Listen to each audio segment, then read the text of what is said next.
He knew that risking his life was extremely stupid. Work, sports, hobbies, gambling. In 2034 Japan, it is difficult to give up everything to try to achieve something. He didn't go to school, and even as an adult, he didn't work hard enough. He literally risked everything, giving up everything except the bare necessities of food, sleep, and going to the bathroom. And he was simply stunned when he reached the top. He was the most powerful ruler in history. He had the world ranked #1 by a wide margin. In the VR MMORPG, with full immersion, Mobius Online, everything he achieved in life, everything he had in life today, all became history. One day, his main character 7 was hacked and removed from the game. And not just his own data, everything from backups and so on. He wasn't the only one affected. It was 3,000 players. The culprit was a high-ranking player. News reports said that he committed this ridiculous crime out of jealousy towards other players who were ranked higher. There was no way he could have ridiculously done something like hacking the character data of 3,000 players. It was an act done out of a lack of desire to achieve more.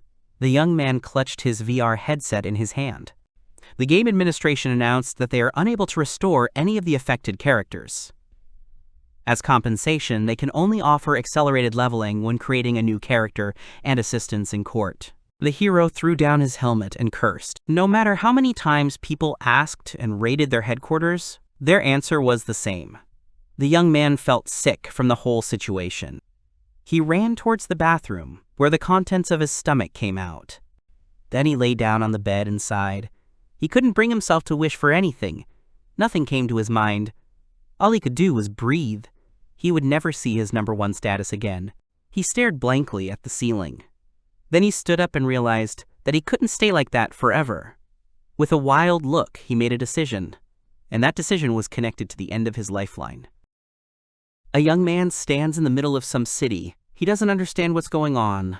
There are a lot of people around who are busy with their own affairs. The hero learned about the kingdom of Castal, the capital, the main street of Vincent, which was part of the game Mobius Online. A young man standing at the grocery store Icicle thinks about when he managed to enter the game. A girl came out of the store. She casually addressed him and told him to get out of her way.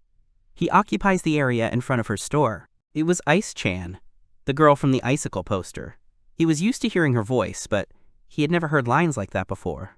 Had there been an update while she was away? Suddenly, it dawned on the girl. She suggested that maybe he wanted to buy something in her store. She apologized for being rude. The hero noted that her voice suddenly became gentle, and she even blushed. He called the girl cute out loud and thought that this was a divine update. Ice blushed and asked what he was saying. She hurried into the store. The young man was delighted by the girl's prescribed behavior. Most likely, some system of mutual understanding was introduced when he was not registered. Suddenly, the young man saw his reflection in the shop window. It was the character Second. It's an alternate character he made at the same time as his main character 7. He still hasn't trained it. It's just a character with 0 health. The young man sighed desperately. It was hopeless. He didn't have the willpower to level up again. He decided to just quit the game. However, he couldn't quit. The settings menu wouldn't open. Maybe it's a bug with the exit of the game? He can't press the emergency exit button. The hero shakes his head from side to side. Suddenly it dawns on him. He grins and understands that there is no reality anymore. How could he forget about it? He took his own life. But he is still troubled by the question of why he ended up in Mobion. He died in his world and was reborn in the game. He was sure that he wanted it with all his heart. If it were possible, he would have preferred to be born in the game. Even if he said so, it was a pitiful last word. The hero doesn't believe what's happening. It can't be true. He pinches his cheek and feels pain. He thinks about what's happening. Maybe Ice-chan's linear lines and the fact that he can't log out of the game are somehow connected. The boy is confused. He fell to his knees and began to scream loudly. He was reborn in the game world. He cried and thanked his fate. He danced like crazy for almost an hour, making strange sounds.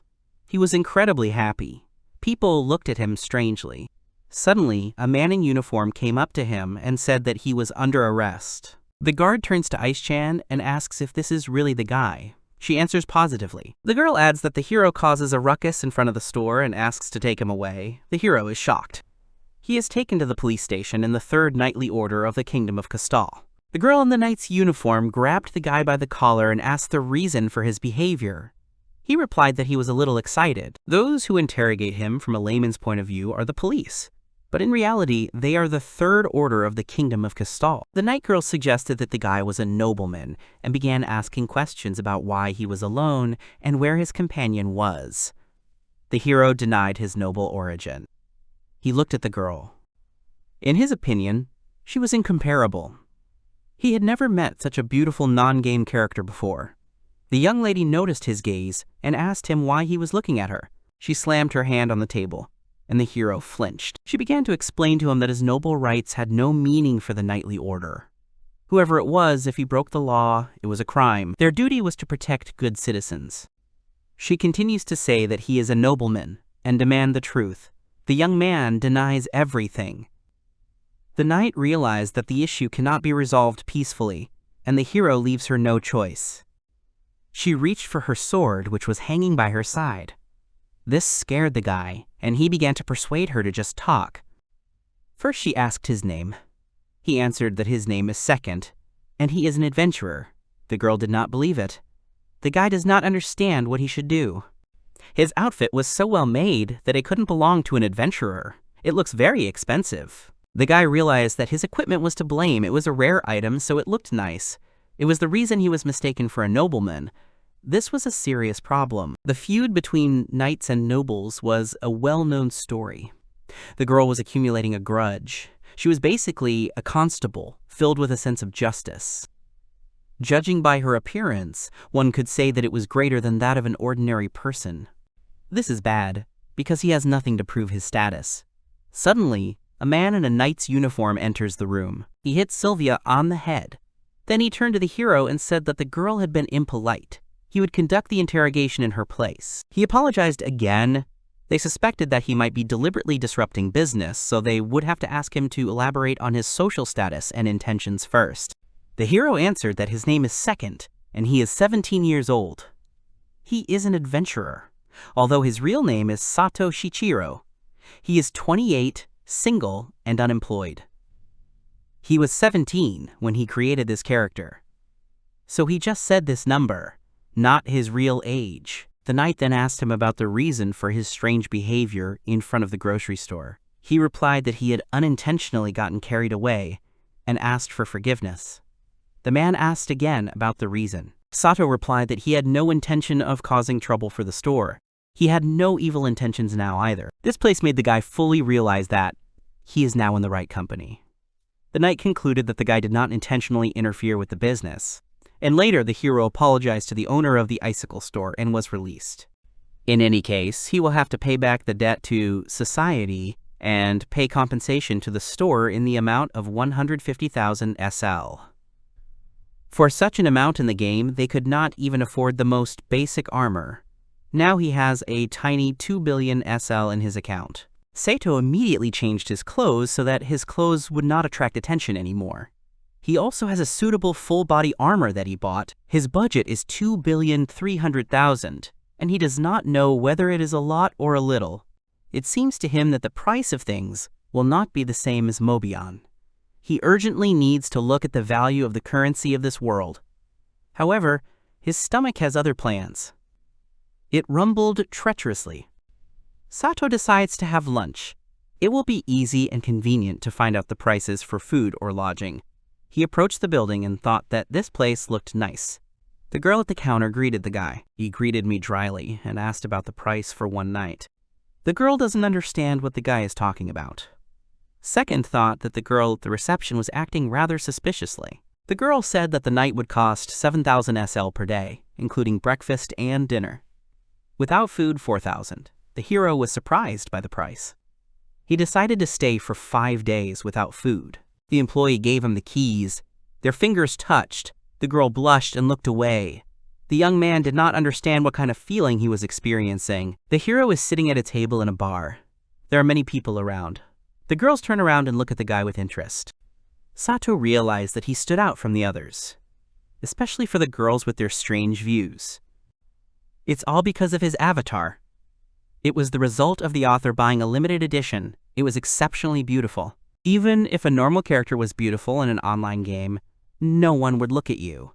But it's a different story if it turns out to be the real world. In this body, he begins to fully realize that this place is no longer part of the online game. This thought involuntarily brought a smile to the guy's face. His efforts here will not be useless in any case. In this higher world, where he believes that there is nothing else beyond it, that world where rational arguments continued to press on him until now.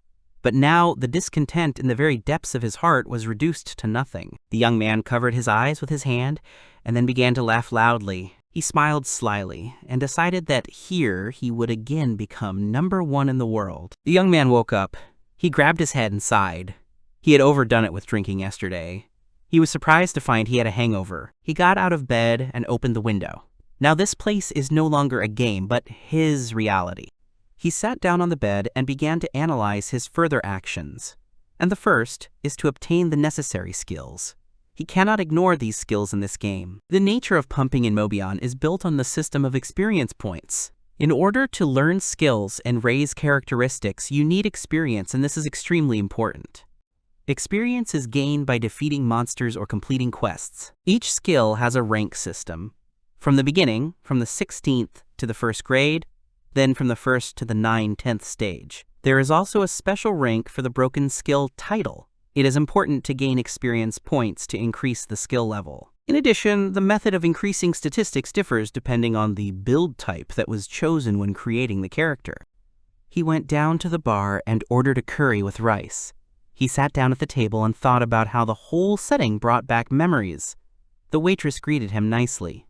Second's build-up type is the same as Seven's. His character is a multifaceted type. With this type, statistics grow equally without any deviations. The girl brought the guy his order and apologized for the wait. Thanks to this type, you can perfectly raise all the characteristics at once. But in exchange for this, the initial development is more intense than with other types of characters. If so, he has no choice but to use all of it. The hero came to a shop specializing in potions. He asked for bottles of detoxifying high-quality recovery potions ++. All that was available. The shop workers looked at the guy in confusion. The man warned the guy that the purchase would cost him an exorbitant amount. Second asked about the number of potions in stock. He replied that there were currently about 630. The hero said that he was buying everything they had. The workers were shocked. The cost of this potion was 120,000 SL for each bottle. In total, the young man paid 75,600,000 SL for 630 bottles. He bought all the potions for cash. After paying, he put them in his inventory. Before leaving, he said that he would need another 9,000 of these potions, and asked to prepare them for him. Using these potions, he wants to make the so-called DK tactics. This is a tricky way to get initial experience. This is taken from the old game Dinosaur Quest. You need to damage enemies with evasion and defeat them. Knowing this trick, you can get a lot of initial experience. These potions remove poison, restore health, and also deal damage to undead. Each of the bottles he buys deals 1,200 true damage to undead. This damage is enough to destroy the health of a mid-class monster called Zombie Viper, which has a truly desirable amount of experience even among the undead. In other words, by throwing this at the zombie vipers, anyone can destroy them in this way. Previously, this method was used by minor characters and high-ranking players. The sad thing is that all this costs an insane amount of money. And to gain the required amount of experience, you need 10,000 bottles of potion. The approximate cost is 1.2 billion SL. The only ones who are capable of making that kind of money are those who had the main character on the side. Therefore, DK tactics should be the ideal method for gaining experience. This is strictly for the start. It will no longer work when he becomes an experienced player. The hero bought himself a horse and named it the 7th Emperor. He did not think that the 3rd day would come when he would resort to this method. The young man set out on his journey. Almost 2 hours of horse riding separates him from the royal capital. He believes that this is a good hunting ground. Inside a large cave, there is a mine nearby. But there is not a single soul here. Perhaps DK's tactics are already known to this world.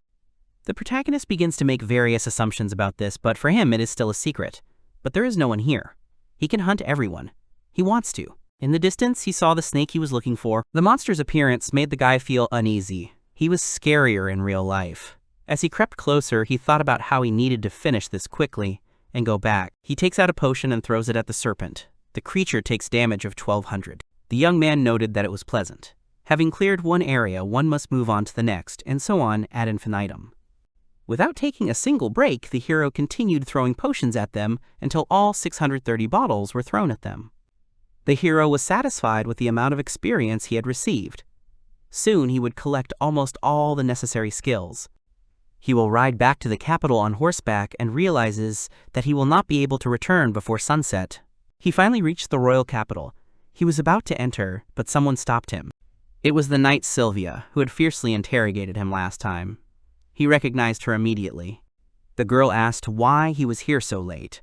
Her eyes were full of suspicion. The interrogation will continue now. Second replies that he crawled a little in the mine. The knight asked about the reason for his actions. He replied that he gained experience by summoning in the caves of the mine. The girl did not believe the guy. She does not understand how he could voluntarily go to such a dangerous place and defeat all the monsters. The hero did not understand the words of the young lady. The young man says that he never thought that zombie vipers could be tasty. Sylvia says that she understood everything, he just has no concept of common sense. Or maybe his brain is missing a couple of convolutions. The hero found the girl quite irritating. The guy had a question that he wanted to ask the girl. He asked if they knew about the 21st dungeon. There are only 21 heavenly dungeons in the game. All the players were trying to recruit them by combining data, each of them trying to find ways to easily explore them. Sylvia answered that there were only 19 dungeons. Second confirmed his guess. He asked how many of these dungeons had been explored so far. The girl replied that there were 13 dungeons. The young man thanked her and asked if he could go. Sylvia confirmed this. The guy more or less understood. In this world, he would die if his life was taken.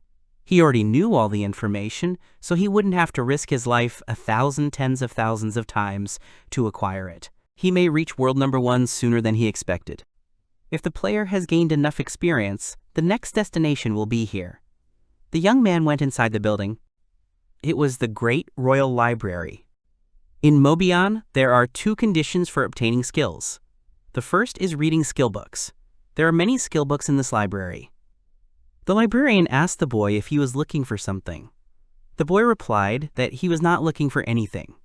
To fulfill this condition, it is not necessary to read, you can just flip through the pages, so he is going to run through these shelves at a fairly fast pace. This time he is going to learn 2 fundamental skills, fencing art and archery, and also 4 different elements for a discount called One Way. There are many types of skills here. Each of these combat types has special skills. This time he plans to get pawn, spear, swordsmanship, and archery. By closing the book, he was able to get all this troubles. Now it's witchcraft turn. There are 4 elements, fire, water, air, and earth, and also 5 forms of magic. Ichi no kata, ni no kata, san no kata, shi no kata, go no kata. There are only 4 forms of fire in this library. He assumes that he can get other grimoires either here in the library or by completing difficult quests. After some time, the hero finished reading all the books of fundamental skills that he wanted to learn. Walking to the exit, the hero realized that the library showed him a lot of useful things. His next plan is to study everything he has received in the following order: bow, sword, magic, sorcery. His first step is to gain experience through AoE fire element arrows, and then raise his skill using sword mastery, and then ready-made trump cards for strong enemies. High fire power of magic. Well, and the 4th stage is witchcraft. This is where the spirit premium ticket and limited time avatar he bought when he created. Second will come in handy. When used, the probability of summoning a rare spirit increases. There is no reason not to improve witchcraft. Witchcraft is strictly a support skill, so it is better to develop this skill after improving archery, swordsmanship, and magic to a certain degree. He quickly made plans. The hero decides to allocate experience points to increase the rank of the acquired skills. You don't need a lot of points to be able to fight in archery. For magic, increasing it to class 5 will reduce the skill casting time, and sword mastery is just for insurance. All experience points gained were distributed. Next, Sato needs to learn the essentials of archery. Accurate shot from the knight, powerful single strike from the silver general, swing and knockdown strike from the Golden General, powerful piercing strike from the Word, and incredibly powerful single strike from the Rook. These skills are different from the basic skills of the pawn and spear, but by learning them, the number of tactics that can be applied can change from a single digit. And the second condition for obtaining skills is performing crosses.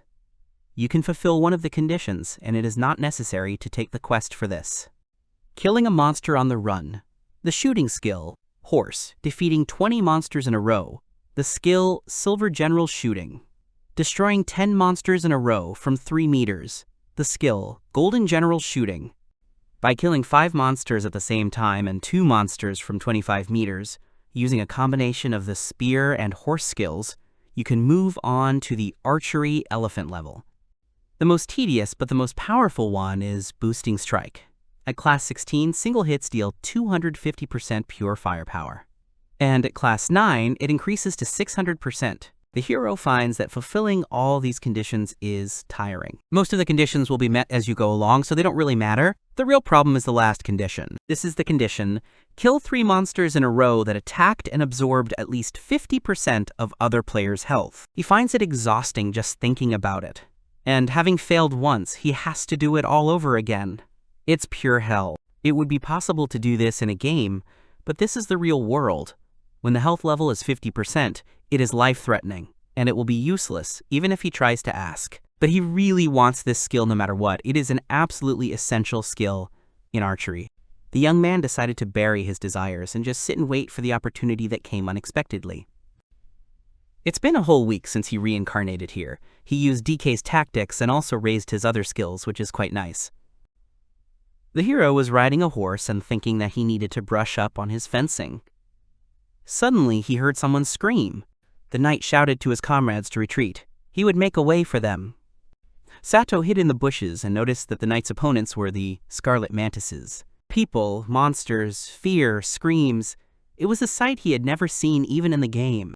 On the battlefield, there are 5 dead and 5 people ready with their swords. At this rate, they will be tortured and deprived of life. He could learn to shoot like this. He should wait until the health of these 5 people is depleted. The young man did not like this idea.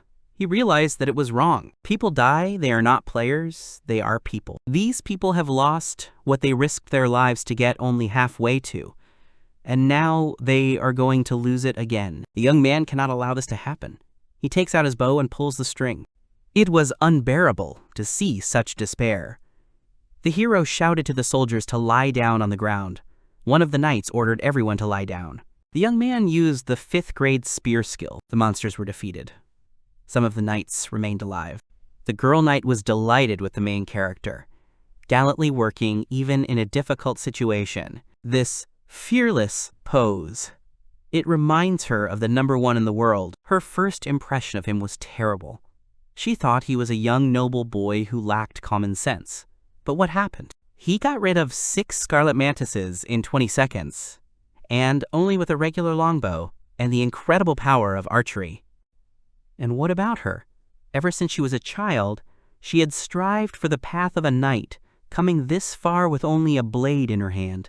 In her family, she was ridiculed for her lack of talent with the sword. In the 3rd Knight Order, the people were the lowest of the low, and they were extremely weak. Her strength has never been shown. She has come to despise these wretched dogs in power. Even now, with her comrades dead, these echelons are desperately trying to recruit their savior, Second Dono, into the knightly order. Is this what a knightly order looks like? Is this the image of a knight that she so longed for and yearned for? The main character was offered to join the Adventurers Guild. The guy was sure that they were going to thank him for helping them fight, but in the end, the guy immediately said exactly these words. The man noted that he had been too hasty. He had heard that the hero, although he looked like an adventurer, was not affiliated with any guild. He's definitely not affiliated with them, but there's no reason for that. The Adventurers Guild Kingdom is an organization that coordinates agencies that handle requests like monster subjugation. In fact, they are not the cleanest organization. All their evil deeds were recorded in the stories of Mobian. Sato thanked the man and said that she would politely decline. He was not particularly concerned about money and did not like to be associated with organizations. The man sighed and scratched his head. The young man asked what was going on. He replied that nothing, and then he added that the Knightly Order would not want to miss out on exceptional freelancers like him. Now all the privileged people began to strive to recruit him. The young man thought that the Adventurers Guild would protect him. The man added that on condition that he joins. Sato thought that it was suspicious. They said that his real strength was completely normal, but the only witnesses on the scene were the guys from the Third Knight Order. Second announced that he would nevertheless refrain from membership. The knight understood him, and he added that he would entrust his accompaniment to Sylvius. That way they could observe him to some extent. The hero doesn't like that. Sylvia is known even in the royal capital as a knight who is strict with nobles. She would be wise to keep an eye on him. The young man ponders what is happening.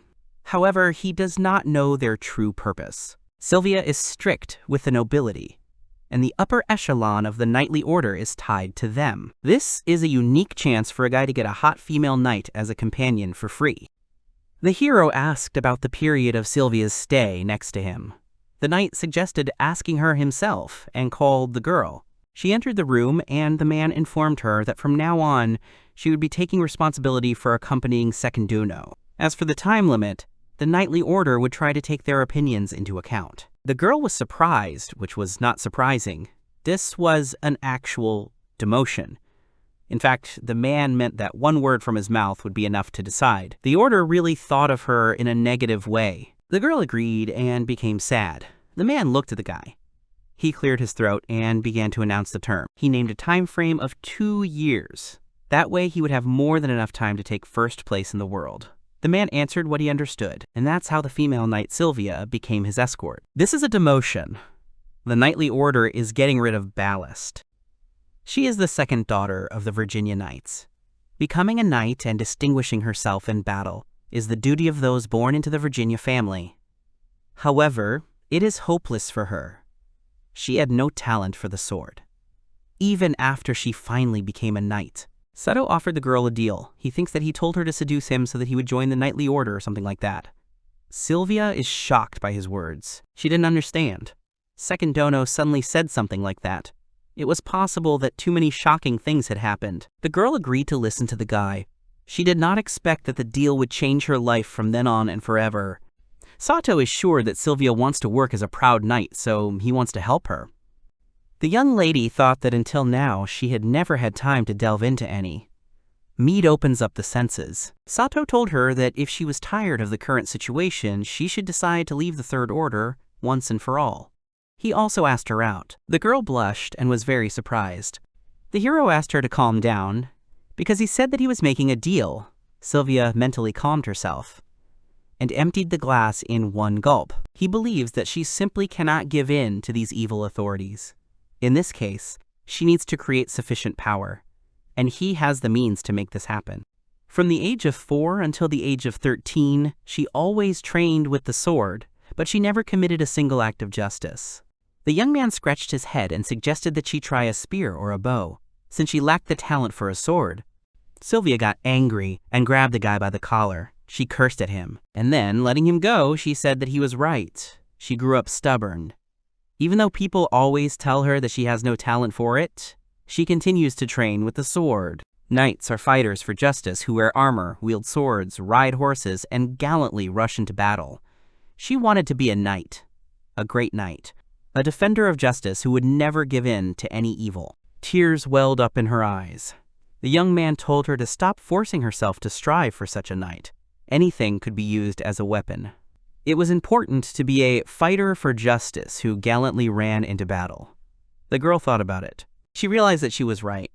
There was no need to be obsessed with your appearance. The image of Second flashed through her mind at the moment he saved them. And the next moment, the girl announced that she had decided to be with him. The guy smiled. The knight blushed at her words. Sato began to share his dream with her. It was a really vague dream, surprising and funny. In that case, she just wants to try to help him. Interesting things are sure to happen. It's the first time she's experienced such a refreshing night. Her future has become clearer. The hero returned to his room, sat on the bed, and began to laugh loudly.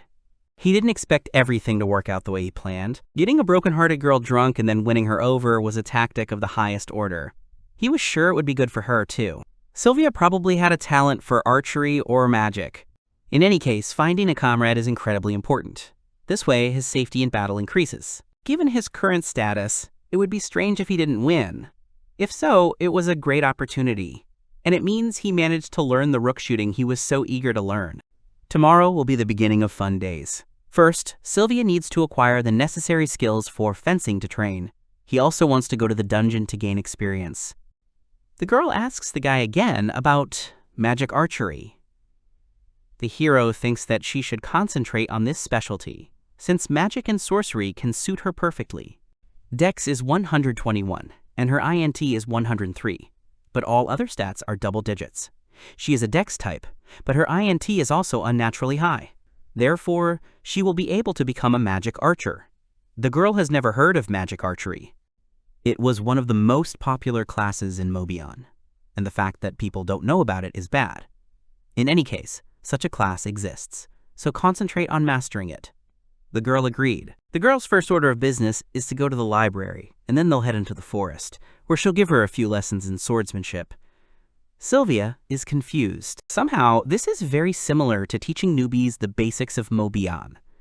Sato said that this was their entire plan and the girl just needed to follow her. She looked at him with enthusiasm. Then she blushed, looked down, and agreed. The next moment, the girl asks how he learned all this. Skills like the bishop and the rook are very secret. The nobles kept them secret for generations. Now the hero understood the reason for such low levels in this world. After all, nobles like to have something special, inaccessible to mere mortals. The girl said that if anyone finds out, they will be executed, so the young man told her to keep quiet. If she uses such an advanced shooting technique, she will be exposed in an instant. In that case, the hero told her not to use them in front of strangers. She can handle it. Sato pumped her up to the level of Knight, Silver General, Golden General, and Bishop. Like him, she did not have any particular difficulty in mastering them. Sylvia said that there were enough surprises for today. The guy said that it was too early to be surprised. He gave the girl 999 recovery plus potions and asked her about her guess on what they were going to do to raise their experience. The girl made her first wrong guess. They used them to carry out tactics, DK. But of course the loudest wah. Sato asked about Sylvia's desire to master the skill Rook. So she answered that if she could do it, she would like to do it. The hero decided to go to the dungeon today. This time they will explore the second-ranked dungeon called Royce. Royce. Why did they choose the second-ranked dungeon? Firstly, the reward for completing the dungeon. The boss of this dungeon, Blazing Wolf, drops a rare weapon, Blazing Wolf Bow. It's a superb bow imbued with the element of fire, and he wants to get it at all costs. After that, they will move on to the next goal, Sylvia's acquisition of the skill, Rooks. It can be said that this is the most important task. Simply put, their main goal this time is to obtain rare weapons. They walk through the dungeon. The girl is alert and holds a bow in her hands. The hero looks around and reports that here they are. These are the monsters they came for, so the girl must try to defeat them using what he taught her. The knight pulled the bowstring. She took aim and shot at the monster. The arrow hit him, and he fell dead. The girl was surprised. She turned to the guy and asked if she could become incredibly strong. With Daiquai's tactics, Sylvia's stats skyrocketed. The hero replied that he had given her his word after all. Sylvia smiled and thanked the guy. He thought that she was so beautiful. After all, Sylvia, who was nervous, got herself into perfect shape and perfectly fulfilled the role of support from behind. Now she's eager to fight. Suddenly, the guy stopped abruptly. It had been about 6 hours since they entered the dungeon, and now was the last requirement to obtain the Rook skill. And the reason why they stopped here. They found their target. The Blaze Troll is a large monster with incredible attack power. Its shiny, smooth skull is an obvious weak point. A headshot using the Silver General skill should be enough to defeat it. Sato explained the whole plan to Sylvia and told her to shoot after he gave the signal. The young man went into battle. He was simply delaying the inevitable. He asked the girl not to lose her cool no matter what. His health is complete. However, he is afraid. But this step is necessary to help Sylvia. He will cope. The monster raised his hand to strike, and then he hit him. He flew back a decent distance. The girl was shocked. The guy thought it was strange. The monster had taken off a quarter of his health, but would he be able to withstand another blow? He stands up and says that it is still too early. Sylvia is still waiting for his signal. The monster approaches the guy. The hero has a grimace of horror on his face. He presses his lips together. He is number one. Number one will never lose face. This is his life. This is the meaning of his existence. He will not give it to anyone. The guy keeps repeating the phrase that he is number one in the world. The monster hits him again. He hits the wall. His health level has reached the required level. He signaled to Sylvia, who took aim and fired. The arrow hit the monster's head. It fell. The hero took out a recovery potion. There was another boss waiting for them ahead. Sylvia screams that the guy is a fool. When it was all over, Sylvia scolded him, she cried. The guy just smiled. Coming out of the dungeon, they realized that the girl had received the skill Rooks. The guy felt an incredible sense of satisfaction. He felt it because he had endured everything. Her alternate life, in this alternate universe, came to life when he had a new comrade, Sylvia. After what happened, they regained their strength and went to the Royce dungeon. They stood in front of the lair of the Flaming Wolf. The boss of this dungeon is a powerful monster with a huge wolf body, clad in flames. Because of the fire barrier, he has a huge resistance to damage. The hero decided not to let him out of the stunlock. The girl asked about what a stunlock is. Sato began to explain the plan. First, he would attack him using the bishop skill. The Flaming Wolf would get angry at him, and then he would use the Golden General. After that, she would attack using bishop. Then she would push back the Blazing Wolf with the Golden General. It was the perfect tactic to destroy the Blazing Wolf, and its name is Almighty Golden Bishop's Camp. It is a popular holding technique that can be used by 2 or more people, and thus the Flaming Wolf was defeated. For 3 weeks, they came to Royce's dungeon every day and defeated hundreds of flaming wolves. And finally, the Flaming Wolf bow dropped. The girl looked at the bow and said that with it, the hero would become even stronger. He replied that this bow was for her. She's going to be an archer who uses magic. It's no surprise that she'll be the one wielding that bow. He also added that he's going to study magic, so he doesn't need to use that type of weapon. The girl thanked him, and then asked him again about his words. It was the first time she had heard that he was going to study magic. Sylvia looked at the boy with suspicion. She realized that becoming number one in the world is no longer a child's play. The hero still has a long way to go, and in any case, he must tell her about his plans. The girl asked about connections with the Royal Academy of Magic. The guy asked if she had any relations with them or something like that. Learning magic skills includes reading grimoires. The Royal Academy of Magic has restrictions for those who are not teachers or students of the academy. He can't even imagine how long it will take before he is accepted. That's why he wants to find some connections to ask their permission to explore the academy. Sylvia said that it was impossible. Her father abandoned her because she lacked talent with a sword. She can't even imagine him helping such a useless daughter. The hero suggested that the girl show her father her virtues, but he is still very strict even if she did it. Her father is an outstanding warrior. In battle, he relies only on his sword. That's why he became a knight. Most likely, he will say that she threw the sword and ran to the bow. The guy had a great idea. Sylvia had a bad feeling about it. He calls this strategy diversionary maneuver. They begin to implement the plan tomorrow. The old man bowed his head and greeted the boy. Sato didn't understand how it came to this. He had been thinking about changing into expensive clothes and having Sylvia's father write them a letter of recommendation to the Magic Academy. It looked like he had actually deceived Sylvia's father, Noir-san. He couldn't take it anymore. The young man told the man to raise his head. There was no turning back. Now he would try to play noble person as best he could. Sato will ask to keep his presence a secret. The hero had little faith that the plan would work, but it seems that everything is going according to plan.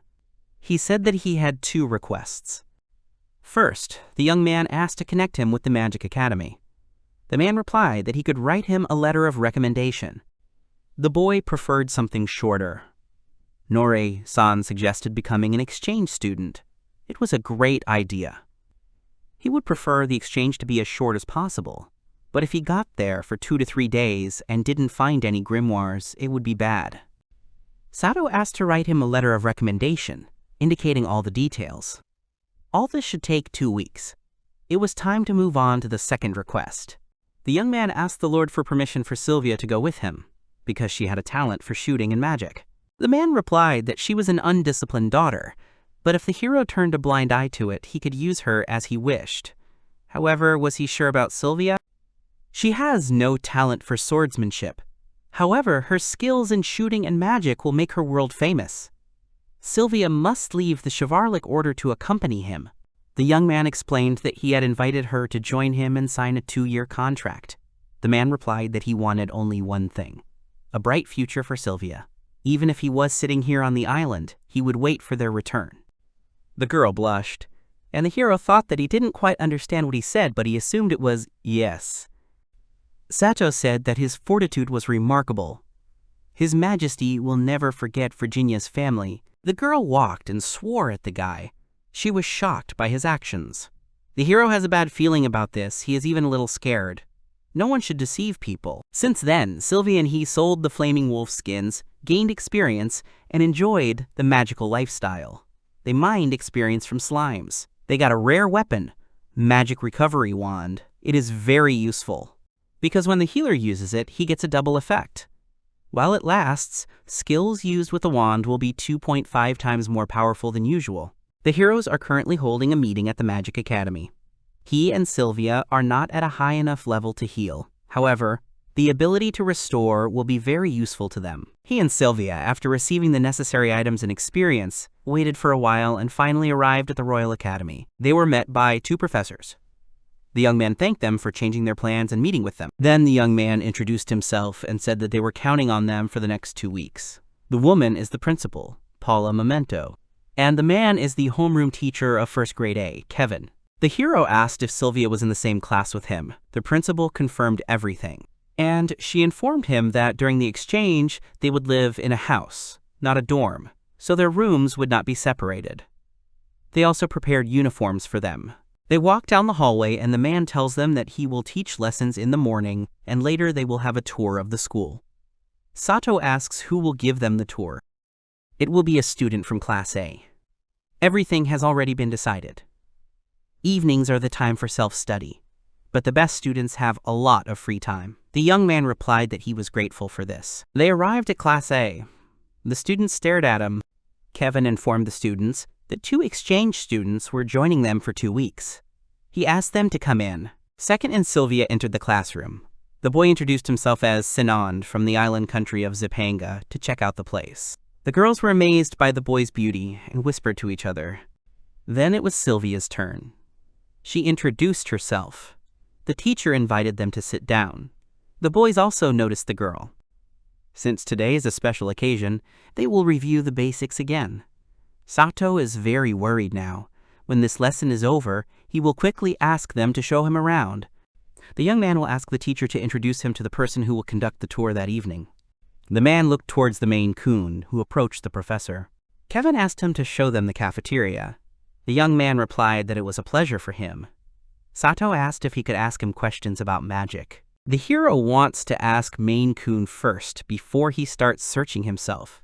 This will allow him to avoid unnecessary risks. The professor said that this is not a problem, because he is a first year. Sato said that he hoped they would get along during the excursion. Main Coon smiled at the boy and agreed. Second realized that he was not afraid of him. He would ask him about everything, including the grimoires. The boy shouted to Sylvia that they were heading to the cafeteria. She was surrounded by students and tried to get through them. Suddenly, she noticed the Main Coon and called him His Majesty. The hero was surprised. Main Coon told the girl that background didn't matter at this school and asked her to consider him her equal. The girl apologized. Sato noted that Main was the first person he had met from the royal family. The guy grabbed the protagonist by the hands and said that they were going to the cafeteria together. The young man was confused by the fact that the Main Coon was cold to a beautiful girl and was being polite to such a nice guy like him.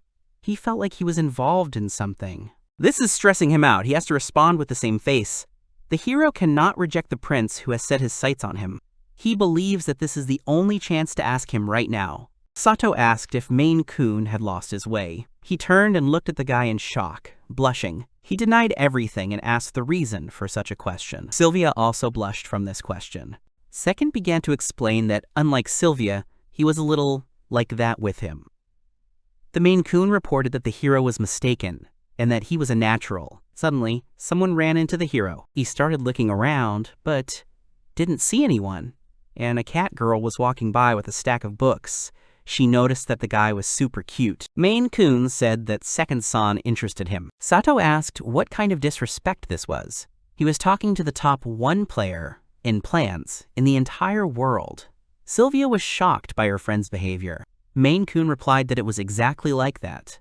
It was the first time he had talked to such an honest person. He was so excited to hear that various statuses in society became nothing when one entered the Royal Magic Academy. In the end, everyone only saw him as the second prince. In truth, only his mother sees him for who he is. Sato said that this is a fairly typical situation. Sylvia hit the guy and said that it was impolite. The Main-kun said that Sato was right. She was talking to a man who, immediately after realizing he was a prince, asked him directly if he was on the right path. The lack of politeness or anything else meant nothing anymore. Sato asked if Main knew where the grimoires were kept. He can find the Oppo and Raptor forms in the library. The Kuro form is also there, but he will need permission from the head of the library to take it. And he was about to tell about the 4th form when suddenly the hero interrupted him and asked about it. He says no, but he believes that the form is kept in the royal palace. He has seen it only once before. It is time for them to leave. They are given a tour, but by the time they reach the library, the sun has already set. Main-kun showed them the already closed library. Any student of the Royal Academy of Magic can use it, so they can visit it tomorrow, anytime. Then the prince said goodbye to them and left. The heroes were very tired. Sato told Sylvia that they would start tomorrow and she needed to prepare to spend the entire day in the library. She would be studying fire magic. Suddenly they heard something. There were 2 students who were discussing 2 exchange students, namely Sato and Sylvia. One of them said that he saw them with His Highness Main. Something was going on between them. The Main-kun certainly angered him with his condescending look. There is always sarcasm in his voice when he says something about his situation. That is why he is always alone. Sato realized that these rumors had spread in a negative way. Was Main really that lonely? That meant he had been subjected to indirect bullying. The hero believes that he has no choice but to become his friend. Maybe he will even make connections with the royal family of Castola, and ask to see the grimoire of the 4th form. The boys continued to discuss the prince. In public, he pretends to be a damn honest student, becoming friends with these transfer students. And if they get in, they'll be complete losers too. They were walking and laughing merrily, when suddenly Sylvia appeared in front of them. The hero was shocked by such actions of his companion. Sylvia asked the guys who had spoken badly of Prince Main what kind of vile discrimination this was and who they were talking about. They started making excuses by saying that they were talking about the girl from Class F. She's so incompetent. She just so happens to be a beast man. They don't discriminate against her in any way. If that was true, then why did they call her and Second Dunno bad people back then? The girl was furious. The boys asked for a chance to explain everything. Sylvia said it was too late and hit the guy on the head. They ran away, clutching their heads. The girl was pleased with herself and the fact that justice had been restored. The hero looked at the girl and said nothing. He was thinking about the Beastman girl. He should remember her. The next afternoon, the guy came to the library and asked to read the grimoire of the Raptor form, Kree, all elements. The librarian agreed and asked to wait. After leafing through the book, the young man mastered the Raptor form Fire. He handed the book to the girl and started reading a new one. She was surprised at how quickly the young man read the book. While Sylvia looked at him from the side in surprise, he simply leafed through the remaining 3 grimoires and pushed them towards her. Everything was ready. The girl wearily says that she will be surprised if she can learn all this in 2 weeks. Then she asks the guy if he has any tricks that he could share. Tricks, secrets, key points. These are what the young man hates. In his previous life, newcomers always asked stupid questions about the game. It's depressing. He has bad memories of this obviously selfish motive. However, coming from Sylvia's mouth, the word trick surprisingly doesn't sound even a little unpleasant. Sylvia doesn't want to be a burden to the guy, that's why she asks. So she swallows her honor and asks him for help. This is different from the usual attitude on the internet. Here, everything is much more complicated. This world is different from his previous one. After all, in it, he sincerely wants that Sylvia is counting on him. The young man moved closer to the girl and said that he had planned to study separately, but his plans had changed and he would help her. Sylvia blushed. It was the first time in his life that he felt wise, so he began to teach her. The girl looked remorseful but still happy. After studying for some time, the young man closed the book and said that they would stop there today. Unfortunately, he had a serious expression when he explained the meaning of the grimoires, because they were too abstruse and difficult to understand. It was better to learn them in practice than to read boring books. For Sylvia, he tried to explain as much useful information as possible. In the middle of the conversation, Sylvia asked if she really had to remember all of this. The young man answered positively. These things were the only ones he'd ever learned in his life. But this information about Mobion, he knew more than anyone. This knowledge, which will not help in real life, is now the most formidable weapon. He is glad about it. They continued sitting in the library. Walking down the corridor, a cat girl approached the guy and said that he was very handsome. The hero asked if she was really telling him this. She confirmed it. The girl's name is Eco Leaflet. The young man immediately realized that this was the girl those guys were talking about. The hero introduced himself as Second. Eco repeated his name. Then she looked behind him. She turned to the girl and asked her name. Sylvia introduced herself. Eco grabbed her hand and started shaking it. She was glad to meet her. Sato asked her if she had any problems. She looked at him strangely and did not understand what he was talking about. The guy was confused. But he immediately added that if something happens, the girl should tell him and he will help her somehow. Eco thanked the guy. Then the young man asked her why she was carrying these books. She answered that everyone asked her to carry them. The hero came to the conclusion that she was an errand girl. Sato asked if she was really carrying them all by herself. Eco proudly confirmed this and added that she was very strong. But still, if something happens, it would be better for her to tell Second and he would help. He would personally support her. In any incident, the girl thought. But then she thanked the guy and said that she could handle it herself. She believes that the more she helps them, the better they will treat her. These words shocked the young man. He clenched his fist and mentally asked Eco to stop this. The beast man said goodbye to the heroes. She began to push the huge cart of books, this honest and desperate look. The mechanisms of effort that never connect, no matter how long they turn. Sato understands these chains of pain. It's pointless. Even if he plays online games, it won't affect anything. Wasting your life on something like that is pointless. He is surprised at how senseless and vain his efforts were. As soon as he realized this, he died in disgrace. And after that, he woke up in a new world. Such a hopeless guy like him by some chance was miraculously saved. However, will the same miracle happen to Eco? Unfortunately, he knows what she is like. And that's why he can't leave it like this. He wants to save her from the clutches of helplessness. Sylvia turned to the guy. They were standing in an empty corridor. Given that she is a beastman, how could she enter the prestigious Royal Academy of Magic? He is completely at a loss. This is an academy for the elite. If someone were to enter here, they would definitely be successful in learning magic. They should be able to use simple types of magic. What should they do now? After pondering all his options that night, he came to only one conclusion. He told Sylvia that they should recruit Eco Leaflet. The girl started joking about chivalry. The hero asked her to stop. He was still not sure that Eco would agree. If she did not agree, he would show her his strength, after which he would give her some advice on how to develop her skills. Suddenly, Sylvia noticed something. Eco was sitting on the ground in the mud. The boys were horrified. The girl ran to the beastwoman and asked what had happened. The hero had a bad feeling. Something had broken inside her. None of the students passing by stopped to help Eco. They just walked by, as if nothing had happened. He can't understand it. The young man tried to touch the girl and check her condition.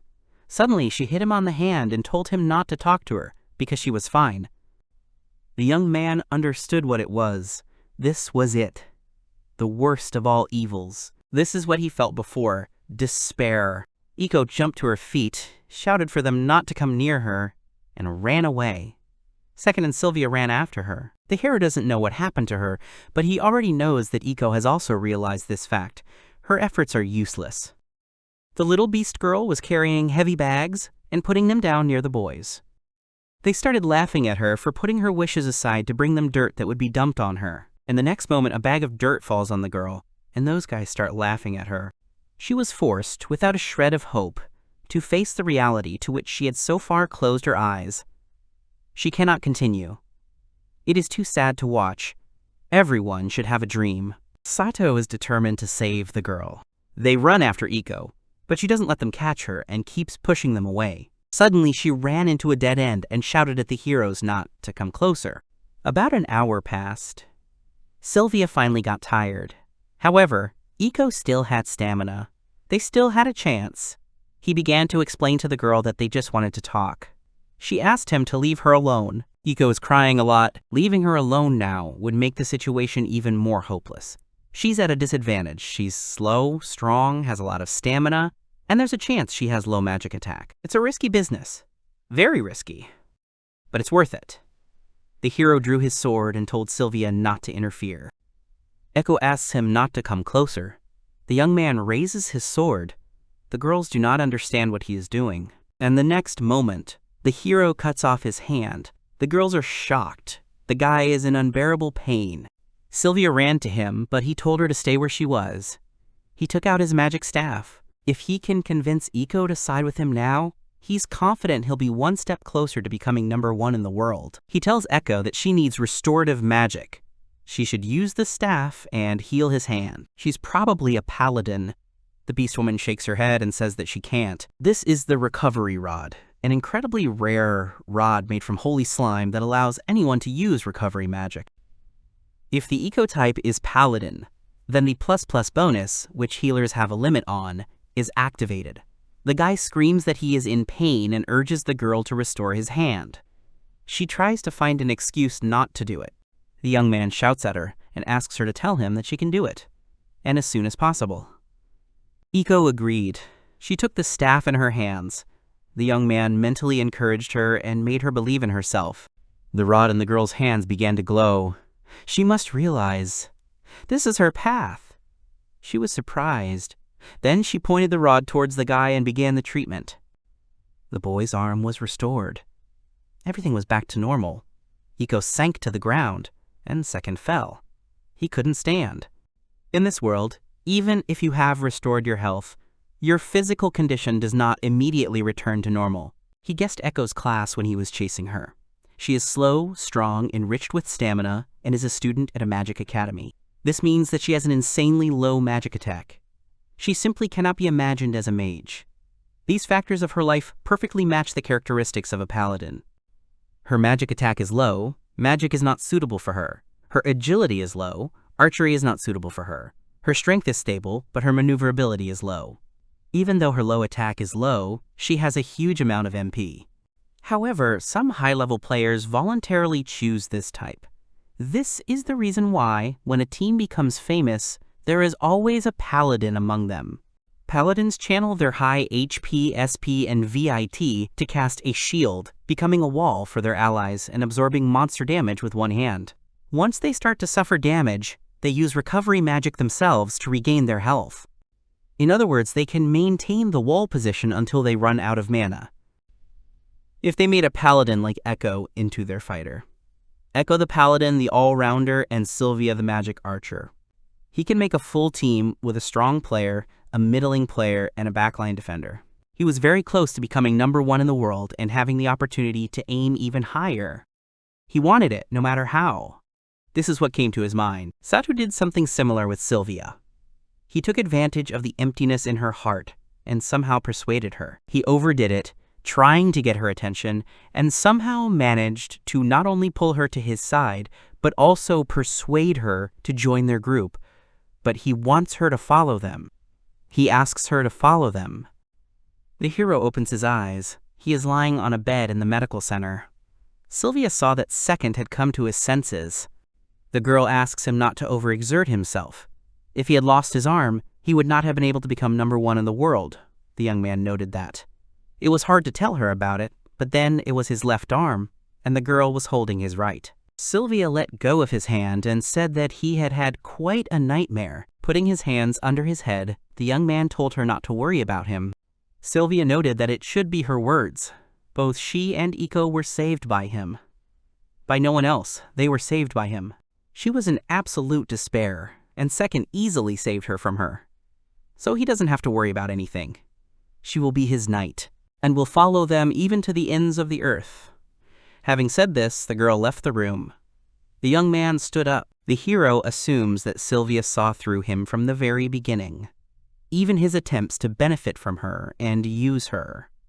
And even the unpleasant feeling he sometimes had, and so on. To think that she would take it upon herself to say that she would follow him, he called her a good girl. Then Iko bursts into the room. She looks at him, tears in her eyes, and then she jumps into his arms and begs for forgiveness. Sato stroked her head and told her that healing magic suits her perfectly. He invites her to quit school and join him. He found a perfect opportunity to ask her properly to benefit from her. He believes that this will be her salvation. Iko asked if she could really help him. He answered positively and offered to travel together. The girl drooped and began to think. The young man realized that she had things that prevented her from leaving school.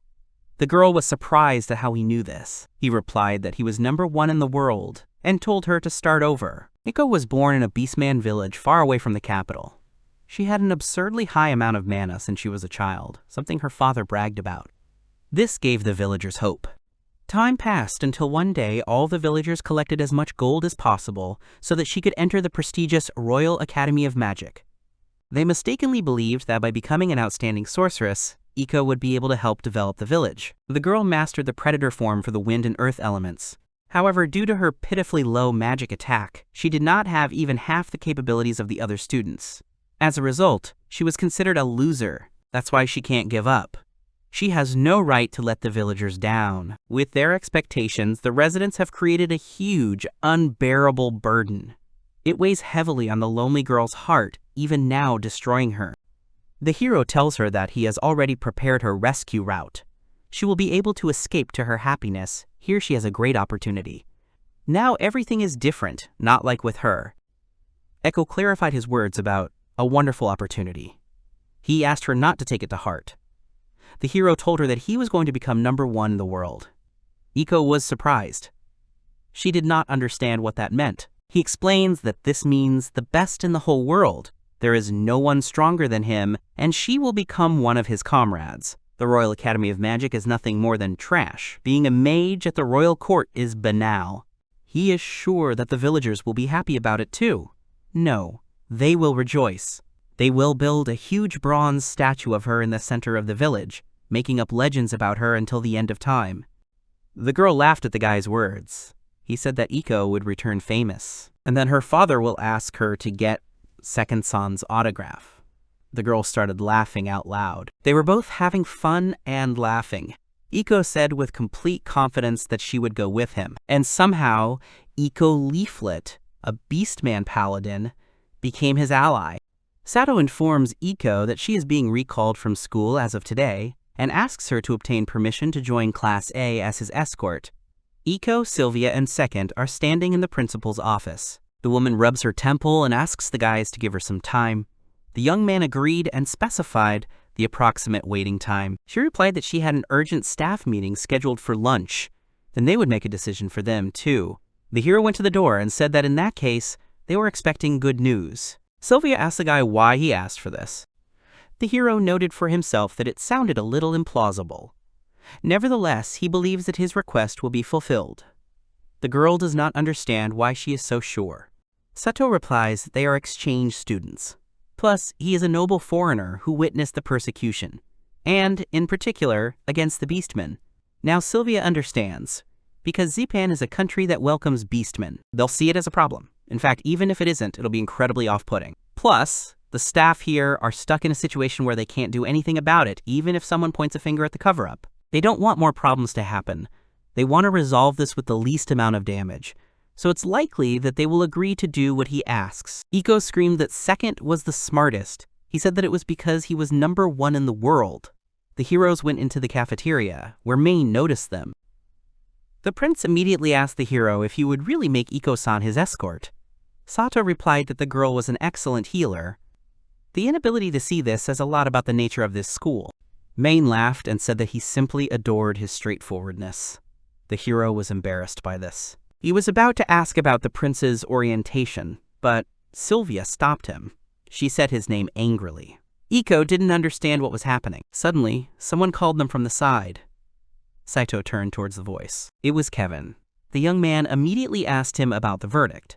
The professor replied that it had been approved without any complaints. Starting today, Iko-san will be with him in Class A as his escort. The hero said that he was glad to hear that, and then Kevin left. Sato is glad that the professor is perceptive enough not to ask any questions. But if he had asked, the hero would have bombarded him with sarcastic phrases about the persecution of the Beast Woman. Sylvia clarified the reason why the hero sent Iko to Class A. The hero remembered that he had a not very smart night girl here. It would have been easier for him to answer that she would not be bullied like that anymore, but the truth is different. He briefly considered taking revenge on those who had poisoned Echo. However, Echo herself did not want this. She just says she wants to be with him. That's all. Girls look at the guy and wait for an answer. He replies that it is because she is his comrade. Anyway, they are in the library now. Since they are just exchange students, they should cherish their time. So Sylvia needs to learn magic quickly. A week has passed since then. His lectures are bearing fruit. Sylvia has mastered the fire element predator form from witchcraft in just 3 days. Moreover, Sylvia had learned something of a trick. After all, they had ended up borrowing books from the library about all 4 elements of the coral form. It was also a chance to learn them himself, and he thought he had mastered them perfectly. Sylvia was also giving it her all, burying herself in the library, studying obsessively. He had already taught Sylvia everything she needed to know, so for a while it was pretty peaceful. The heroes lay on the grass, talked, played ball. That's how they amused themselves for the rest of these cozy days. At first glance, it seemed like he was messing around, but the truth is that he has a goal. To gain Main's trust. It seems like he's already fulfilling that goal, but he's thinking about something he's not done yet. He does this to see the 4th form grimoires because they are inside the royal palace. The first rank dungeon is Aljin. It is the easiest of the first rank dungeons, but it will be problematic for him and the team at the moment. That's why he tries to get closer to Main. The boy looks at Iko, who is holding a piece of paper in her hands. The boy realized it too late, but it turns out that Iko is not very literate. That is, she has problems with the general Japanese used in this world. In the game, the Beastmen spoke their beast language, which means that Iko specifically learned Japanese to enter this school. In any case, even though she doesn't look the smartest, she may be incredibly smart. Or maybe it's his imagination. He took the paper from Iko's hand, which had written about the witchcraft convention. It looks like an annual event. Also, it looks like there is a prize for the winner. He decided to see what prize the winner gets. And the prize is the Ring of Persecution. The young man trembled. Iko looked at him questioningly, and then the young man told her that they were going to a magical convention. Ring of Persecution is an incredibly powerful item. Effect, 10% chance to make an additional attack after casting a spell. People thought it wasn't such a cool effect. Sato realizes that people are thinking about it in the wrong way. In fact, this item can be upgraded 3 times. If the player is friends with a high-ranking blacksmith who can upgrade equipment, the Ring of Persecution will evolve, giving the player monstrous abilities. This item costs 1.5 billion CL. At least it was that expensive in Mobion. Sato had to get it, no matter what it cost. They were lucky, because the witchcraft convention would start on the last day of the student program. For a foreigner like him, for whom grimoires were more of a pastime, some would be suspicious. But if they left quickly, they could avoid trouble. The day before the witchcraft convention, Shato asks Main if he is going to the witchcraft convention. He answers that as the second prince, he must participate. He asks Second about his intention to participate. He confirms it. Sylvia is shocked. She asks him why she didn't know about it. Sato answers that he didn't say it. The prince sighed sadly. The hero noticed this and asked why he did not want to participate in the witchcraft convention.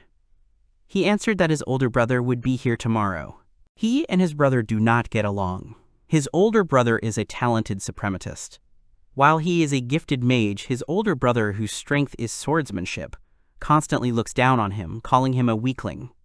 His brother believes that they are rivals for the throne, so he sees him as a threat. The young man is sure that his real goal is to humiliate him in front of everyone. So the first prince is the commander of the First Knightly Order. However, he seems to be quite the man. Sato looked towards Sylvia. The girl's face was gloomy. The young man realized that the first prince was one of those high-ranking people of the Knightly Order who were harassing Sylvia. So he was their leader. The second prince cannot miss this congress for any reason. Then his brother will call him a coward. Sylvia changes the subject, turns to second, and tells him that she mastered the curl form this morning.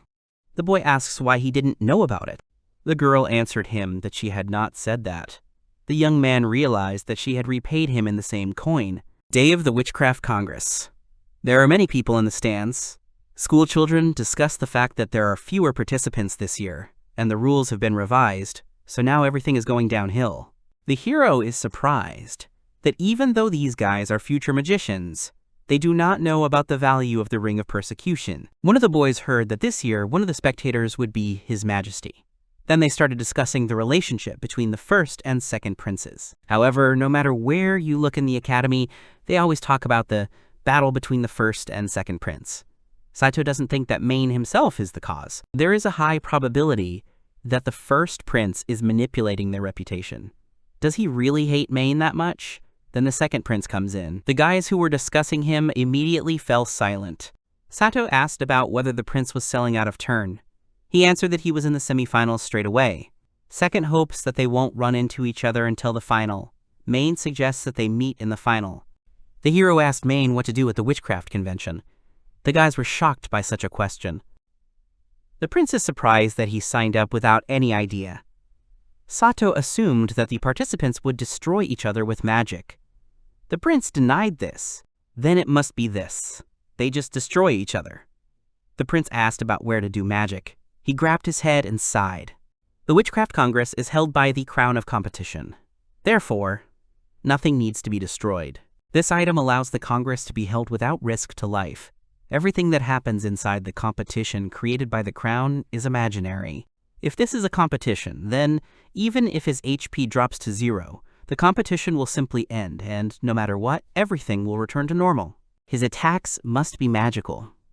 This time, that's the only requirement. Listening to Main, the hero is firmly convinced of this. This game sucks. Third match.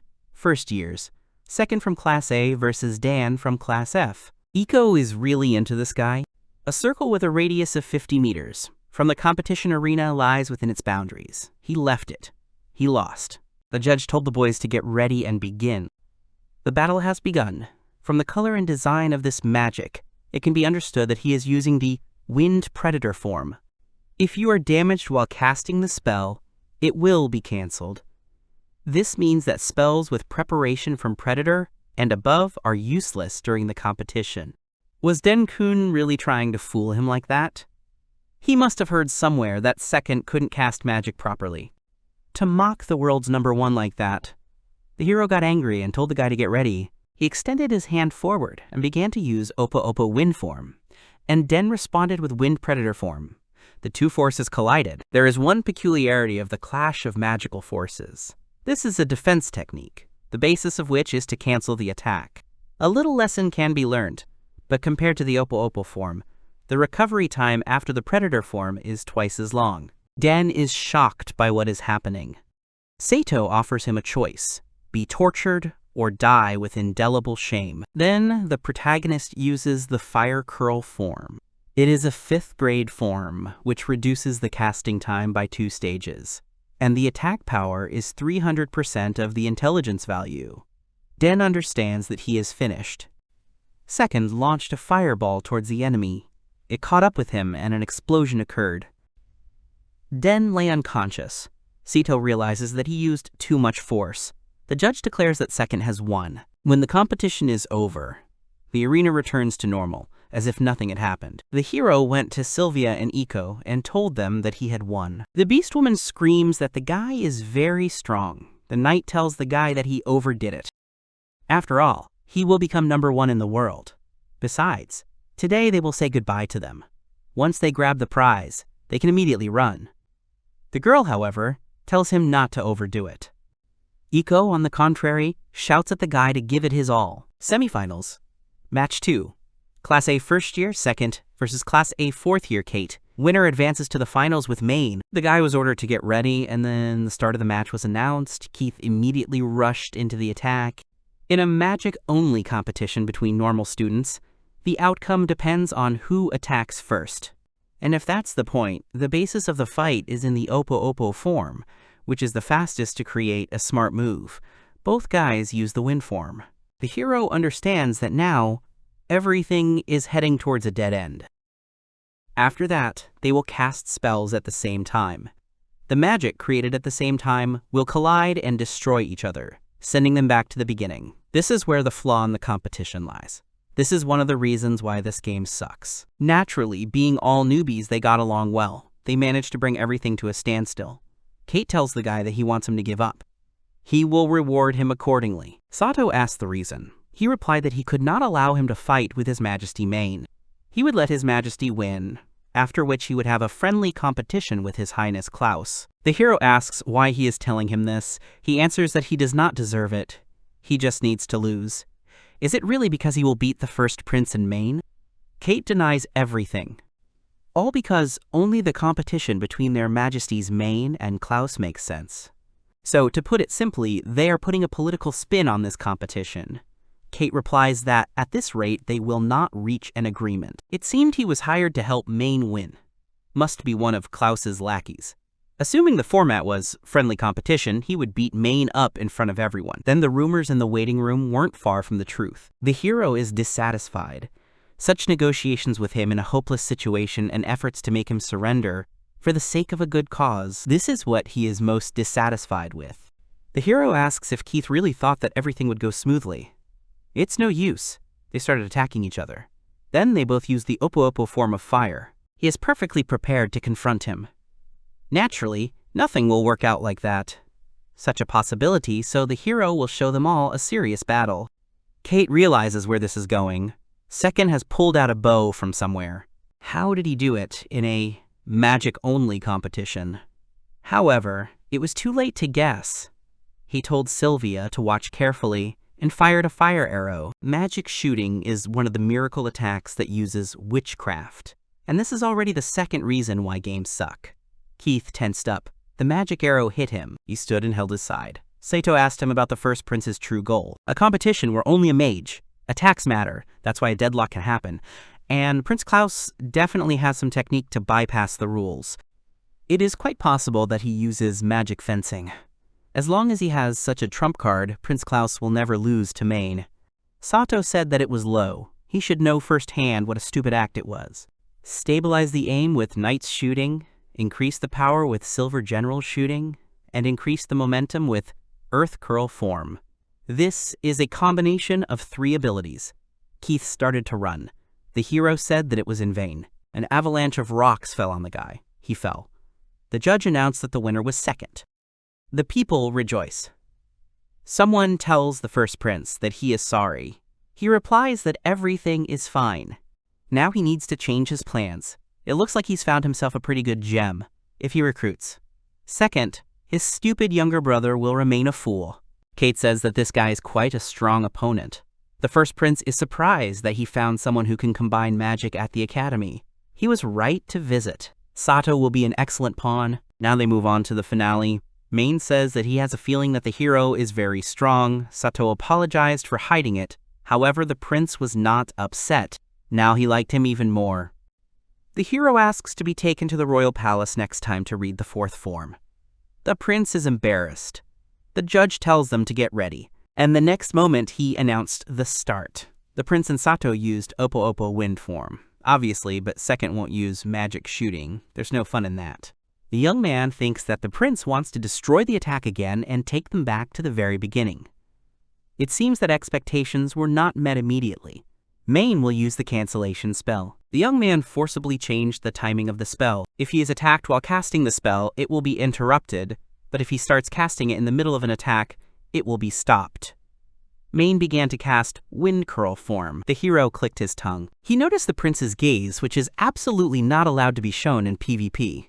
He literally says that this was his ace in the hole. Sato did not take Main seriously. He lectured about not underestimating others, but still ended up doing the same.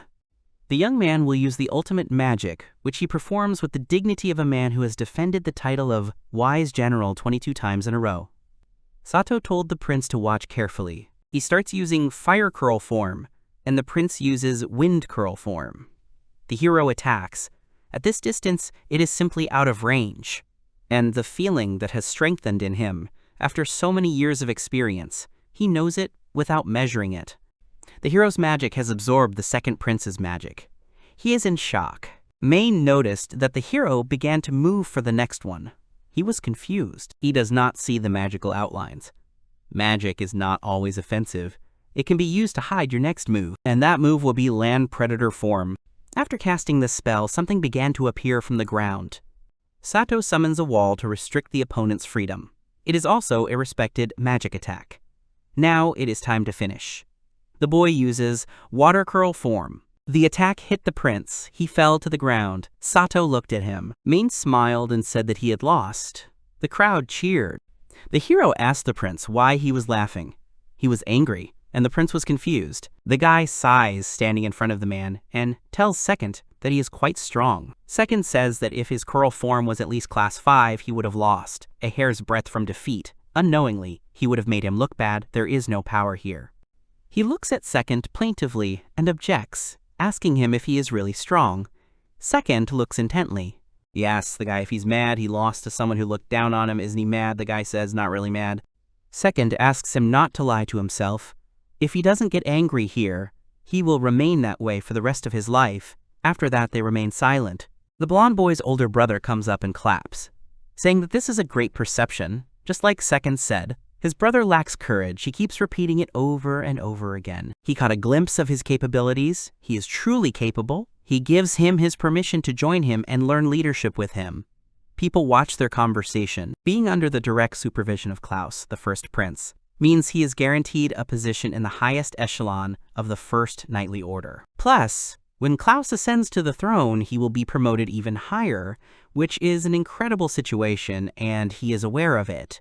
However, if he refuses, it will be tantamount to publicly revealing that he has chosen Klaus, the first prince, as his enemy.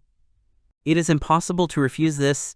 That is exactly what everyone thinks. That is, for a normal person. Suddenly, Second denies the guy's offer. All the people are shocked by this outcome. He asks him to repeat his words. Second smiles and says that he refuses. The guy is silently angry at him. Everything is fine, because the main character predicted it. Now, Klaus couldn't knock all the bad out of Main, so he decided that in the end, he would come and try to recruit him. After all, he is the big boss of this suspicious knightly order. He gets angry and asks if he wants to. Seknod says that before the match started, he promised Main that after everything, he would go to the royal palace with him. The meaning of these words is hidden between the lines. They mean that he has already cooperated with the second prince. He certainly made an agreement with him just a couple of minutes ago. The guy asks to take him to the royal palace. He agrees. The judge nearby can witness this. The guy remains angry and asks the dark-haired guy if this is true. He nods and agrees. He grits his teeth in anger. The contract between the second prince and him has already been made. By pushing in and soliciting, it is essentially a public attempt at recruitment. Even if he is the first prince, it is a breach of etiquette. He understands that this is really unfortunate. Great. From that moment on, he asks to show him his devotion. The guys look at him. The blonde boy turns to Second, who realizes that the boy has forgotten the lesson he taught him before. Now it's time to continue the lesson. Seknod asks if he could continue competing with him until he goes completely berserk. He asks him to be gentle. There's no way he can beat him. Second says that this trait of his requires changes, so he calls him a weak, stupid brother, who says that he is terribly strict with him, almost like an older brother. The protagonist asks him not to put them in the same line and lightly hits him on the forehead, admitting that it is because they are friends. At first, the guy looks at his friend pitifully, and then smiles and agrees with his words. An angry guy walks through the building, swearing at Maine. Then he goes into the principal's office and asks if Paula Memento is here. The girl in glasses asks him to calm down, but he rudely demands that she shut up and quickly give him all the information on this scoundrel.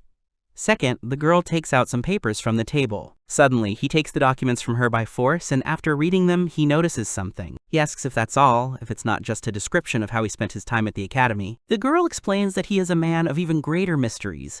Even the island nation of Zipan, where he comes from, is still completely unknown. The guy angrily throws the papers on the floor and leaves silently. The girl gets upset. She heard that he is temperamental, but not to such an extent. She turns to Second and says that she should keep a better eye on him. After receiving the Ring of Ganesha as a prize for their victory, they manage to escape and leave the Royal Academy of Magic behind. And somehow his plan to get magic was completed. Now he just needs to somehow learn the 4th and 5th forms, and everything is ready. He is standing in front of the estate. The protagonist raises his finger and asks the girls to listen as he explains the current goal. Anyway, they are going to focus on gaining experience in dungeons. They are going to do research until Iko reaches intermediate level. The guy is sitting on the bed. The girl is listening to him, standing in front of him. He understands that in their case, he realized that raising their overall ability level should take priority. From now on, and for some time to come, they will concentrate their efforts on exploring dungeons. The girl asks if they are going to Royce's dungeon again. The second girl with ears waves her hands and rejoices. The protagonist asks the first one not to be afraid, because this time they will go to the second-ranked dungeon. They will explore Limptafatha there. Both girls agree to his offer. Limptafath's dungeon doesn't spawn a ton of monsters, and each one has high defense but weak attack. This will be a good workout for their coordination, plus the stone shell shield drops from their stone turtle boss. Perfect eco item. The girl asks again about the shield for eco. For eco, the appropriate task is to repel attacks from monsters on the front lines, so shouldn't they go now and improve her shield skills? Then she understood. Even so, there will be times when you will get hurt through your shields, and to be prepared for such times, you need to learn healing magic as well. The girl asks if they are planning to put such an innocent young girl on the front lines. The protagonist says it's okay. She will become indomitable in no time. That's not what she meant. The group enters an armor shop. They bought a large shield the size of Iko. There was no armor suitable for Iko's body, so instead they bought high-end small equipment. Afterwards, they stopped at the Great Royal Library, the whole thing costing $4 million, which was much more expensive than the guy's equipment, where Iko learned the art of the pawn shield and the art of the spear shield. The protagonist says that they will go look at the healing magic grimoires in the church. He comes and says that he would like to look at the weak healing grimoire for healing magic.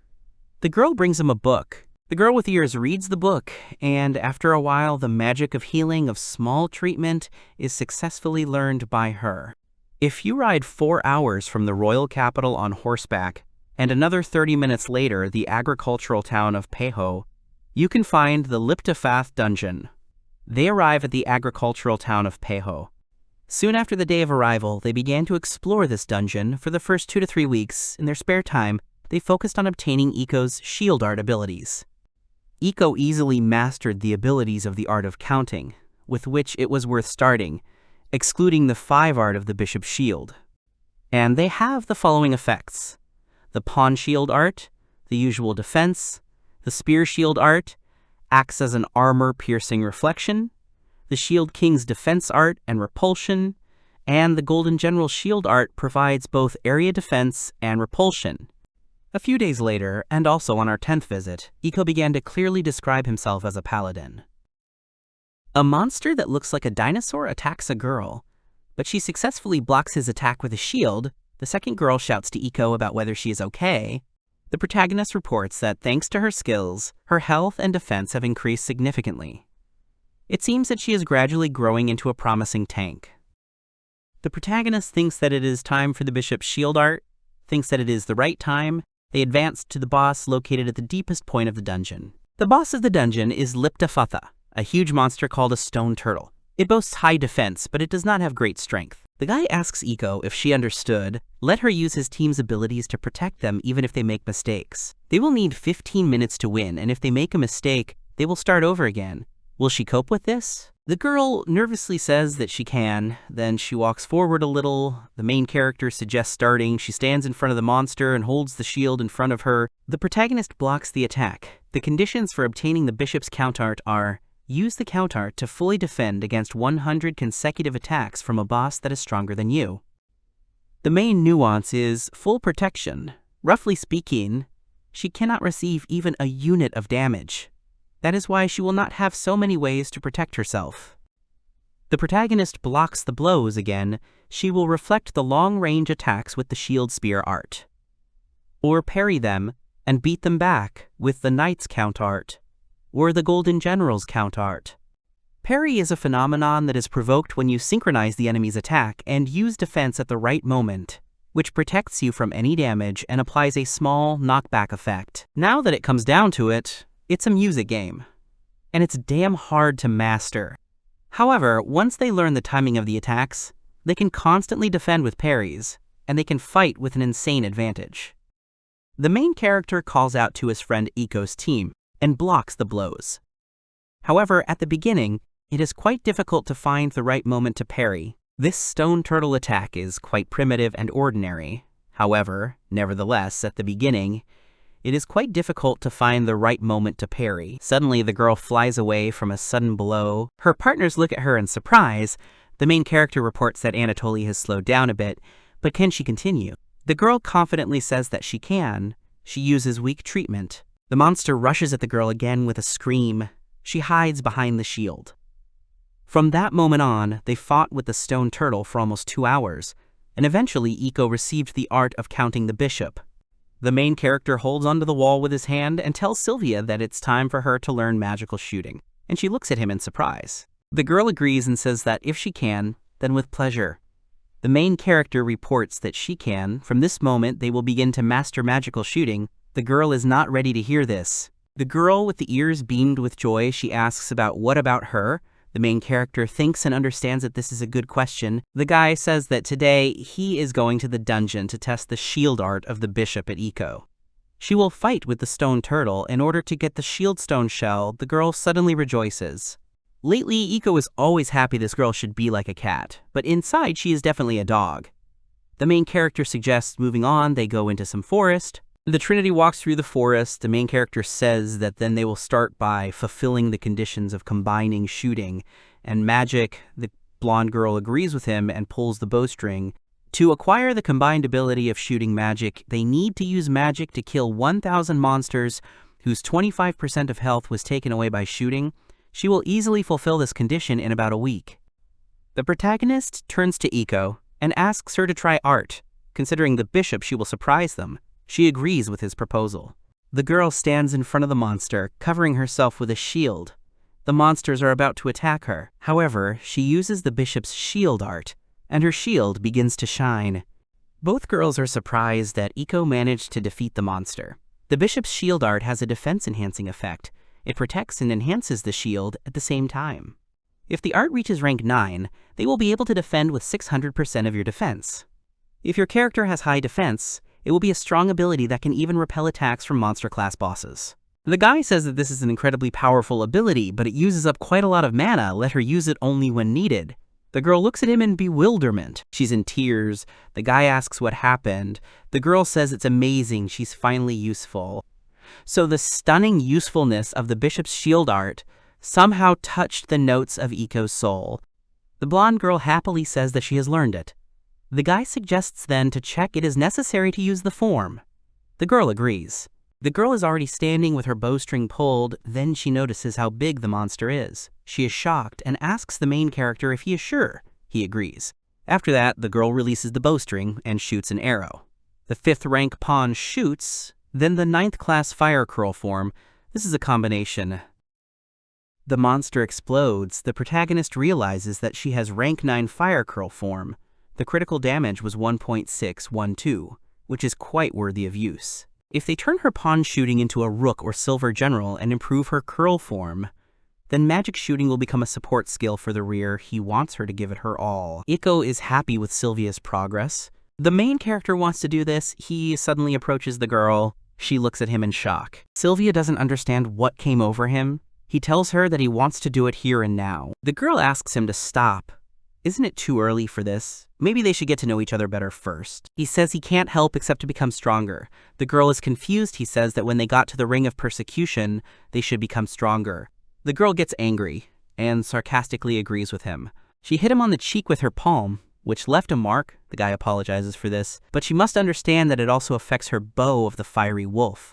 And Iko, just like her future stone turtle shield, she had already fallen asleep on the bed.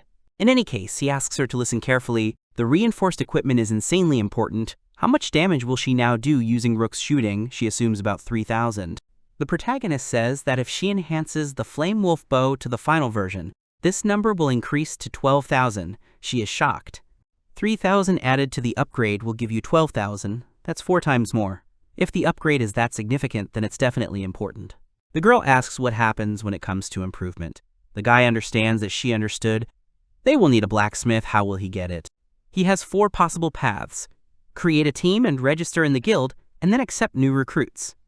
Recruiting people as a member of a group is easier than doing it alone. However, it is impossible to say exactly when he will meet a good blacksmith, and there may not be a blacksmith at hand. It sounds problematic. The second is finding and recruiting people who are capable of learning blacksmithing. If they are lucky enough to find one, there are a lot of advantages, but the chance of encountering one is not even 1 in 10,000. The third is to recruit an active blacksmith. This is the most realistic way, but not so much prospects. A blacksmith is a valuable profession. It is foolish to ask him to give up his work for strangers. The fourth way is probably the best. The girl looks and asks what came to her mind. The protagonist offers to buy a servant. The girl says that in this case it will be easy to find him. He is surprised that she is not angry. She says that he is looking for a servant with a disposition to blacksmithing. A good one is coming. If we are talking about the servant market, then no one will be against looking at their characteristics. The guy is surprised that she agreed. He thought that she would get angry, like he wants to make fun of the servant and then hit him, but this did not happen. The protagonist says that's fine. In that case, they'll go back to the capital tomorrow and visit the servant merchant. She understands. She thinks he should wear that very outfit. This is a rare outfit, rich looking. He will be served better. It is a good idea. Then everything is decided. He will prepare it. The main character and his companions find themselves in the capital of the kingdom of Winston.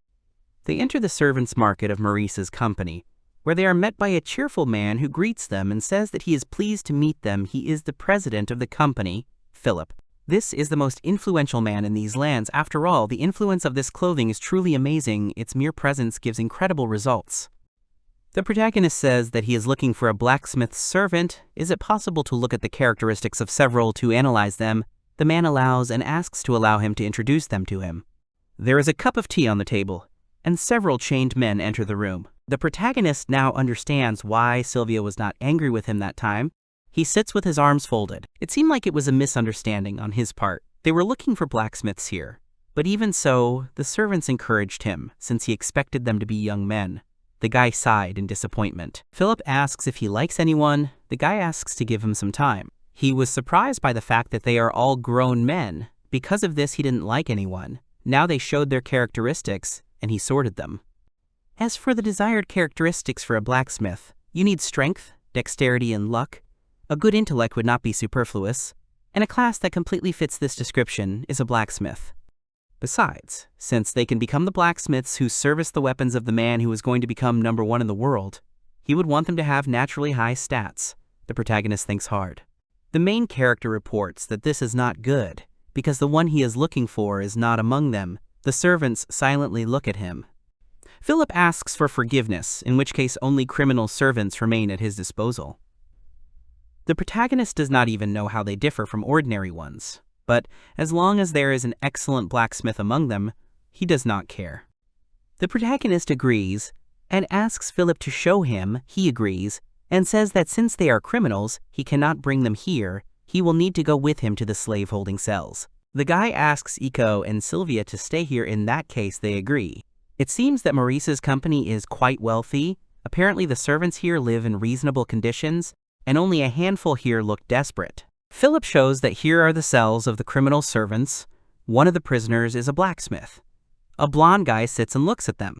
However, the main character informs them that he will not suit them.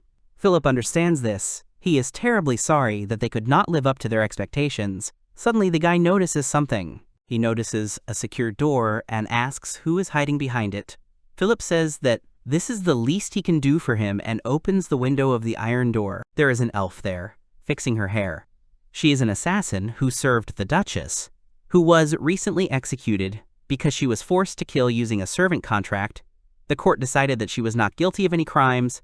She was pardoned and sent here. The boy is amazed by the race of the dark elf. She is talented, however. She was assigned the clause of peacefulness in her contract with the Kingdom of Castal. If she was used, it would most likely be as a maid, and as the guy can see, even though she is a dark elf, no one has taken her away in all this time, which causes great inconvenience. The protagonist realized that she can't attack. It's a serious limiter, but how come no one took her? There must be a big demand for such a hot thing. Philip says that people complain about the limiters. That's right, because in the Kingdom of Castal, there was discrimination against beastmen and persecution of dark elves. They must have established some rules to deal with it. In other words, not to mention dark elves as maids, even the very existence of such a servant is shameful. The main character looks at her through the window and asks to show her characteristics. The elf looks at him and sighs. He looks at her with interest. What immediately stands out is her agility. Her strength and intelligence are quite high. Dark elves are a versatile race specializing in fencing, shooting, and magic. Her characteristics match the game design. However, how come her luck and speed are both so high? The guy asks her what skills she has. The girl names fencing, shooting, magic, string manipulation, stealth assassination. Now he understands. Abnormally high agility improves not only magic, but also string manipulation. The reason for its speed is that it improves stealth assassination. This means that her class can follow the blacksmith branch. The protagonist asks how much is her price. Philip was happy. At that very moment, he decided to buy it. It cost 16 million. The brilliant embryo of a magnificent blacksmith for such a price means that this world is already doomed. If so, Philip will draw up a servant contract. It is used for servant magic. He saw it before in Mobion. The master and servant bound by the contract cannot go against the points specified in the contract. And this magic is not about what happens after the violation. It is about the all-powerful mystical force that does not allow even to try to violate it. There are a couple of tricks for violation without punishment. Philip asks about the points of the agreement. The main character thought so much about unnecessary things that he didn't even read the lines. The meaning of the contract is this: the master treats the servant humanely, and the latter obeys him. These are normal points. But there is one thing, that last point. A servant cannot attack any people. This is serious. Doesn't that mean that if she is attacked, she will just be beaten? Can't Philip do anything about it? Philip says it's a government decree, so it's okay. The protagonist signs the contract with these points. The servant also signs the contract. Philip uses the magic of service. The elf and the guy shine. Now the magic is concluded, he thanks. Second for the purchase. The protagonist asks the calm elf what her name is. She says that she has no name. The guy says that they will go up to the reception now. Second understands that his joke didn't work, and besides, this elf makes a look full of disgust. Despite the fact that she is a servant, she is not simple. However, she doesn't have a name. What kind of life did she have? In that case, it would be problematic to ask her if she would mind if he gave her a name. She agrees. Second is thinking about a name. Sweet chocolate skin, purple violet hair. He thinks about the color purple, thinks for a while and makes a decision. Second asks the girl, what about Yukari? And she calmly closes her eyes. She bows and agrees her name is Yukari, and she will be at his mercy. He calls her master. The guy introduces Second. Later he introduces his comrades. The girls are surprised by Second's arrival, because he didn't come alone but found a good blacksmith. Sylvia looks at the two who came with a smile. Sylvia asks the guy if it is possible that this lovely elf girl is a blacksmith. The protagonist explains that from today on, Yukari will study blacksmithing. Sylvia is shocked by this. She never expected the blacksmith girl. Why didn't she think about such a possibility? Yes, they are gigantic. Iko introduces herself to Yukari and says that they should get along well, and Yukari hopes that they will get along well too. Iko has her own amazing and unique communication style, and now they also have Yukari, who never loses her composure. The guy says that Sylvia is there. Despite her appearance, she is an excellent magic archer. She does not understand, but the guy promises that in time she will understand. Now they are returning to the city of Peho, and there they will discuss what they will do next. He thought he was excited at first, but he was wrong. During their journey to Peho, he tried to deepen his relationship with Yukari by asking her various things. As a result, she behaved with restraint, and no matter what he asked, Yukari answered coldly and very sadly. Since he was not good at communication, he quickly gave up on this idea. They rode horses. Although she is a servant, she is also a valuable comrade. If possible, he would like to get closer to her. If their relationship is not favorable, even if she becomes a good blacksmith, she may leave. He thought about it and eventually came to the answer that he just needed to ask her directly. They arrive in town, and the protagonist asks Yukari if she can tell him about her past. The girl asks if this is in order, but if she doesn't want to, she doesn't have to answer. They stare at each other. With her eyes closed, she states that, with all due respect to him, she refuses this. Then the girl leaves. Second thinks with a grin that he didn't even expect that he could get much from her. It's because she reveals a lot of emotions when asked. There's definitely something in her past. That's why she talks a little and acts like that. She's afraid of her past being revealed. Suddenly, the protagonist realizes that it was somewhere around the time when he was #1 in the world. He remembers how one guy asked him what he did for a living. It felt like he once had the same feelings as Yukari when answering the question. He always answered that he was in real estate. Why did he keep it a secret? Because it would ruin their relationship. If people knew from rumors that he was unemployed, they would definitely stare at him with angry glances. In fear of this, he always kept his distance from others. He acted in advance, saying that he had time and money, so being #1 in the world was his hobby. Yukari doesn't have such simple reasons for this. He thinks that they have a lot in common. She has thoughts that he won't accept her if she tells everything. He needs to make her believe that these people will definitely accept her for who she is, even if she reveals her past. It will be hard, but if he doesn't know what to do, what else can he do but try? Suddenly he stands up and says that, anyway, it's time for dinner. They discuss whether they should form a band. People in the bar are drinking. Sylvia and Iko look at the elf, who asks again about the band. Second completely forgot. He never told her about their goals. He aims to become #1 in the world. Sylvia and Iko are his comrades who help him. He would like Yukari to help him too. The girl says that she is a servant. If there is something that she is capable of, then she will definitely help. But what does #1 in the world mean? The protagonist asks if she understands that he is not joking. She calmly agrees. The guy understands that she does not believe him. Sylvia says it's been on his mind for a while, but how is he going to turn the world's #1 dream into reality? The protagonist says it's a good question. She asks why he uses her full name. Second says that the answer is simple. Study each title ability as much as possible. Defeat their owner. You just need to win each title fight. The girl is shocked by this. Titles are the pinnacle of any skill. This can be explained. Using shooting as an example, there are 7 sub-skills ranging from pawn shooting to improved rook shooting. To obtain the shooting title, you need to max out each of the 9 side skills to rank 9. This is the first requirement. The second is attending and winning the title fights, which are held twice a year, in summer and winter. This is a tournament style of competition, where those who fulfill the first requirement fight in hopes of winning the title. If he fulfills the second requirement, he will be rewarded with the privilege of fighting the current title holder, and if he wins, he will be able to officially take the title of Armor-Piercing Demon General for himself.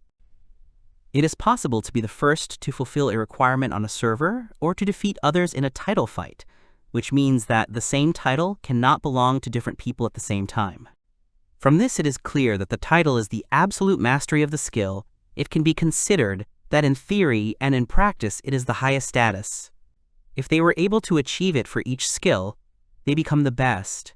Winning each title is a significant factor to consider him #1 in the world, but it is not enough for him to proclaim himself as the real #1.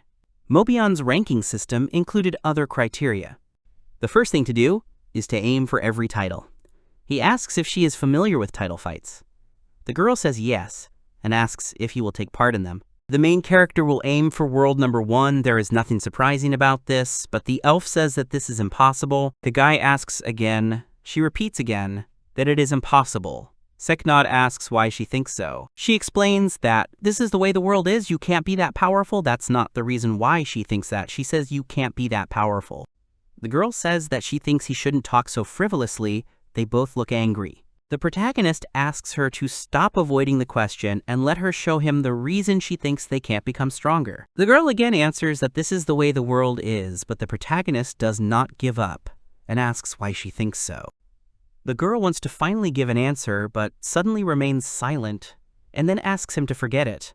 She asks if she can take her leave first, and second gives a positive answer without hesitation. The protagonist wonders what she wanted to say. If you think about the fact that she no longer has the status of an assassin and a name, the answer suggests itself. It is quite possible that she was not raised as a person from childhood. So hard is the life of an assassin. The pain and cruelty of becoming stronger, the inability to protect someone with such goals, that's why she got angry, saying it was frivolous. He would tend to agree with her if she wasn't talking to someone like him. Sylvia asks the guy that she is quite dangerous. The main character says that she is probably morally unstable. Considering how she was chained up in prison before he bought her, it's innate. She's not able to control herself. She wanted to say something, but it was obvious that she was holding it in. That's what she thought. But what did Second think? He thinks she was afraid that her secret would be revealed. The girl smiles and the guy asks about it. She says that she was not laughing at him. She winks and tells him that women sometimes have conflicting feelings, and she wakes up Echo, who had fallen asleep. For the first time since they met, he thought Sylvia looked hot, but the tissue stuck to her thighs as she walked away, and he abruptly took it back. The group ends up in a rank 3 dungeon called Asiasparn. The protagonist wonders why they went to a rank 3 dungeon at such a time. It's all for the benefit of forming a team. To form, you need to complete the quest. You need at least 3 participants to complete in less than 2 hours. Any rank 3 dungeon will do, so this is a pretty easy quest. He hadn't completed a 3rd rank dungeon for a long time. He had only entered the Asiasparn dungeon once, a long time ago. At that moment, he completely forgot that Asiasparn's nickname was the Dungeon of a Kick in the Ass. The group is met by several armed goblins who stare at their potential enemies. Sylvia is surprised by them. The goblins suddenly start laughing. Then the girl is going to defeat them with magical shooting. She uses a combination of pawn shooting and Oppo fire form. The goblin looks at the girl who flew up and chuckles. The elf calmly watches this and understands everything. Sylvia won and happily says that it was as easy as pie, because it was only rank 3. Iko realized that it was easy, and happily went to attack the goblins with her shield. The elf asks the guy if it is normal. Second says that it is a fair question. Now she will see for herself. The girl shouts the word Oriegasai and uses the Golden General's shield art, pushing away 2 goblins with it. Then she defeats several more with her shield. The elf says that this is incredible. The guy explains that with strong warriors both in the vanguard and in the rear, they will be able to pass the dungeons without any danger. At this rate, if he joined the slaughter, it would only hinder their coordination training. He was simply watching for an ambush and protecting Yukari. A huge monster appears from the tunnel. This is the boss of Asiasparn, a monster nicknamed the Knockout Goblin. He is huge, but slow and has almost no defense, so he is considered an easy boss. However, he has 10 goblin sorcerers who can use magic. It can be annoying to fight against the boss and them at the same time. With their current firepower, they will kill the boss in 2 hits, and the mage requires 1 hit, so there should be no problems. Iko behind the guy asks him what their strategy is. The guy says that they don't have one right now. With her delight and sparks on her face, it is simply impossible to refuse her. Second says that Iko will distract the big guy in the center of the arena, let him hold him back with the art of the bishop, and he and Sylvia will kill him. The guy asks Sylvia to act as usual, and Yukari to stay behind him. Both girls listen to the guy. Then he says that it's time to start. Iko happily walks to the center of the arena to bait the boss. It works. He swings and strikes. After the girl blocked a powerful blow from the goblin with her shield, which only took 3 points of damage from her, the main character shouts to her that it was well done. Sylvia then shoots magic at one of the goblins, defeating him, but it becomes rather boring for her. The monster continues to hold the club on Iko's shield. Then the protagonist pulls the bowstring and suggests to hurry up and finish. He uses rook shooting and hits the boss in the stomach. Yukari is surprised and watches silently. He used a combination of knight shooting and silver general shooting, and 2 shots were enough to kill the knockout goblin. And Sylvia had just managed to clear out all the goblin sorcerers. The guy asks her if she finished. It's strange, the team formation hasn't finished yet, as he remembers. After killing the boss and his henchmen, everything should have ended immediately. Suddenly he understands something and gets scared. The body of the knockout goblin should have evaporated after a while. Behind the goblin's body there is a smaller goblin hiding. The main character notices him and understands that things are bad. Then the goblin aims his club straight at the elf. The main character rushes to her. The guy moves the girl behind him with his hand, which surprises her. He wants to protect her. He then uses his Oppo form of fire, forming a ball that is aimed at the goblin, causing it to burst into flames. Suddenly, the boy and the elf find themselves on the beach and in confusion. They are in a blowing dungeon. Isekai is so called because of the magic of random teleportation that goblins can use right before they die. It forcibly transports the target to a random location 4 kilometers away from the battlefield. The protagonist does not understand where he ended up. One day, a topic appeared from the Mobian Wiki, an online encyclopedia that was the first resource for sharing knowledge between players, a case of very distant teleportation from Asian, and its contents were amazing. It was expected that it would teleport 4 kilometers from there, but to this user's surprise, it was transported 255 kilometers. The idea is that if, while the knockout goblin's body is evaporating, the goblin sorcerer uses random teleportation while touching the body, that place of movement will be from 4 to 255 kilometers away from the dungeon. It was a funny, strange case. In teleportation spells, the place of movement depends on the spent mana. The system will move it as far as the mana is enough. Since the teleportation location is unknown, if they didn't let the knockout goblin spend even a little mana, they would end up being teleported 255 kilometers away. The guy completely forgot about this detail.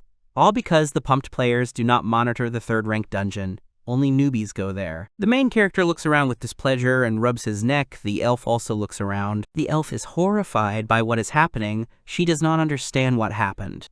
The main character asks the girl not to worry. The goblin simply teleported them. She asks again about teleportation. The guy says that he most likely teleported them about 255 kilometers from here. The girl looks at him sideways. The main character realizes with displeasure that this is how it is and will have to come to terms with it, then is surprised that they have finally created a group. It looks like the goblin mage is dead after all. Wherever they are, as long as they are in a group, they will have access to one of the group perks, open communication, group chat. The protagonist turns to his partners and asks if they can hear him. Sylvia screams and calls the guy names, asking where they disappeared to and if they are okay. He answers that they are fine. They were teleported far away from them. Now they will return. They should stay in the city of Peho and wait. The girl asks how long they will have to wait for them. Second says about a week. They have a vacation for that time. Let them have fun. The girls are shocked by this. The guy says goodbye to them, but the girl asks to wait, but he disconnects. The elf asks if they are really far away. The main character says that of course. There is no point in doubting it. If you think about it, for a week he was stuck here alone with Yukari. He would like to try to open her soul during this time. If we decide that they are on the coast and 255 kilometers from Isekai, then we can understand that they are now in the southeast, in which case they will go north along the coast. They will reach the city of Kula. And from there to Peko, it's about a day's journey on horseback. And from here to Kula, it's about 5 days' walk. The elf says that he seems to be familiar with this situation. He asks if she can believe it, but that is not the point. The guy asks why she is so calm then. The girl apologizes and says that she was born that way. He understands that she doesn't even think about portraying emotions. He can't do this anymore. He will have to change the original plan. He has no choice but to force her to show her real emotions. He tells her that from their first meeting, she seems to be under a shell. What secret does she want to hide like that? She says that everyone has things from the past that they would not like to tell. In that case, is she going to continue to behave like that, trying not to reveal the past? The girl gives positive answers. He understands that she has finally begun to reveal her thoughts. Second asks the girl if she admitted that she was behaving badly. The elf denies it. She was just trying to make conversation. The guy asks if it's true. It just slipped out of her mouth. If she's nervous. The girl's lips are trembling. The main character notices this and draws attention to it. asking if she feels it herself. She's quietly angry. The guy understands that the tactics are working, emotions are starting to overwhelm her. Now they should move on to a more important topic. Having arbitrarily decided that if she told, it would be pointless, she created a wall between them, whether she really thought it would work. The girl remains silent. The protagonist says that this is a rule of thumb, but he will take on her burden of telling the whole truth. Frankly speaking, she already has a guess. Last night he learned something. The recently executed old woman, Ichi'i. He had already heard about her. The guy asks her to be honest with herself and throw off this burden. There is no point in keeping secrets. Then she says that she is hiding them for someone else. Not for herself, but for the kindness of Mrs. Lucia. The guy says he doesn't understand, but it seems to him that she does it only for herself. The girl gets angry and turns away. The guy's operation was successful. He was able to make her show her feelings. Maybe he overdid it, but if he hadn't done that, the wall of feelings would have remained the same. Yukari thinks that he is a superficial person who is trying to lure her in by telling her this unrealistic, stupid dream and does not deserve to be her master. He sends a magical archer and a little beast girl to the front while he himself stands aside. A person who goes through dungeons like this will never be able to become #1 in the world. She thinks about the accidental teleportation. It's definitely a lie. This man uses dirty methods to be alone with her. Most likely, having got into such a place with her, he wants to defile her. She cannot resist. She is disgusted by the idea of this. Perhaps she should leave. She can't just leave, interrupting the life given to her by Lady Lucia. Her life was provided by her. Day turned to night, then morning came, and he still hadn't touched her. It seemed he had been watching the camp all night. He had been on guard all night. At this rate, she would soon exceed her limits. On the morning of the third day, she had been struggling with drowsiness all night. After 2 nights without sleep and 2 days of walking, she felt herself getting weaker. He didn't even touch her last night. It's quite possible that he's waiting for the moment. When he completely loses his strength, he's a really treacherous man. Like yesterday, they spent the whole day just arguing. Whenever they talked, everything ended in arguing. The relationship completely evaporated. Due to politeness and sleepiness, she can't even make the right decision. Yukari's actions are completely unstable. Because of her hostility towards him, she behaves normally next to him. Maybe it's just because she's tired. However, everything together has had an effect now. Watching her fiercely try to protect herself, he was convinced of something. As long as the servant contract existed, he could not harm her. It was impossible that she did not know this. This means that she was brainwashed, perhaps to make her careful with the master. The culprit of this was definitely Duchess Lucia Izine, who had the ability to brainwash. She was a famous character in Mobion with the nickname of the brainwashing old woman. There's only one way to dispel her spell: the concentration of strong emotions in a life-threatening situation. In the story of Mobion, the character who was brainwashed by Duchess Lucia was able to get rid of the curse only when his beloved was killed in front of his eyes. Such a nightmare actually existed. This magic, which is unique and unrepeatable, and which is only suitable for soap operas, it is completely different in the real world. It is too complicated. He has no choice but to force her to show her feelings, and not simple ones, but very strong ones, in a life-threatening situation. It's very difficult. What should he do? He thinks about it for a very long time. Suddenly, someone attacks the guy from behind and stabs him in the back with a sword, and also grabs the elf by the hair. A guy with scars on his face grabs her and smiles. They shout at him not to touch the girl. They ask if he killed the guy. They are about to leave. They walk and discuss how much they will pay for her. She looks special. They will give 40 million on the black market. The fire remains burning, and the guy lies on the ground unconscious. However, he is alive, gets up on one knee, and realizes that their target was Yukari. They were so intoxicated by the idea of 40 million that they didn't even think to collect the equipment from his body. They thought he was dead, and so they completely forgot about him. It's obviously impossible to survive after his heart was pierced. However, even though he was pierced, his build has a terrible amount of health, so even half of it wasn't taken off. Their actions are not forgivable. The girl looks at her master's body. He is still too slow. He just didn't have time to react. For a guy who so wanted to become #1 in the world, he died so easily. She will become nothing more than a toy again, and then she will be sold and end her life at the very bottom. She feels sick at the very thought that this is her fate. She does not agree to this. She will never agree to this. Why does she have to go through all this? She can't stand it anymore. She can't do it anymore. At that moment, it was as if an electric shock had struck her forehead. And then she remembered everything. She remembers how her grandmother told her that now she would become her shadow, let her address her as a mistress, and she does so. and her grandmother praises her. Grandma says that she needs to work a lot. Does she understand this? She must be useful. This is her duty. She was trained as an assassin, was an acolyte of Lady Lucia. Then that day her last words were, the grandmother asks to open her forehead. Because she has undergone training, the girl asks what she wants to do. Grandma casts a spell that will make her happy, and then she passes out, and when she wakes up, it's all over. Lucia was executed for plotting a rebellion, and her servants were also destroyed. Only she was made a servant in Maurice's company. She was saved. It was her mistress, whom she respected, Madame Lucia, who did this. The girl lies on the floor in despair. The girl realizes that she has been brainwashed and holds back her tears. Suddenly she throws up. The guys call her names for it. One of them kicks her, but they order him not to damage their goods, but it's just a stomach, they won't look at it. It was all confusion when Lady Lucia smiled at her. She did it only at the very end, touching her forehead.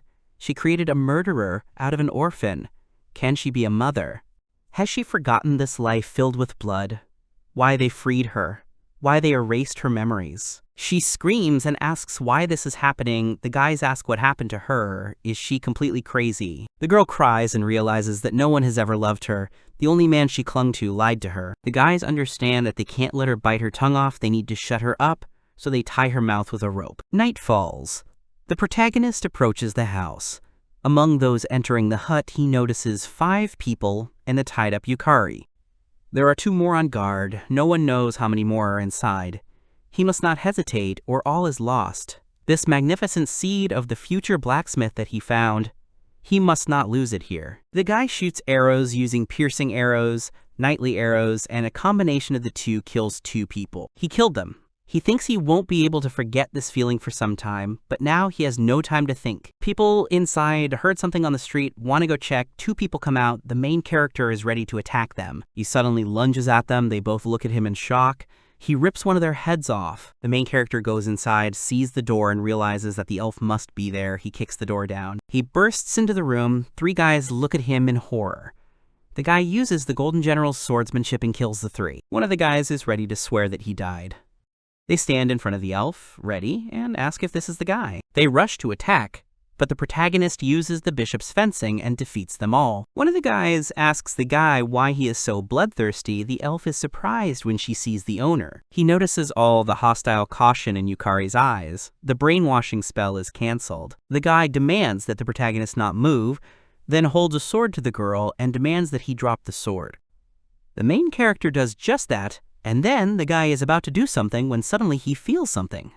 He concentrated too much on the sword and didn't notice the spell circle under his feet. Suddenly he screams from the fire on his head. At that time, the guy rushes towards him. The protagonist pierces the enemy with a sword using Silver General's swordplay, Water Curl form, and Magic swordplay. The guy approaches the elf and frees her. Asking her if she is okay, they need to go, because it smells like burning. It's already dawn outside. The main character says that he is very sorry, because of his carelessness, Yukari got into danger. They sit in the forest opposite each other. Yukari says that she should be sincerely sorry. The protagonist asks if it is for her early actions. The girl gives a positive answer. Second, seriously reports that he already knows that she was brainwashed. Most likely it was brainwashing, so that she would definitely be careful with her mistress. This is the brainwashing effect that Duchess Lucia owned. The girl does not understand how he knows. She can take her time. We can talk on the way. Yukari reveals that she lived as a pawn for the assassins of the Duchess of Lucia. For many years, she adopted her, did not even give her a name, raised her as a pawn for murder. The protagonist understands this. She must have been brainwashed. She is happy and glad to be a mercenary, but in reality, she did not fall into despair. After the attack of these bandits, she idealized her past as a shadow. It was a stupid misunderstanding. She was blatantly brainwashed.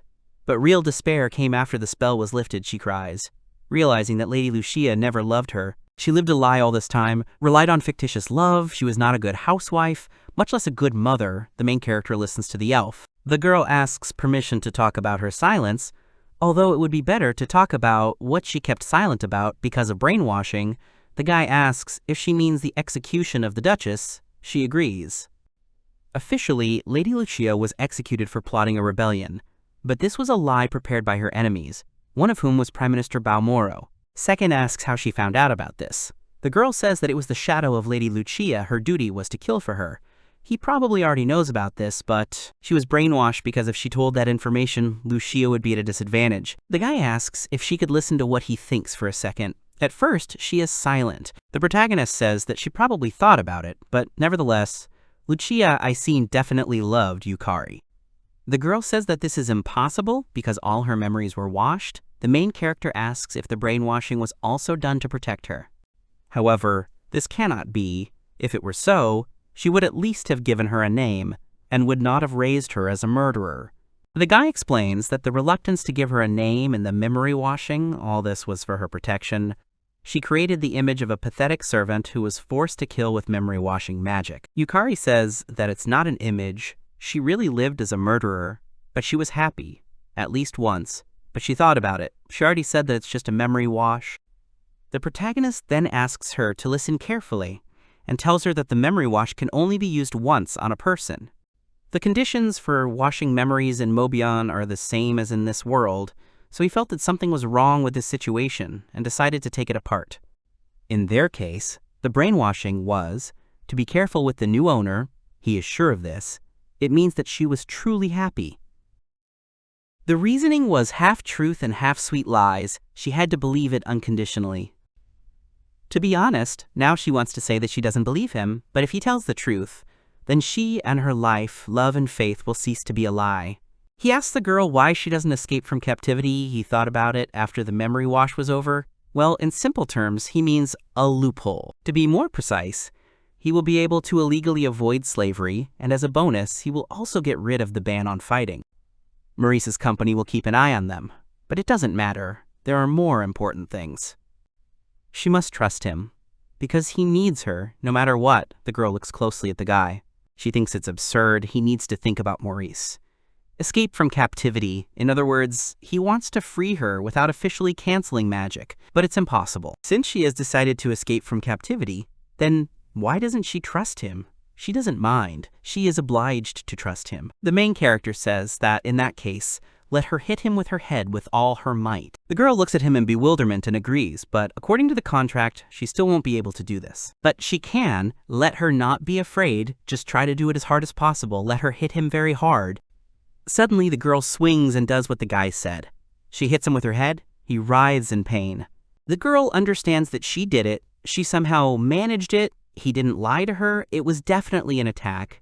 Second says that it seems she did it. She thinks he really plans to become #1 in the world. He let those two clear the dungeon by themselves to train them. That teleportation was true. That stubborn behavior was to remove the wash. Just saying, trust me. It was all for the sake of making a blacksmith out of her. He did it for her. He went for it. The guy asks if she trusts him, and she tearfully replies that it's a matter of time, but she will definitely trust him. The plan to remove the spell was successful. If the player headbutts the servant, any spells between them will be broken. Perhaps because of the absurdity of this rule, no one even tried to fix it. It was considered a minor bug. One could say that this detail was not worth paying attention to at all. The girl tells the gentleman that they have finally arrived. They are in the port city of Kula. They both admire the views of the city. The sea waves could be heard from afar, while the morning breeze hit his face. A wonderful time to immerse himself in his thoughts. Did Prime Minister Balmoral really kill Duchess Lucia Isekai? Yukari personally participated in those events, so she is unlikely to be mistaken. But he is interested in something else. In his gut, he feels that there is something else behind this case. Some huge mystery shrouded in darkness. For a start, the Prime Minister of Moreau is the head of the Order of the First Prince. Given his power and character, they can get away with anything. As for his father, King Bevel Kestel, he's probably some selfish old man who puts profit above all else. But he's already convinced that this world is different from Mobius. Therefore, in order to become #1 in the world, he cannot ignore the existence of the king, whom he did not even remember in the original game. Besides, there is also Maine, the second prince in the balance. He does not want his friend to be dragged into this political war. He must solve this mystery. It is necessary for the realization of his dream, to become #1, and for the bright future of Maine. The guy tells Yukari about the minister she told him about. He will deal with him, maybe not right away, but he will definitely come up with something. He shouldn't throw around such promises. Her ear twitches, and the guy notices it. In the farming town of Pejo, Sylvia meets them and gets angry. asking what they've been doing for so long. Were they on a honeymoon or something? After a week of separation, her mood was the same as when they first met. Iko throws herself into his arms. The protagonist says they are sorry. Sylvia asks where everything is okay. They had a cavalry of problems. She looks at them both. All three girls leave the guy. Sylvia says that they all need to talk alone. They start chatting. The guy realizes that this is women's gossip that he has only heard about, and he wants to eavesdrop on it. The guy thinks that they are arguing about who will get him. They probably missed him. He is so glad that they were able to become such friends with Yukari. Iko beams and asks what their plan is for the dungeon. The guy tells her that it's pretty late, so they won't be going on raids today, and the girl gets upset. But instead, as she gets the idea to discuss the raid plan over dinner, they walk hand in hand. The girl says that it is wonderful. Now their task is to gain experience. Is it necessary for Yukari's development? They will gain experience for Yukari. It is necessary to bring her blacksmith skills to rank 9. The raids will be directed to the Liptafath dungeon. They will enter it until she becomes a blacksmith. Fortunately, it will not take long. The dungeon is located in the vicinity of Peiho. Yukari asks the guy if they have chosen a name for their team yet. The guy completely forgot about it. The girl is right. They need to choose something. Sylvia has an offer, but he immediately refuses her. Yukari will gladly listen to her. She will start by saying that she is a knight who took a blood oath under Lupin. The protagonist realizes that she definitely knows something. Her words are dangerous. Yukari says that most of them are not knights, so the name will not work. Sylvia suggests the name Knightly Order of Rebirth, but is silenced with a bottle. Yukari came up with his own version. S, in honor of the head. O, the common goal. S, aspiration. U, success. In the end, he gets SOS. The guy does not understand where they come up with these names. The guy says let Iko choose, but she's asleep. Second thinks he'll have to come up with something himself. They become a lightning team. Yukari listens to him, and Sylvia gets drunk while Iko sleeps. Yukari says that if they don't become the best, it will be quite a shameful title. But they will manage, and inadvertently, he is going to become #1 in the world. One day, while drunk, he randomly chose a name for the team. This will sound like an excuse, but he believes that one should act just as boldly. They are in the second-ranked dungeon Liptafath the next day. Sylvia and Iko stand ready. They attack their enemies. The main character is pleased to find himself in Liptafata after a long break. What is pleasant, people will ask. Killing everyone in the dungeon and gaining experience. That's what is pleasant.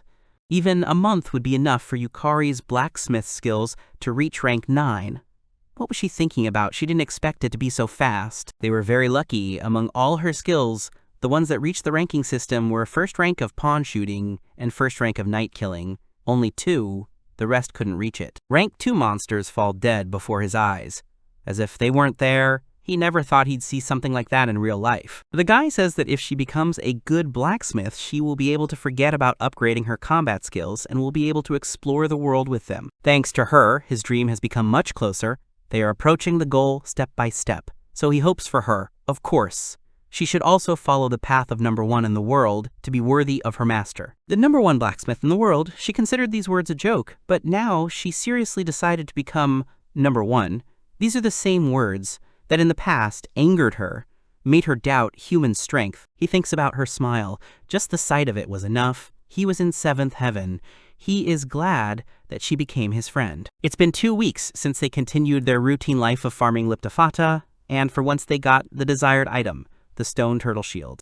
However, something unexpected happened. The girl with the shield in her hands was breathing heavily. Her eyes were watering. The elf tells Iko that she is not going to steal the shield. She just needs to upgrade it. Sylvia confirms this, because even her flame wolf bow became stronger after Yukari's upgrade. During these 2 weeks, Yukari has been pumping up the equipment improvement skill from the blacksmith branch, and thanks to this, she has already reached rank 5 of this skill. Just starting from rank 5, the pumping sharply increases the chance of successful improvement. Yukari will be able to improve weapons to the final stage. Iko asks if this is true. Yukari says that it is, so will she give it to him now, but Iko doesn't give it and says that the elf is now scaring her. She looks so much like a cat that doesn't want to give up her toy. I wonder if all beastmen have such instincts. They didn't bring up the topic for a while. There was no hurry anyway. Iko apologizes. Sylvia explains that she misunderstood everything. She decided that they wanted to take away her first gift, Now the main character is almost sure that the beastmen have their own instincts. The guy asks to upgrade the shield to the 3rd stage with an emphasis on durability. She carries out his order. The girl gives him a ready-made shield. He thanks her. He didn't expect anything less. She says that it wasn't that difficult. He realized this a little later. When Yukari was happy or embarrassed, her ears would first turn red and then tremble slightly. The protagonist gives the joyful Iko her shield, and she thanks the elf, causing her ears to tremble. Sylvia asks if they change the dungeon. They do. Sylvia asks why. They go through Liptofasa very quickly, they give a lot of experience there, and they can earn several dozen million for selling shields. There are 3 reasons for this. The first is that in the new place they will get even more experience than here, which sounds really good. The second is that new monsters will drop ore, from which he wants to make new equipment. The boss of the next dungeon will drop tons of mithril, and from it you can create equipment needed for intermediate and advanced players. Third, they will receive much more gold there than in Liptofata. Sylvia asks if there will be more gold. The protagonist says that they will save up for a house. All 3 are surprised by this news. They will choose a mansion in the suburbs of the capital and will use it as a team base. In his past life, he hadn't had the chance to delve into the property management system, but in this world, it would be quite useful, and if he decided to take a break from the main task, he was counting on a magnificent mansion. Their goal is 50 billion, and they will achieve this figure with the help of mithril alchemy. Both girls raise their hand. The protagonist first asks Sylvia, who asks why they need exactly 50 billion. It's pretty simple. The most expensive estate costs about 25 billion, so they need a house twice as expensive. His logic is that if the most expensive properties are worth 25 billion, then his house will not be the #1 mansion until it becomes at least twice as expensive. Now Yukari can ask a question. She asks, what is mithril alchemy? This mithril alchemy in the world of Mobion is a well-known way of earning money. The ore is mined from the Golem, the boss of the 2nd-rank dungeon Proline. It is located in the vicinity of the Forge City Black Gold, where they will go. Yukari will be able to make pure mithril from the ore, and then using fabrication, mix it with iron, and they will get a mithril alloy. Mithril alloy is obtained by combining pure mithril and iron in a ratio of 1:20. It is an extremely strong and valuable metal. Sylvia suddenly became interested in how, if Proline's dungeon had not yet been found, he knew so much about it. What should he do? He simply has nothing to answer her. Whether to justify himself or tell the truth, what to do. Even at their first meeting, she noticed this feature. He has a reason to know this. She's right, there's a reason she knows all this. It's a damn long story, a reason that's hard to believe. Even if he knows that it is not so, he cannot shake off the fear that he will not be accepted.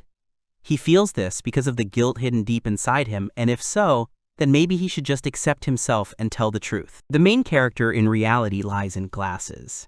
He can't. His very existence is far beyond the understanding of these girls. People are afraid of the unknown, so he won't tell them. He feels it will only take him further away from his goal of becoming #1 in the world. Sylvia trusts him, so she doesn't mind. Let him tell them about himself. She will accept any truth. The main character is surprised. She has the courage to want the truth. A girl with a brave and straightforward heart. That is what Sylvia is. She has so many things that are beyond his reach. A pure, brave, strong heart. Something he will never have. The protagonist apologizes because he can never reveal his secret. He simply avoided the answer. He decided that it would become his secret. And yet he wouldn't be himself if he told. And if he didn't avoid answering, he would never be able to return to being the #1 in the world he once was. The protagonist would be lying if he promised to tell her about it later.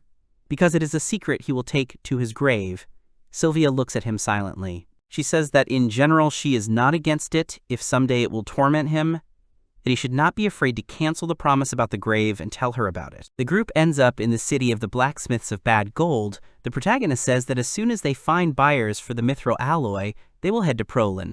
The men tell them that safe deliveries of mithril are impossible. They don't have time. Some just laugh. They went to many buyers, but not a single place gave them the green light. That's how it all turned out. When he occasionally thinks that if a stranger shows up and says he'll buy all the mithril, he's willing to trust him. The elf says that they should make one swift raid into the Prolin dungeon to build a reputation. If they show potential, they will gain trust. The protagonist asks if this is an adventurer's guild. He doesn't want it that way. It only left bad memories. Can't she think of another method? But nothing concrete. And as for Sylvia and Iko, they have no idea. And What if they go to a raid without registering in a guild? In this case, everything will be complicated. If you go to a raid without registering, you don't even know what they can do. They can put pressure on customers and interfere with business, or even send assassins. If they're the same as the famous guild, then it is possible you need to head to the Adventurers Guild after finding a place to stay. The protagonist greets them and says that they want to register. A friendly girl greets them. She gives them guild cards. These are adventurer numbers, such passports for the guild. On his card, his rank is listed as F. The ranks go up to A, which means he is a low rank. Would they like a beginner's manual? But the guy refuses. Second is annoyed that he can't get into the bastion right away. He was refused the sale of mithril. He is annoyed that he has a lower rank. A rude man asks them if they are newbies. If so, he will teach them. His friends laugh behind him. What pisses the guy off the most is that he has to listen to them. He hates this guild. The man says that the guy should be grateful. The guy asks if he thinks he's lucky with the weakling. The only bully here decided to shake his fat. He thinks he's asking for trouble, but the guy denies it. It's not his fault. It's the guild's fault for neglecting guys like him. The man shouts at second not to ignore him. Then the guy says that the man is squeaking like a mouse. Let him come here already. He won't even be able to defend himself. After that, the man attacks him, sadly, but he is open everywhere. He can defeat him at any moment. Suddenly, Iko asks them to stop and puts herself right in front of the man's blow, which leaves the guy in shock. He hits the girl, and then suddenly screams from the pain in his arm. She, unharmed, looks at him in bewilderment. Three guys are screaming and asking who second thinks he is, and suddenly they are grabbed by a rope. Behind them stands the elf who tied them up. She tied them up for their own safety, she tells the master. Sylvia understands that there is no role for her. He does not understand what she wanted to do with her bow in this small room. The girl demonstrates what she has been practicing, a kick from the firewolf's bow. The protagonist thanks them all and offers to go. They all head forward.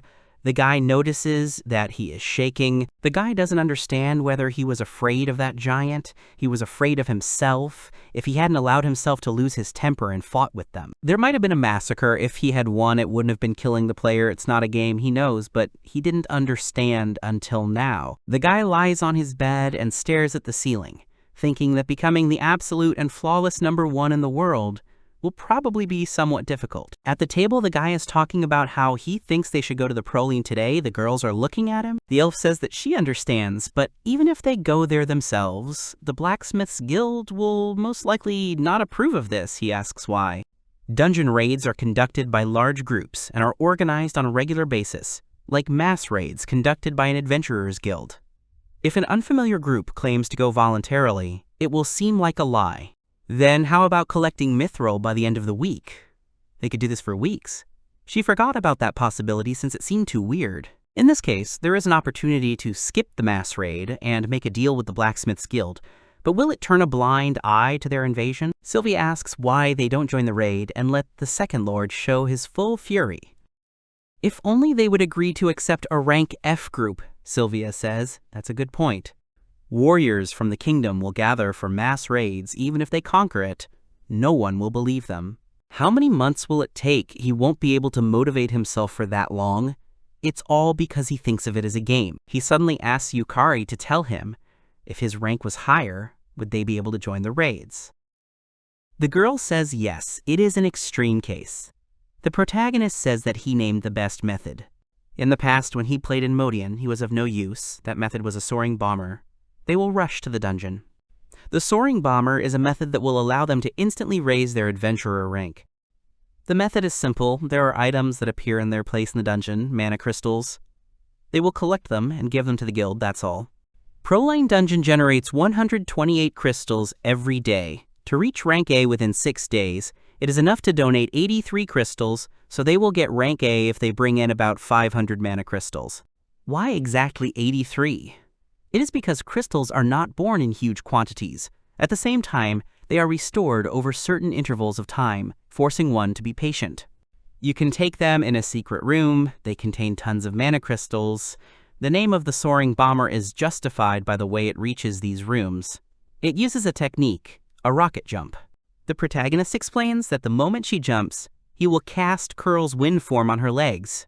Then she and Sylvia set Ikko's legs on fire with the curl fire form. She defends herself against it with the Bishop's defense art, the Knight's defense art, and the Golden General's defense art. The secret technique allows her to jump higher than he can. If everything works out, she will be able to jump higher than 20 meters. Sylvia asks if she's sure about that. With Echo, it should be fine, but testing is needed. The protagonist offers Ikko some practice and orders her to jump. The girl jumps up and down happily, and the protagonist uses Curl's wind form at this time, directing the wind towards her. Ikko uses Bishop's shield art, and Sylvia uses Curl's fire form and Night Shot. Ikko covers himself with a shield. Then they do this procedure again. The girl again blocks everything with the art of protecting the Golden General. The girl starts screaming with joy. Trinity looks at her and asks if she'll be okay. She starts falling, and second, didn't think about landing. The protagonist shouts at Ikko to use protection, but he uses Curl's water form. The girl falls, water splashes, the protagonist looks at her with excitement. The girl beams with joy and asks the main character to repeat this procedure again. She really wants to. All three breathe a sigh of relief, and then the guy suggests something serious next time. The girl takes off again. The girl says that she took everything from here, holds mana crystals, the main character says in this case to go down. Now it's time to give them to the guild. The girl who sees this is very surprised by their find.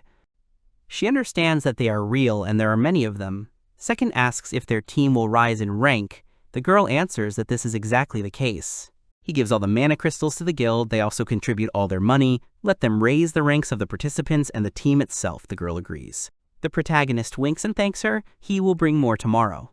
The girl looks at him lovingly. It was strange that he got goosebumps. It seems that the results are great, despite the things he did with such an air. In the Notorious Adventurers Guild, it is very important to have a good relationship with the administration, as from a strategic point of view, it can be beneficial in the future. Sylvia and Yukari glare at the protagonist, who awkwardly looks back at them. While they are collecting crystals, they need to earn experience on golems. Getting rank A, they will be able to walk around Proline and explore it. Sylvia agrees. With the experience gained along the way, whether they will continue to rely on Yukari's blacksmithing skills. There is no need for this anymore. You need to distribute the experience equally in the group. They will be able to improve each of their skills again. Yukari says that Sylvia is working on a magic arrow, and Ikko is working on her defensive arts. But what the master will do is something he wonders about. From tomorrow onwards, he will be improving the enchantment, the guy says, raising his finger up. 5 days pass quickly. While Ikko collected crystals, she and Sylvia killed time in constant hunting for golems in the places where they roamed, whether they would die out from this. While they were settling things in Proline's dungeon, Yukari was free. He asked her to do something for them. Paying a visit to the Guild of Blacksmiths and Adventurers, as he expected from a former assassin, was a trifle for her. They received information, firstly, that the next mass raid was planned in the next 3 days. Second, the Blacksmiths Guild is racking its brains over a chronic shortage of mithril. Upon learning this, the boy changed his plans. Maybe they should build up a reputation as an A-rank adventurer to gain the trust of the Blacksmith Guild and clear the dungeon without waiting for the mass raids, and then sign a contract as the owner of the dungeon. In the first case, they would avoid conflicts, but it would take time to earn money. In the second case, they would get a lot of money, but would definitely become enemies of the Adventurers Guild. The guy is thinking when suddenly Yukari approaches him and asks if she can ask for 1 day. He asks if she has something in mind. She says that the owner does not like to waste time. Then she can offer a primitive plan. They can use the third option, the Merchant Guild. They will be charged a commission, but it will bring more benefits, the protagonist asks, if this will make them enemies of the Adventurers Guild. Yukari says that they will participate in the raid. It will show the public that they are building relationships with the guilds. Why shouldn't that make them enemies of the Adventurers Guild? The more bars they sell, the more they make. As long as they can maintain the deal, no one will judge the master. He understands that they need to grow and protect the money tree. The Blacksmith Guild will become dependent on ingots. Then they will be able to unite the two guilds into one ally. The guy agrees to stick to this strategy. Yukari asks to leave it to her. Tomorrow she will present this plan to the merchants. He is very glad that Yukari understands these things. She solves issues that even he has problems with. The guy thanks the elf. The girl accepts his thanks, after which her ears begin to turn red from embarrassment. The next day, they brought more crystals, and he easily became an A-rank adventurer. They visited Proline again to gain more experience while Yukari negotiated with the Merchant Guild.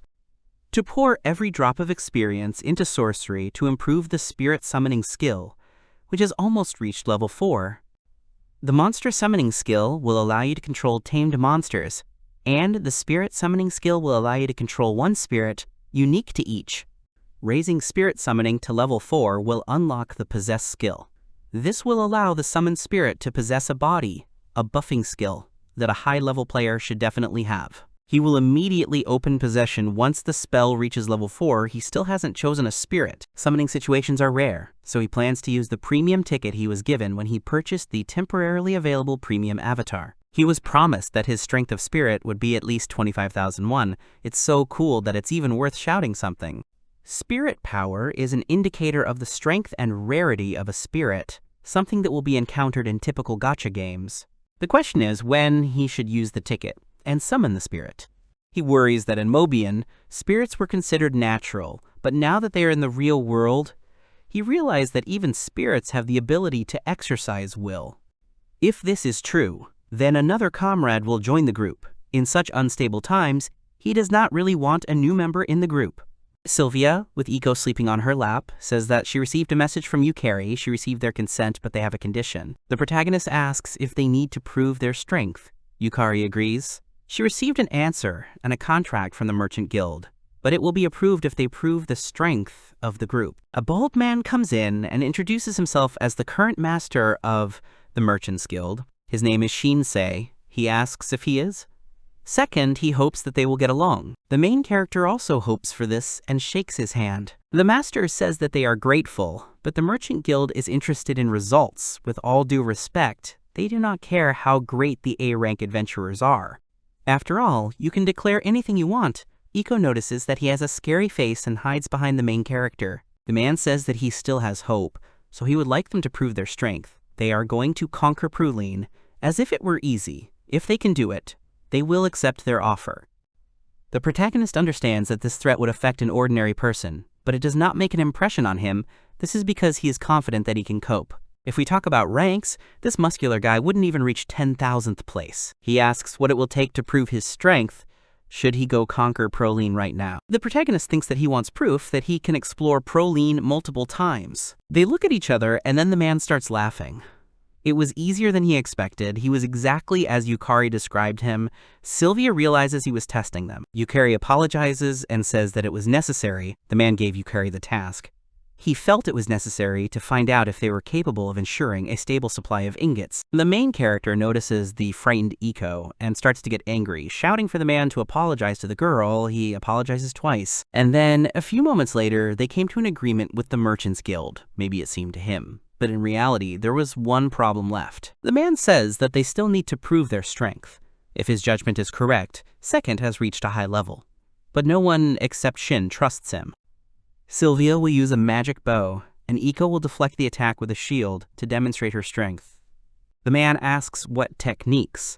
Second uses, he says, shooting, swordsmanship, sorcery, and witchcraft. Sylvia says that she can only use the element of fire, but Second can harness all the elements with his magic, which impresses the man. Yukari asks the master if he raised the level of sorcery. He raised it to level 4. The man is shocked by this. Iko gets scared again, and then the main character again swears at the man, who apologizes. He reports that they have found their solution. They are talking about summoning a spirit. Second realizes that he needs to demonstrate summoning a spirit in front of the crowd. The strongest force of the spirit is obsession. The highest rank is the summoner of the spirit. The most striking and spectacular is the moment of summoning, especially the first call.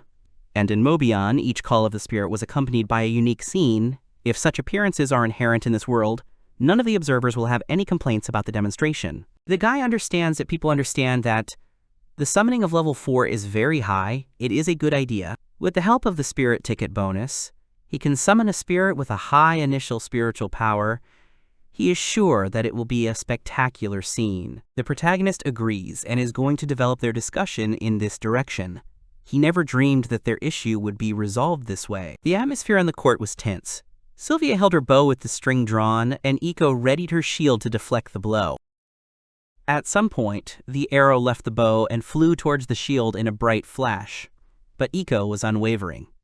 She was fully focused on the incoming attack and was able to take the blow. The people watching this were stunned by what was happening. When the girl waved her hand at them from afar, enthusiastic cries were heard.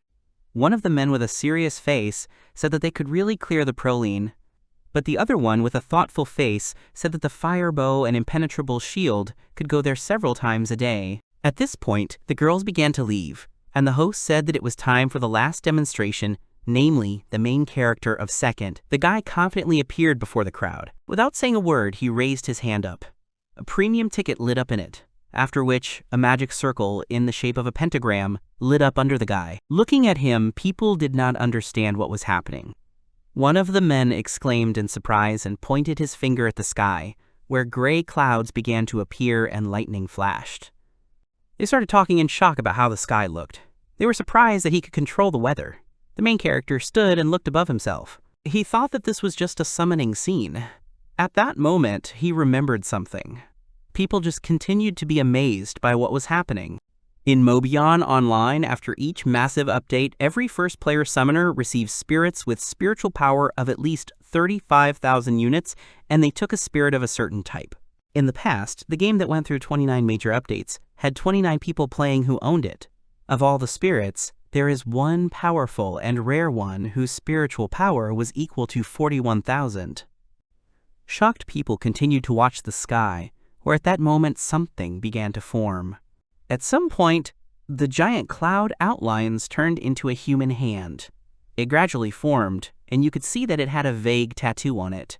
Straight from the sky, this hand landed next to the protagonist with such force that cracks appeared on the ground. A strong wind blew towards the people, causing them to scream, but the protagonist only slightly narrowed his eyes. After that, the hand disappeared and threads began to form, which formed a ball. The main character was surprised by what was happening. A young man appeared before him and introduced himself as Manhua. He was the great master of all spirits, the owner of the four elements. The protagonist was puzzled and looked at the real front spirit, who was smiling calmly. After which he bowed his head and bent his knee, saying that he was waiting to meet with my lord second. People looked at the scene in horror, saying that the main character had summoned a demon. They began to run away in fear. The boy thought that they were right. Every cell in this boy was draining evil. And naturally, the ruler of evil bending his knee before him would cause such a reaction. He thought in panic about why he got this guy now, of all people.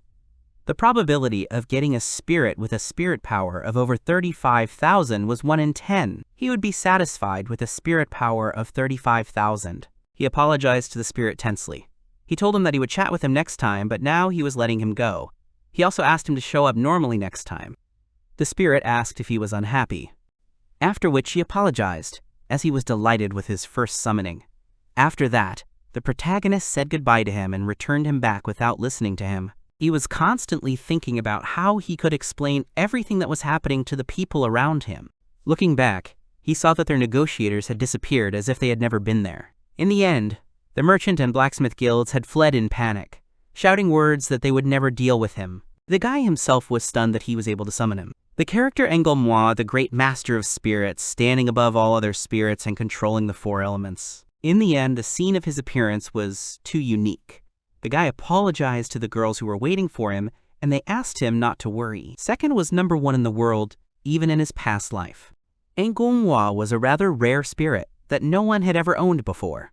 For his goal of becoming the number 1 in the world, this could be a great opportunity, but due to some circumstances, he could not be truly happy.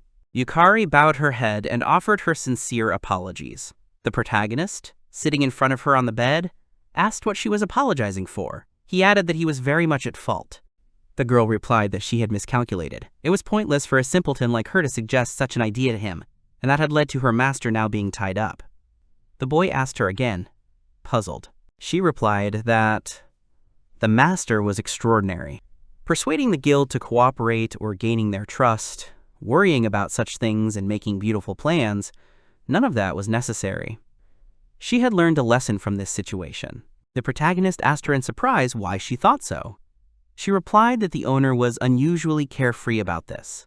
He did not believe that any failure was truly a failure, but he denied it, saying that he thought it was a failure. One could even say that it was an epic failure. The girl disagreed with him. She added that after a real failure, human beings would not eat dinner on time, enjoy wine after a bath, and say goodbye to friends with a smile on their lips. The boy listened to her thoughtfully. Yukari was sure that the owner did not consider this incident a significant failure. On the other hand, in her opinion, he thought from the very beginning that losing or winning did not matter. Second thought that her words were meaningless at first, but they made sense in the end. After all, he was trying to save money to buy a house. Even if it was a failure, it didn't stop him from his goal of becoming the world's #1.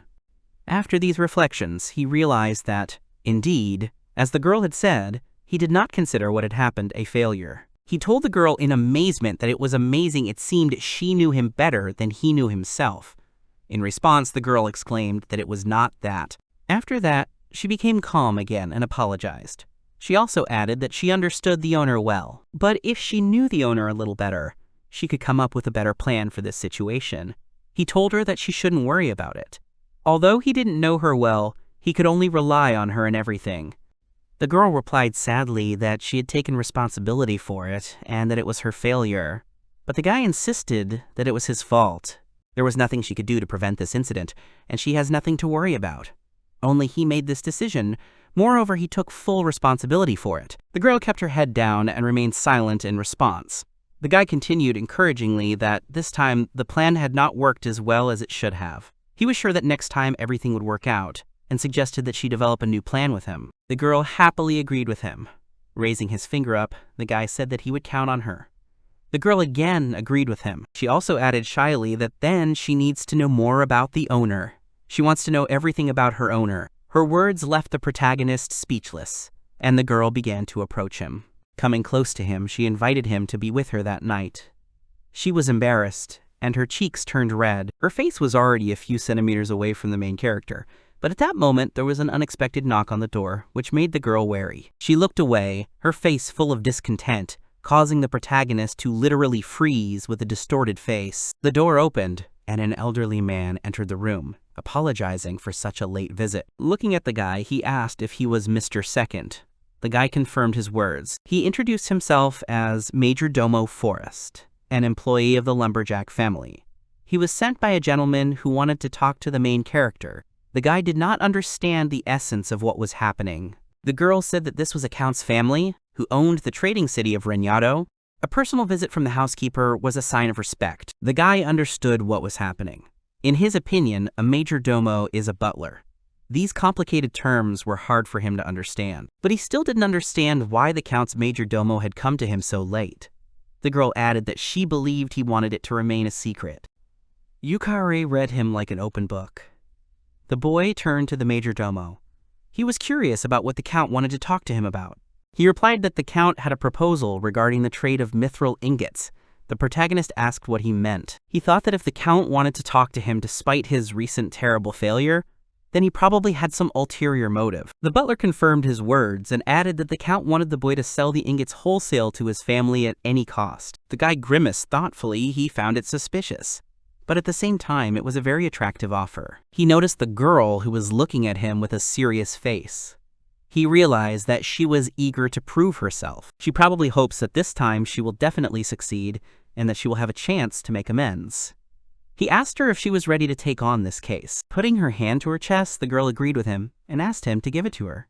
After which, she continued the conversation directly with the major domo. After some small talk, she informed the gentleman that they would have to meet the Count once. She asked him what the plan of action would be. The guy replied that he was fine with her deciding the action plan for this matter. She replied that she understood him and would try to make his schedule as soon as possible. She outlined a plan for the next few days, which included meetings with the Count, dinners and a meeting, as well as an agreement on the contract. The guy said that she was like a super express. He wondered if the Count would agree to this. The old man bowed and said that in that case, he would come for them tomorrow evening at the appointed time. After which, the door closed, and the boy and the girl were left alone in the room. The protagonist asked her what she thought about this, whether it could be a trap. The girl replied that she could not say for sure, but the probability of this was extremely low. She added that they immediately released and adjusted the schedule for them for 3 days. In addition, the Count did not hesitate to send his major domo to greet them. She believes that they want to make a deal at any cost. A majordomo is a servant of the highest rank. Therefore, from a diplomatic point of view, this is the most respectful greeting. The boy thought that this foreshadowed some trouble, but it was hardly a trap. However, Yukari seemed to be very busy. Second asked the girl if she was sure she wouldn't mind doing all this. She agreed with him and asked him to leave it all to her. She would organize everything in the best possible way. The guy said it sounded encouraging, but he was asking if it would be a burden to her. The girl didn't understand the meaning of his words. Looking at her calm face, the guy wondered what was on her mind right now. Was she confused or not? He said that in addition to blacksmithing, taking care of his personal belongings and being his personal secretary, she would have to handle the deal. He would probably have collapsed from exhaustion by now. The girl calmly replied that she wanted it herself, and there was nothing wrong with that. Personally, she thought that striving to become #1 in the world was many times more difficult. The guy asked if she really thought so. Blushing, the girl replied that unlike destroying others, this was beneficial. The guy smiled at her words. After which he seriously added that he would call him again tomorrow, so she needed to be ready. The girl wasn't very happy about it, and frankly, she wasn't at all sure that they would get along well. But the guy wasn't sure either. The Great Spirit King could be an extremely powerful weapon in his quest to become the #1 in the world. But that's only if he can get along with him. The next day, the protagonist announced that he was going to summon him now. Iko and Sylvia stood next to him with their weapons at the ready. Yukari said that she didn't mind either. Then she hid behind Iko's shield, and Sylvia screamed at her that it wasn't fair. Second decided to start the summoning. A circle formed under him and the King of Spirits began to appear. He was extremely unhappy with what was happening. He began to ask about what it meant. The looks of everyone in the room were extremely serious. The protagonist first thanked the spirit for appearing normally. The spirit replied that he had been asked to do so next time, so he had to fix himself. Second realized that the King of Spirits was much more simple-minded than he thought. Engelma said with displeasure that he demanded an explanation as to why he had been sent back. Didn't the protagonist need his great power? The guy replied that it wasn't needed now, but sooner or later, it would be needed. He replied irritably that he understood him. But that didn't answer his question. Pointing his finger at the protagonist, he asked if he was being too rude to him. Had he forgotten that he was the great King of Spirits? He was the supreme ruler of all spirits. Second was also dissatisfied with his words. He seriously asked him what the big deal was. After all, he was #1 in the whole world. Engelmoa responded enthusiastically that this meant that Second was such an outstanding person. He laughed and added that he was worthy of being the master of the ruler of all spirits. The protagonist, purely out of curiosity, asked whether the Spirit King was a boy or a girl, and also how old he was and what he wanted to be called. He replied that he was a great King of Spirits, and was devoid of such concepts as gender and age, but he could be considered either a guy or a girl, and any age could be assigned to him. He could also call him whatever was most convenient. The protagonist was shocked to realize that the spirit didn't care about anything. He agreed with the spirit and said that he would call him Engelmoa. He also added that he wanted to introduce his comrades to him. Engelmoa was inspired by the idea of meeting the protagonist's comrades. The guy turned towards the hiding, frightened girls and introduced each of them in order. The spirit immediately realized that Sylvia was a master archer, Yukari was a master blacksmith, and Iko was a shield bearer. They truly had a well-balanced group. Alarmed, Second asked him how he knew everything. He replied that he himself did not understand, something came to him from him. Seconds wondered if he was reading his knowledge in real time. Then he asked when his birthday was. The spirit replied that it was July 7th. The protagonist did not give up, and told him to answer the question of who was the first emperor of Japan. The spirit definitely should not know this. But he, without thinking, said that it was Emperor Jimmu. Thoughts about the knowledge of the spirit excited the boy. Engelmoa laughed and asked him not to underestimate him, because he was the great King of Spirits, the ruler of all spirits. And he added that he could not compete with Second. After that, he asked if he should call him Seven. The protagonist's face literally froze in amazement. The spirit asked him in confusion what was going on. The protagonist irritatedly mentally told him not to reveal information about him. He hoped that this would get through to the spirit. The spirit replied that he understood everything. Second, looking towards the girls, decided that they did not understand anything. He guessed that this strange feeling of unity was a system for such telepathic communication. He asked Anglemois to think of something too. He then mentally asked if Second could hear him. The guy answered happily that he heard him perfectly well. The spirit was inspired by this pleasant feeling. The protagonist completely agreed with him. He understood what was happening to them. The protagonist thought that this was a high-class thing. It significantly expanded his tactical capabilities. The telepathic communication system that does not exist in Mavion, and the Great Spirit King desired by all players. They make a significant contribution to his path to becoming #1 in the world. Anglemois has a feature that surpasses all spirits. The element of lightning, inherent only to the great, controlling all 4 elements, the King of Spirits. In Mavion it was called Unlimited. He can use elemental attacks that go beyond the absolute system of interaction between the elements. Fire, earth, air, water, fire. It has no counter element, so it can be called a cheat. Also, thanks to the sense of unity, the protagonist knows how to use lightning element magic. As soon as he tried to look at his own magic skill table, he mastered all the lightning element forms from the 1st to the 5th of the 16th grade. Suddenly he saw something he didn't even know about. As far as he knew, there were no players in the game who had lightning element in their magic skill. He excitedly told the spirit that he had learned an amazing thing. The spirit replied that it was not surprising. It seemed that they had good compatibility. The guy thought about his words. He thought that this problem clearly could not be closed with such a banal explanation, but he had no ideas at all, so he just decided to be happy. He laughingly told the spirit that he thought they would get along very well. The spirit also laughingly agreed with him completely. The girls watched the 2 laughing men with confusion. They were wondering what they were doing. Yukari said that it was probably some kind of telepathic communication. Sylvia was surprised by this, because she didn't know that spirit casters had such an ability. Yukari wondered what it could be.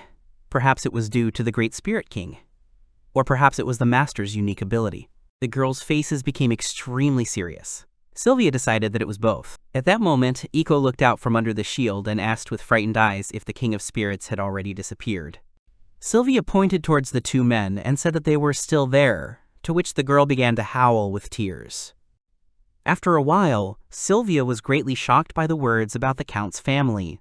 Second said that their major domo had come the night before. He asked if she had ever heard of them. She replied that nothing at all, although wasn't this the same famous feudal lord known as the Lumberjack Count? The guy wondered what kind of stupid nickname that was. Yukari said that the trading town was originally a thriving forestry town. It is believed that the family's acumen contributed greatly to the town's development. The boy frowned and thought that everything was clear to him. In that case, this nickname really suited him. Sylvia added that this was not all. Their fighting skills had been renowned for generations, no less than their acumen in forestry. Rumor has it that the current head of the family is a very capable man. He is intelligent and well-developed physically at the same time. In addition to this, she heard that his son and daughter were extremely skilled adventurers. Second was amazed that the Count's children could work as adventurers. He realized that their family was quite free. Yukari noticed that the Count's son seemed to be an outstanding swordsman, who was no worse than the first Principal Klaus. But his younger sister... At that moment, she hesitated, and the protagonist rushed her with a question about what was wrong with her. Looking away and putting her hand to her face, she replied that she seemed to have been called a genius spirit caster. Second asked her again. Yukari answered that she was a powerful spirit caster and a genius, who had become an A-rank adventurer at the age of 16. The guy thought that he was already in anticipation of the 16-year-old genius spirit caster with a smug face, just because she had reached A-rank. At this point, Sylvia thought about age and asked Yukari how old she was. She calmly replied that she was 19 years old and also asked a counter-question. Sylvia said that she was 17, and Iko said that she was 16. This made Yukari nervous. Her face darkened at this knowledge. The girls began to tell her that she was the eldest and call her big sister. Embarrassed, she replied that by Dark Elf standards, she was not yet an adult. Her age was approximately 16 years. Second wondered what kind of standards the Dark Elves had. He realized that, naturally, everyone had forgotten about him. He even felt lonely. He wondered if he should summon a spirit as a companion. After that, the spirit appeared before him again, wondering why he was brought back again. The protagonist apologized and said that Iko was just scared, but now he needed someone to talk to. He was amazed that Second had summoned the Great Spirit King for this, but he didn't mind. The protagonist apologized again.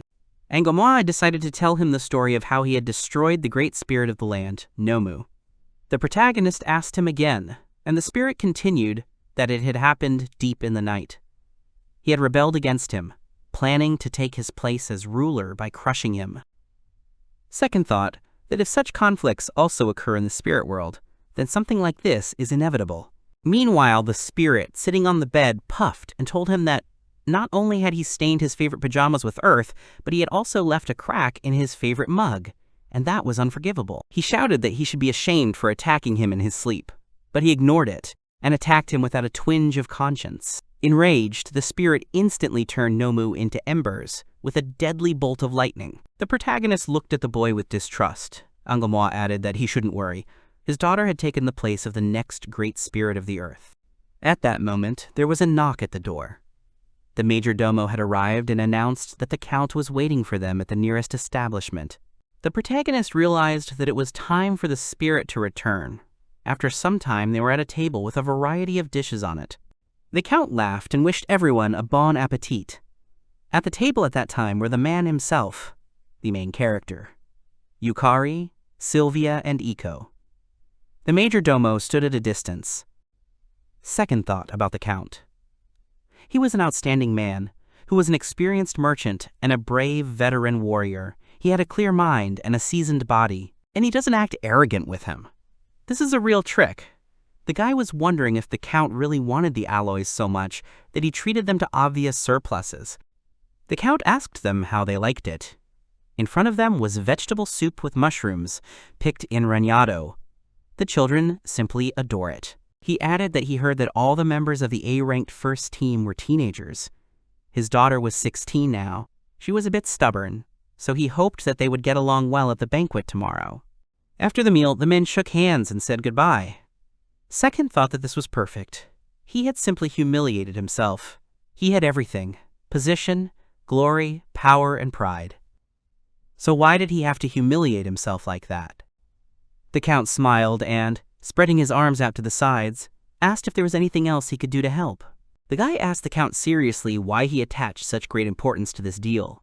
The man's gaze became more serious. He replied that his credo was, "Fighters are strong and serve the country when its people prosper."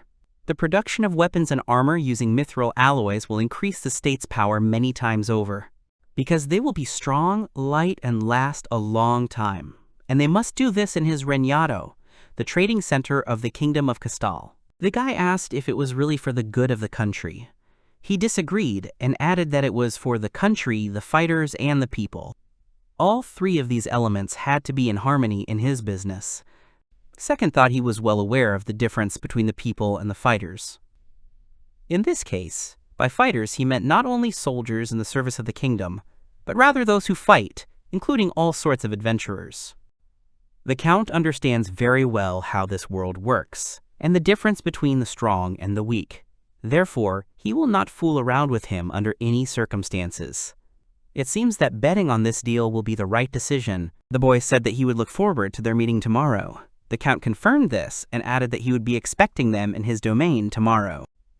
The next day, the carriage moved through the fields. Sylvia and Iko slept peacefully inside. Second and Yukari watched the scenery outside the window. Looking at the girl, the guy asked her how she planned to conclude the deal. She replied that she thought that long-term wholesale trade would not meet his needs. Therefore, it would be most reasonable to conclude short-term contracts. For example, to sell wholesale alloys for $1 billion within a few months. The guy started doing calculations, saying that in Proline you can collect about that much mithril in a week. How long will it take them to earn 30 billion if they make 5 visits a day? The girl took the piece of paper from him and asked him to wait for her for some time. According to her calculations, it would take about 20 days. It came out to about 10 billion in 1 week. And in a day it would be something like 1,400 million. It was amazing. It was impossible to believe that mithril was so highly valued in the world. Although if you think soberly, there is nothing surprising about this. The chance of mithril dropping from a regular one is 6.25%. And this is about 1/20th of the amount of its drop from a mithril golem. The rarity of the material is natural. The guy said it was weird, but the girl told him that they would be weird if they did it 5 times a day. The guy just laughed at her words. He added that it was worth considering the possibilities. For a 30 billion deal, 2 or 3 times a month should be just right. The incomes given assume 5 trips a day without rest. They must leave room for rest 2 days a week, and sometimes finish after the 3rd trip to laze around in the afternoon. They decided to stick to this course. After some time, the girl called out to the sleeping gentleman. At that moment, their carriage entered a city with a large number of low-rise buildings. Once in the trading city, they saw a large number of different stalls and people making purchases. A little later, they reached the Count's mansion. They were led into a large office where a large number of people had gathered at a long table. The protagonist realized that the meeting was beginning. Sylvia began to tell them the offer. The guy thought that despite all this, he would leave everything to Yukari. And he himself was going to constantly nod and, in recognition of what was happening, make a mooing sound, as if he completely understood what was happening. His face literally turned to stone, because he really didn't understand anything that was happening here. Men were approaching him, saying that this was a truly successful meeting, and they wanted everything to go smoothly. They consider it an honor to be there. They were interested in whether the contract suited them. The protagonist gratefully agreed. After that, he asked Yukari what she thought about this, to which the girl replied that everything was as they planned. The guy thought about the fact that, in essence, it turns out that they will provide 30 billion bars in 2 months. At the end of the meeting, Second patted the girl on the head and thanked her, saying that she had been wonderful. The girl, with flushed cheeks, replied sheepishly that the contract had not yet been concluded. She added that after a short break, they would attend a banquet with the Count's family and other nobles. The boy thought contentedly of the kind-hearted girl. Later, a large number of people in evening attire gathered at the banquet. They were happily discussing the various groups and laughing. The protagonist thought that he should leave there. He wondered how everyone else was doing. Sylvia was talking to a girl who knew her father. She was telling Sylvia that her father had helped her once. But on the other hand, Yukari seems to be having a difficult discussion with several middle-aged elites. She impatiently told them that she would steal new know-how, as already at this time, she was surrounded by maids who fed her with tasty treats and were touched by her appearance. The main character at this time was alone in the middle of the banquet hall. He felt out of place there and wondered what he should do. Then he decided that he should join in. Suddenly he was called out from behind. A girl with an angry face stood in front of him. She introduced herself as Cherie Limberjack. The guy immediately realized that this was the girl who was the Count's daughter. She smugly told him that she had done him the honor of talking, so he should be grateful to her. The guy simply agreed with her, after which she angrily added that he shouldn't rush things, to which the guy replied that he wasn't even trying. She became even more indignant. She told him angrily that he was annoying her. She did not understand what kind of attitude this was. Second did not know what to answer her. She turned around abruptly and ordered him to follow her. However, the guy did not follow her, he just remained standing in the same place. However, after 1 minute, the girl returned back. Blushing, she grabbed his hand and told him to follow her right away. The protagonist chuckled and thought that she had just been talking to herself without realizing it. Together they went out onto the balcony of the mansion and stood opposite each other. The girl asked him if he was a spirit summoner. Well, the guy calmly answered that she was mistaken. The girl was shocked by his words. She fell silent and began to look at him questioningly. The guy realized that she was puzzled. He must have overdone it. He added that he was using spirits. This angered her again, as she realized that he was a spirit summoner. Pointing her finger at him, she said that now was the best time to warn him. He shouldn't even think about pushing his luck, just because her father had taken him out of sympathy. However, the guy replied that he didn't feel anything. She asked him if he could hear his own voice, since he should show more respect to an A-rank adventurer. The guy said that he did exactly that. Then she chuckled and asked if the 4 of them were A-rank. The guy didn't know what to say to her. His face froze without any emotions. He thought to himself that no one would be able to work with her in principle. The girl literally boiled with rage, asking what this cold look was. The guy told her that if she had problems, why didn't she just discuss them with him? But she didn't want to listen to him and hit him back. Second was outraged by her actions. But she proudly replied that it was because he did not know his place. Therefore, he got what he deserved. The guy literally grimaced with rage, not understanding what she wanted from him. He indignantly asked why she had called him. She pointed her finger at him again and said that she had to, that she just wanted to show him the difference in status. The protagonist did not understand her words, and she simply repeated them again. The guy thought he was looking forward to it and asked her how she wanted to show him this difference in status. With a laugh, the girl answered that he would soon find out about it. Turning around, she asked how long his endurance would last.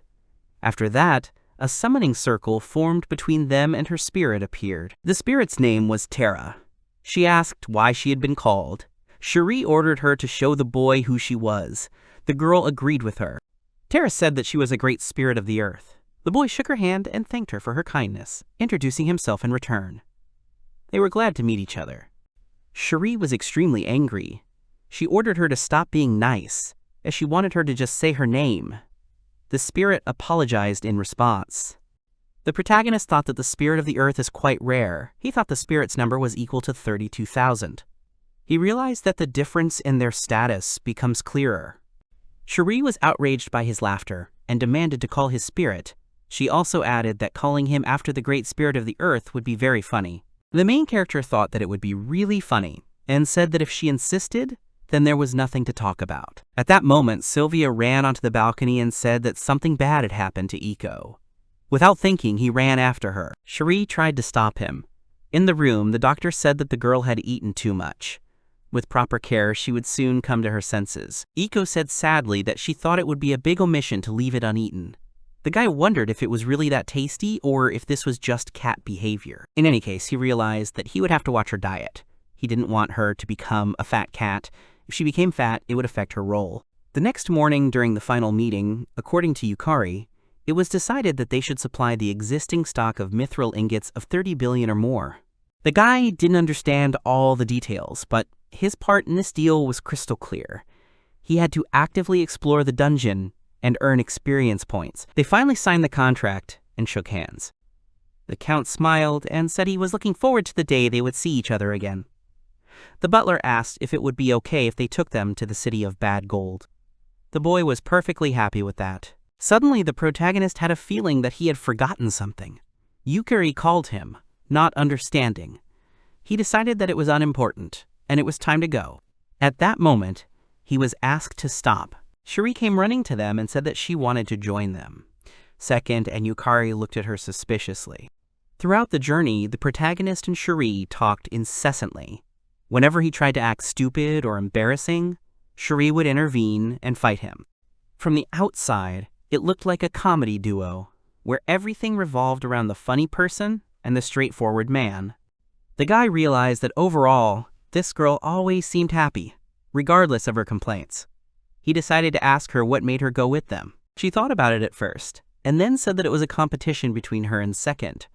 She wanted to know who was the best at summoning spirits.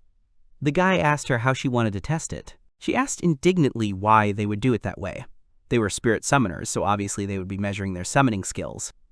The guy thought about it, because, strictly speaking, he was not a spirit summoner. So he decided to ask her how they would do it. She thought about it, and Second realized that she was making it up as she went along. She said that it wasn't quite right, there were too many ways, so she was choosing which one to use. Suddenly she became inspired and said that she had an idea. She proposed a competition based on points for contributions to the Adventurers Guild. Based on her words, the guy realized that she had made it up, but the girl denied it. He asked her how such a competition was related to summoning skills. She replied that since they were spirit summoners, they earned points using summoning skills. Hearing her sigh, the boy thought that she was doing it with an expression as if everything would be so easy. He could contribute even without using the summoning skill. The boy decided to check how long this competition would last. Sherry thought about it again. Then she said that it would only be for one day. At dawn the next day it would begin. The winner would be the one who got the most points for the contribution. Second simply decided to agree with her. In town, Cherie has taken a room next to the protagonist's room. Apparently, she will also join them for dinner, which will create the most annoying situation in the world. All the people around her recognized her as a spirit summoner. They admired her, which made the girl turn her nose up. The guy said it was sudden. It turns out she was an amazing person. Cherie hit him back and told him he shouldn't say that. The boy realized that with her hands and words, she had become a truly outstanding child of a straightforward person. However, he gradually began to get used to her. Moreover, he actually becomes a little happier when she interferes. Sylvia was too serious, Yukari didn't care, and Iko was too cute. He didn't expect any good comedy breaks from them, so in a way, she might be the one to bridge that gap. Later in the room, lying on the bed, the protagonist remembered and used the summoning. However, the spirit, saying that they had not seen each other for a long time, was very irritated. He stared at the protagonist. He apologized and said that he was tired because of a lot of things. The spirit brought his face even closer. He asked if he was going to tell about them. After he learned everything, the Spirit King became interested in Terra, whom he had met earlier. Second said that she made a pleasant impression. The spirit replied that perhaps she was, but that she was not so easy to understand. The protagonist remembered that the spirit had dealt with her father. He wondered if everything would be okay if they met. Anglemois laughed and asked him not to worry about it, because everything would be fine. Moreover, she was happy that she could become a great spirit. Second did not believe his words. He thought that Terra might be an unexpectedly cold spirit. Just in case, he asked again whether it would be scary if they suddenly met. He confirmed and added that he could scare this Cherie at the same time. The protagonist said that if he wanted, they could go right now. They were in the next room. At that moment, something caught Anglemois' attention. Second asked him what had happened. The spirit asked if the neighboring room he had mentioned was to the left of them. The protagonist confirmed it. The spirit replied that he did not sense anyone in the room on the left. Second wondered where they could have gone so late at night and why they were not in the room. He realized that something was slipping away from him. Sherry said that there would be a competition based on points, and it would start the next day. They wondered why not tomorrow. What was the point of such a random contest that seemed like she had just made it up? He had many questions about why Cherie had confronted him and why she had followed them. He did not understand why she wanted this competition. The spirit told him it was envy. The boy thought he couldn't deny it. Cherie really was jealous of him.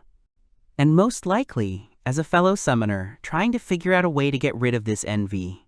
She began to travel with them. It turns out that she wants to solve his powers or something like that. Suddenly he realized that she was extremely annoying. And she was too careless. If that was the case, she would be destroyed. He ran to the exit, saying how tired he was. The spirit told him that despite his complaints, it was noble of him to rush to her aid. Cherie thought that she wanted to conquer the dungeon. And then they would only have to acknowledge her. They would have to appreciate her merits.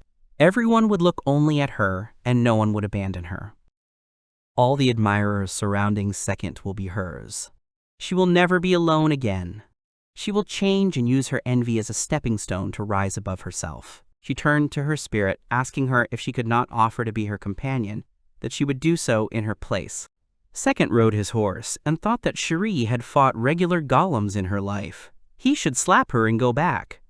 The trouble would start if she got to the boss. The boss of the dungeon is known for always destroying on the first encounter, and this golem is much larger than the others. Usually, everyone thinks that this is just another golem that is invulnerable to physical attacks. This is a common misconception. Using physical attacks against a golem is naturally difficult, and the best strategy would be to use enchantments. But this is different. Physical and arcane attacks are not particularly effective against him. Players who encounter him without the necessary knowledge will attack him with simple spells, but this is ineffective. The golem then turns towards the player who caught its attention, while the player is exhausted and unable to move after using the spell. Those doomed to await their fate are crushed without giving them a chance to make contact. If they start the fight with a spell, then destruction is almost guaranteed for them. It's very easy to deal with this. You need to develop skills that deal physical damage to the required level. He knew that Sherry probably had no chance of dealing high-level physical attacks. Even if she could defeat a normal golem, she wouldn't be able to crush the boss. They reached the dungeon. The Spirit King said he would show them the way. He felt the presence of another spirit, which meant that Cherie was still okay. Second moved forward, taking apart everything in his path. He tried to avoid aggression as much as possible, and tried to engage in combat as little as possible. Either way, he ran as fast as he could. Cherie had been alone since she was a child. She knew the reason. She hurt people, and no one wanted to be acquainted with the heiress of the Count. It was inevitable. After all, her character had never been such that she could bring herself to change it, or even admit that it was possible. But honestly, she was lonely. She decided to study the art of summoning spirits precisely because of the feeling of guilt. Terra was her only good friend and an entity that would never abandon her. She used this spirit to get rid of her loneliness. She laughed and said that she was an amazing spirit summoner. After all, she was the heir of the Count, and she had a beautiful figure and face, and she was also a seeker of switching. She had always survived on her own until today. That's why she never felt this pleasant feeling. Talking to someone who could accept her harsh nature brought her pleasure. Isn't it wonderful to want to be a friend to a person? He is the first companion she has encountered in her 16 years of life. Cherie realized that she will definitely not give up. She will make him speechless and make him acknowledge her. At that moment, she attacked the golems, directing her spirit. Powerful attacks flew towards the monsters. Cherie suggested hurrying, when suddenly a huge pile of mountain stones appeared in front of them. The spirit screamed at her mistress to retreat. The shocked girl looked back towards the rocks. At that moment, the giant dungeon boss rose up in front of them. He froze, looking at them. Terra said that they couldn't defeat him. Realizing what was coming, Cherie ordered an attack. Terra tried to convince her otherwise. The girl commanded the spirit to prepare to use the fifth form. This was her most powerful spell, which she had recently learned. It was also her most powerful attack, which she could currently perform. She commanded to attack. Giant boulders began to fall on the golem from above, causing its shell to crumble into smaller stones. Cherie thought they had done it. She thought about how they had defeated the boss and conquered the dungeon before Second did. However, when the field cloud dissipated, she froze. In fear, she realized that he was completely unharmed. Terra was already exhausted from the spell, meaning she was completely defenseless. The boss dealt a powerful blow. The girl's face froze in pain. She flew into the nearest rock and crashed into it with a roar. The spirit tried to bring her mistress to her senses. Cherie sank to the ground and thought about how many seconds had passed and why she had come here in the first place. Everything began to blur before her eyes. Terra looked at the boss in horror. Cherie realized that the spirit was trying to protect her. She couldn't say it for sure, but she hoped that Terra hurt her gratitude. The girl was grateful that she was with such a stupid, lonely, and hopeless person like her. At that moment, her eyes widened. She saw Second stop the boss's blow. He kept hitting him over and over again, causing the boss to take damage. He literally flew around him without stopping. Watching his attacks, Cherie realized that this was the fortress of a master swordsman. She saw it performed by her elder brother, who was a first-class swordsman. Second was too strong. He has a truly extraordinary power. He was on another level. He crushed that massive golem, and he claims to be an A-rank adventurer like her. She thought all her titles sounded stupid. The spirit happily said that they would be okay now that they were saved. Cherie thought about how she couldn't even bring her back. She apologized to her spirit again. As she lost consciousness, she thought that she just wanted to do something. Maybe she should have gone there alone. She kept berating herself.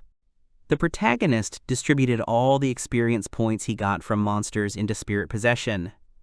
He raised it to level 11, which expanded its capabilities.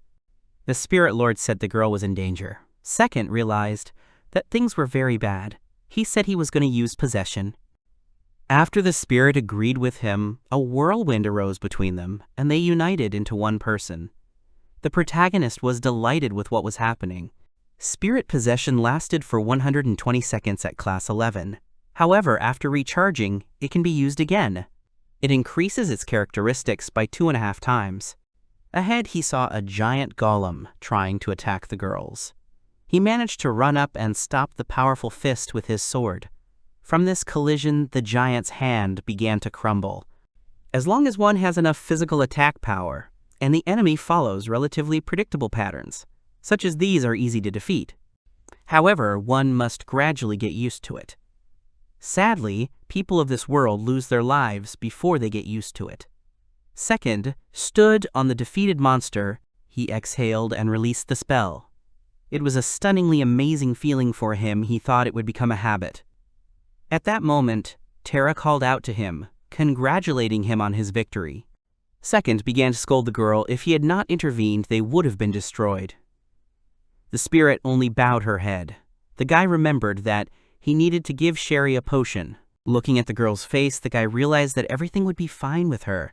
She said that Sherry was a good person deep down. Second replied that he knew she was a good person.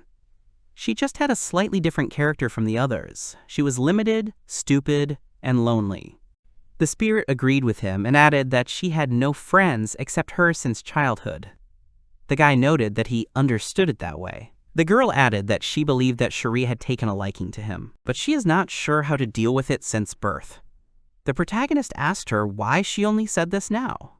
Did she really do all this just to get his attention? Tara confirmed his words and said that her parents understood it at first, but she believes that there are many reasons involved. At this point, Second could not stand it any longer and shouted at her to watch her more closely. She replied with a smile that she was a spirit and could not contradict her mistress. She hugged Sherry, apologized, and asked not to scold this child. The guy thought that she was annoying him. Scratching his head, he said that he was not scolding her. He decided that it was a big problem, but suddenly the thought came to him that he could use the Great Spirit Master, after which he summoned him, which greatly shocked Tara. Standing in front of the spirit girl, Angelmois asked her threateningly why she was still standing. He then pointed his hand at her, causing the girl's legs to buckle. Her face was covered with sweat. She bowed low before Angelmois. Second asked him not to do that. But the spirit did not understand what he had done wrong and apologized. Suddenly Tara felt relief and was able to straighten her back. Second asked his spirit to read his thoughts. It thought for a while and said that it would answer his request. He began to explain to the girl that spirits gradually become one with their owners. The higher their compatibility, the longer they live. The dwarf's daughter was controlled by this girl. He didn't understand what emotions she was feeling, but not being able to obey sounded like an excuse. She must never let her mistress get to the edge, because she was no longer a competent great spirit. Second wondered if becoming one could possibly make her submit to her mistress. The spirit replied that the masters cannot have unilateral control. To be united means to reach mutual understanding with each other. Gnamidia is too close to her master. Second thought that sounded a little pathetic. He thought that when you find a lonely child who has no friends, you want to be there for him and for him. Angelmois asked if his master was angry with the girl. He replied that his compassionate side had taken over after hearing the story. The spirit laughed and said that then he would justify her. Second asked if he was sure of his actions. He replied that he was simply exaggerating. He had no interest in a relationship with the owner of some random spirit. He was simply picking on her for fun. The protagonist thought that this guy had a really bad character, and he didn't understand when it started. He decided that it was time for them to head back, and then he picked up Sherry on his shoulder. Suddenly, he felt that the girl's clothes were wet. His face was confused from the realization of what was happening. He woke up Sylvia via group chat to help him at the base. He asked her to prepare a change of clothes and boil water. Soon, Sherry woke up. Sitting on her bed, she tried to understand what had happened to her. At this time, Tara ran up to her with hugs, pleased that she had come to her senses. Sherry apologized to her for everything, but she asked her not to apologize. She should have talked her out of it earlier. But the summoner denied her guilt. She said that there was nothing shameful for her in this. It was all because she had run away carelessly of her own free will. She replied that she knew that Second liked her mistress. Blushing, Sherry said she must be joking. She couldn't possibly like him. Spirit replied that her face was the clearest proof of that. But Sherry kept insisting that it was impossible. So Tara began to ask her why she was so careless, and decided to go to the city with him. She added that this is what she calls liking. Sherry doubted her words because she wanted him to acknowledge her and look at her. She wants to talk to him as much as possible. Could this really be all a manifestation of sympathy for him? Tara added that she should have pointed this out much earlier. And then the mistress would not have been on the edge and would not have gone through such humiliation. Not understanding, the girl asked her again. The spirit explained that when the mistress fell with a nosebleed, Second saved her, then gave her a potion and carried her on his back. The girl thought that she needed to pay him somehow. Sherry thought about the nosebleed and decided that was what was humiliating. At that moment, she noticed that she was wearing different clothes. Then Tara decided to explain what an embarrassment had happened to her. The summoner asked her again. However, the spirit repeated it again with a smile. Shuri blushed very much and began to curse with tears in her eyes. The city was already in a bustle. An unexpected knock on the door woke the protagonist. He got up, opened the door, and asked in a not displeased voice what they needed. Shuri stood outside the door, extremely embarrassed, holding a note in her hands. After handing it to him, she quickly left, thanking him and saying that they would see each other later. Terra bowed to him and said that they would never forget his favor. She also asked him to convey her words to the great ruler. Watching them go, the boy did not understand what was happening to them. The letter had 3 topics: apology, gratitude, and reunion. All of them were described in great detail. But the guy just decided to go to bed. Later, the guy said with a serious face that it was time to hold a strategy meeting. Iko was very happy about this event. They all sat together at the table, waiting for food. Second thought about the fact that Shuri eventually returned to her place. They were informed about this by the owner of the tavern, who handed over the package that Shuri left for him. It was a bag filled with gold coins, probably payment for help. There were almost 2 million gold inside. She is a surprisingly honest person. The protagonist said that he would first let Sylvia in on their plan. The girl replied that she was listening attentively. Sylvia, who had grown up unexpectedly later, was highly motivated in her training. Second said that her goal is to raise all skills to the 9th stage and learn multiple and variable attack for magic shooting. These are 2 offensive skills that will strengthen her. And finally, if you have some free time, she should take the advanced rook and bishop shooting. The girl thought for a moment and asked, "Didn't Second call the advanced rook and bishop useless?" He replied that it was because these skills were hard to use. Not only did they require a lot of sacrifice, they also required a ton of experience. If used sparingly, they were useless. However, this was strictly at the beginning of her training. Professionals must know them and they must be effective. More importantly, besides getting the title, all her skills must be level 9. This means that the most important requirements will be an advanced bishop and rook. At first, the girl thought about getting the title, and then her face distorted with shock. She did not understand who needed to get it. The main character confirmed once again that she needed it. The ultimate goal is to obtain the title of demon-slaying archer. The girl repeated his words. The boy thought about how he originally wanted to take it for himself, but decided against it. Afterwards, he turned his attention to Iko with a smile and decided to tell her what to do next. First of all, she must obtain the advanced shield master rook. Once she obtains it, they will instantly rise to the 1st stage. Afterwards, if she has free time, she should acquire the remaining skills of the shield master. Her goal will be the title. The girl happily accepted his task. He replied that he didn't quite understand her, but decided to consider it accepted. Then he turned his attention to Yukari, who instantly appeared behind him. Second sweated as she came too close. He said that she would continue to follow the path of blacksmithing until she reached the 9th stage, and then she would receive the gift and also raise it to the 9th stage. She asked what talent he meant. He explained that it was a skill that imbued equipment with a special effect. If she raised it to the 9th rank, it would be insanely good. The girl's eyes literally lit up from these words. She happily agreed to accept this task. After which she asked what her master planned to do. Second replied that he would first take the advanced rook and bishop of the swordmaster. And secondly, he would raise the obsession to the highest level. Thirdly, he will learn transformation. And what he has as his 4th point, he decided not to tell yet. And fifthly, he will extract the 4th form. And 6thly, he will receive the titles of Master Swordsman, Sorcerer, and also in the field of the art of summoning spirits. Sylvia responded with fear that he was planning too much. Iko didn't understand what transformation meant, and Yukari said that it was very frightening how concrete his vision seemed. Second was going to acquire a transformation skill similar to spirit possession. It allows you to radically increase your stats temporarily. Learn it, and its preparations for achieving a specific goal will be completed. He added that they were getting experience anyway, and also getting rich in mithril along the way. They would be going back and forth between the dungeon and the tavern for the next 2 months or so he would expect them to do their part. Iko shouted encouragingly that they should all try together. The others looked at her with smiles, and even on the street their agreement could be heard. In the distance, around the corner of the house, Cherie stood watching them with a flushed face. She asked her spirit if Second had read her letter yet. Tara told the girl that someone was coming towards them. The guy approached and asked if she was Cherie. The girl replied that it was very rude to sneak up on her like that and asked who he was. He apologized and replied that he was a big fan of hers.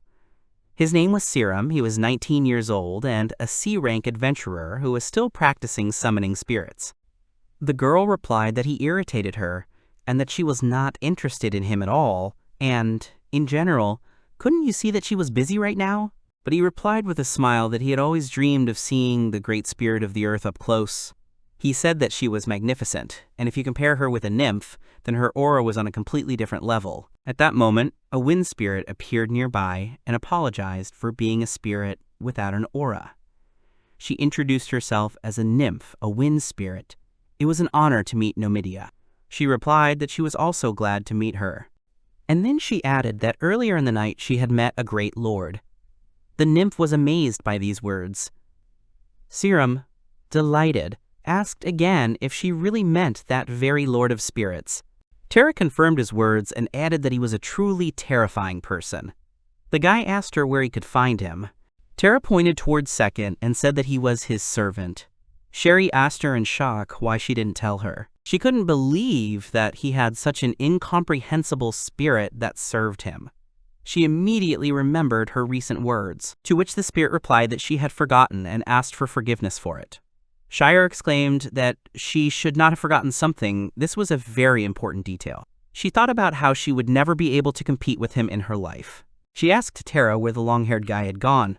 The girl pointed out that he had gone towards the main character. Cherie said that they needed to catch up with them urgently. Meanwhile, the protagonist looked at the man who approached him with incomprehension. He introduced himself as the summoner of the Serum spirits and added that Sherry told him about him. Second did not understand what was happening to this guy. The nymph also introduced herself to him, asking if he was the master of the Great Lord. The reason she, an insignificant spirit of the wind, was here now was because she was sending him her greetings. Second thought that she was expressing herself very strangely. The protagonist was more than sure that the nymph's spirit power was equal to 17,000. He asked if they had any business with him. Serum replied that he would very much like to see the Great Lord of the Spirit. Second thought discontentedly that he hated guys who thought that they would live carefree if they buttered up another person. Suddenly he received a message in the group chat from Yukari, who said that this guy knew about the assassination attempt and asked him to be more vigilant. He looked at the guy and thought that she must be joking with him. Gray ingratiatingly asked again whether there was something wrong with his request. Second thought that perhaps this was a technique used in assassination, which consisted of establishing contact under the guise of an ordinary person.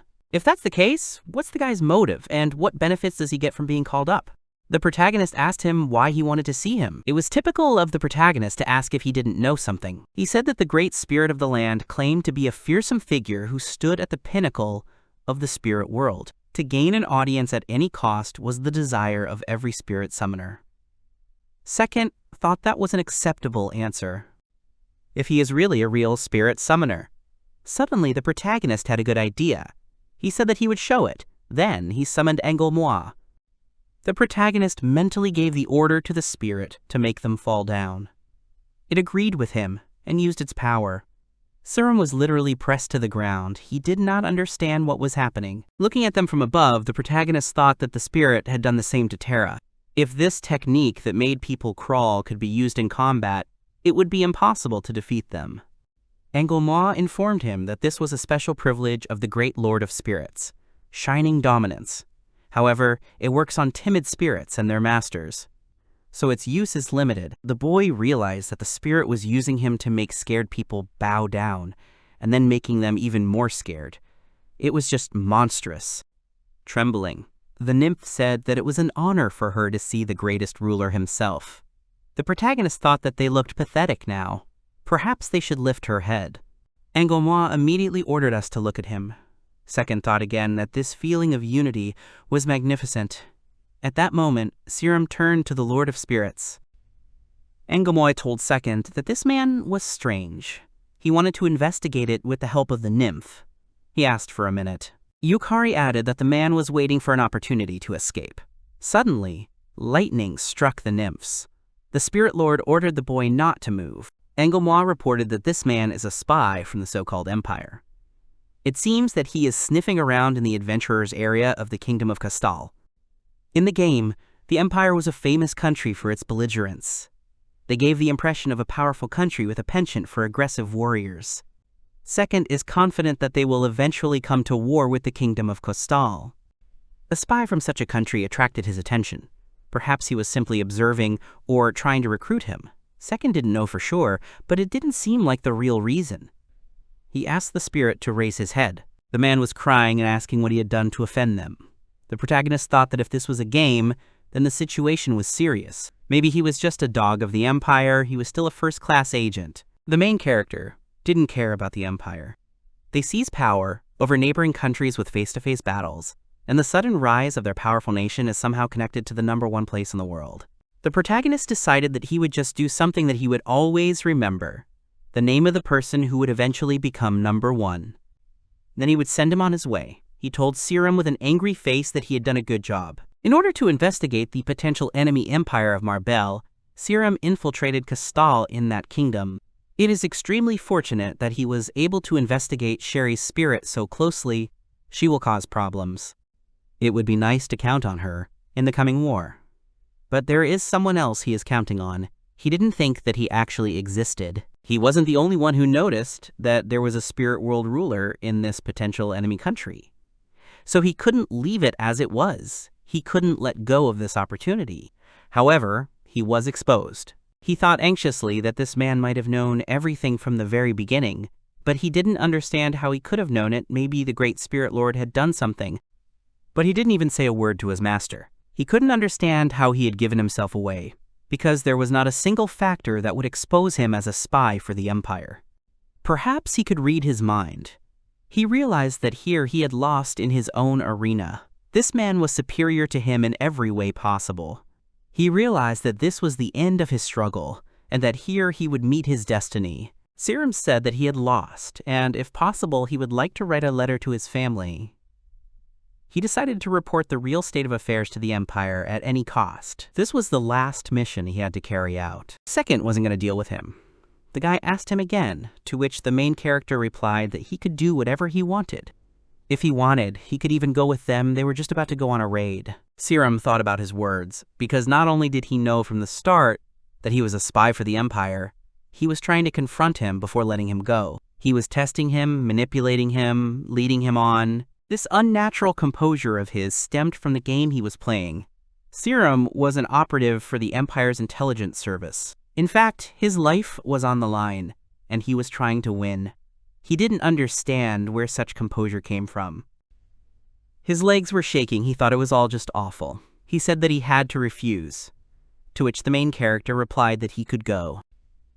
After that, the guy got his spirit back. Second told him to tell his boss about it. Second, the #1 in the world, likes the Empire. In other words, he asked to convey his words to the Emperor. The guy said that he would inform him, the man who thinks he is #1 in the world. He solemnly swears that he will never forget this terrible man. He will soon leave the kingdom. Yukari asked if it was a good idea to let him go. The protagonist answered in the affirmative. The girl countered that he was an Empire spy, however. She doubted the guy had intuition. The protagonist said that the spirit had figured it out. Engelmois said that he could extract memories from any spirit under his absolute control. The protagonist realized that the Spirit Lord was simply incredible. He asked the girls if he had left a lasting impression. They only looked at him in bewilderment. He asked if they didn't know he liked the Empire. The spirit fully supported him in this matter and added that it was beautiful. Yukari decided to inform him that they were far beyond his reach. Sylvia added that he so calmly claimed to like the Empire, although he had just defeated a spy in a mental battle and sent him back. Provoking the Emperor was quite bold. The disappointed boy thought about the fact that he had just been scolded, but he realized that their words had some sense. Iko called him to go, so he decided to go to the dungeon. For about 2 months from now, they will gain tons of experience in dungeons while collecting mithril. A little more than a month of raiding later, they suddenly finished collecting mithril to complete the deal with the Count. They also had a whole bunch of experience. Now that they had some unexpected free time after the case, he decided to take the next step, considering it a good opportunity. Gathering the girls around the table, he announced to them that since they had a rare opportunity they needed to study everything they could. In other words, they should learn the advanced rook and bishop skills from the basic skills they now have, regardless of whether they can use them. In Sylvia's case, it will be an advanced archer rook and an advanced bishop. For Iko the shield skills, one way or another, it will not only be advanced. It will be difficult to open them one by one when they need them, so the plan is to learn one while they have the chance and get them to grade 16. Sylvia was wondering how they could get them. The guy realized that the girl was enthusiastic and told her that all she had to do was defeat the dragon. The girl was horrified by the thought of it. The guy added that it was more important how they did it. In the case of the technique, the final attack had to be made by the archer. To do this, you need to use various skills, from the minimum to archers. Yukari was interested in whether such effective actions were possible in a battle with a dragon. The boy confirmed her words and added that it was very simple. If they repeated this sequence, as he said, in battle with 5 different dragons, they would be able to learn it. Sylvia was simply speechless. It sounds quite complicated. There are a lot of different dragons in the game. The main character believes that they can satisfy all the conditions. He does not believe that there can be anything more complicated, so it will be very simple. In the case of an advanced archer, she simply needs to defeat any 10 dragons using only the archer's castle. The girls looked at the main character carefully. The girl's face was full of fear. She didn't think it could be so easy. She felt like she was in a dream. Second said that the same conditions apply to the master. This means that they will hunt the dragon together. And since he will help her, everything will be fine. At first, the girl was inspired by his words and then asked if he was going to throw her into the dragon's lair. The guy did not understand who this woman took him for. For Iko, it was much simpler. The dragon had to be defeated by the party leader after it attacked with at least one of the skills. They do this with 5 different types of dragons. For advanced, he needs to take 100 hits in a row using the Shield Master lock. It might be difficult, but he'll explain how to do it right. The girl said she'll try. When they finished hunting dragons, could he count on Yukari's help in dealing with the count? The girl replied that he could rely on her. After which, they decided to proceed with the operation. That's how the adventure came to an end, and they went towards the ravine where the dragon is. The guy said that there were plenty of them in the dungeon. It was a canyon. It looked like a ravine, and there were 7 types of dragons, among which there was. In other words, it was a dragon's lair. Strong asked if she had heard him correctly. She noted that this lair had not yet been captured. Second had guessed this. The boy thought that this was the hardest dungeon in the 2nd rank. If Prolin had not been conquered yet, then he guessed that Meteo had not either. Sylvia realized that they were going to such a dangerous place and were going to defeat dragons. She wondered if this was normal at all. Second replied that such a question shouldn't even arise. There weren't many monsters in the dungeon. The 3 of them could fight any of them. At last, they reached a gigantic canyon in which no one was visible except the birds flying high in the sky, after which they noticed one dragon. They decided that it was huge and did not understand how they would fight it. Second said that he would show them first, and they should watch carefully. Standing in front of the dragon, the protagonist decided to use possession by calling on his spirit. Angomoi told him that he would do his second wish. Once activated, he had no time to lose. This time, he was going to buy an advanced archer rook. They needed to attack each of the 7 different skills, from pawn to castle. He began attacking the dragons. First, he used the archer's spear, which made the dragon roar loudly. After that, he used the Golden General's shot to push it back. Next, he used the archer's elephant. This again caused the dragon to become furious, and it began to attack with fire. This is the cry of the dragon, which signals an approaching attack. After he was exhausted, there would be a chance to throw all his strength into the attack. He began to use the various archer skills in order again. Now he had fulfilled the conditions. All that was left was to finish off the dragon with the archer's elephant. With a serious face, the guy attacked the monster again. A giant flurry of various blows dealt damage to the dragon's body, wings, and paws. He could only roar in response. Sometime later, the dragon was defeated. Second canceled his skill, telling the boys that it was a rough example of how to act. The girl looked at him in amazement.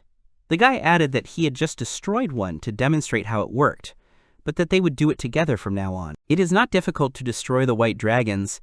They throw back their advance with the Golden General, and when after a deep squeal they attack with their breath, you need to try to dodge. He asked the girls if they were ready. Sylvia tried to protest to him in a panic, because he had pacified the dragon alone, and that was unthinkable. Iko asked if he was scared. The guy thought it was some kind of misunderstanding.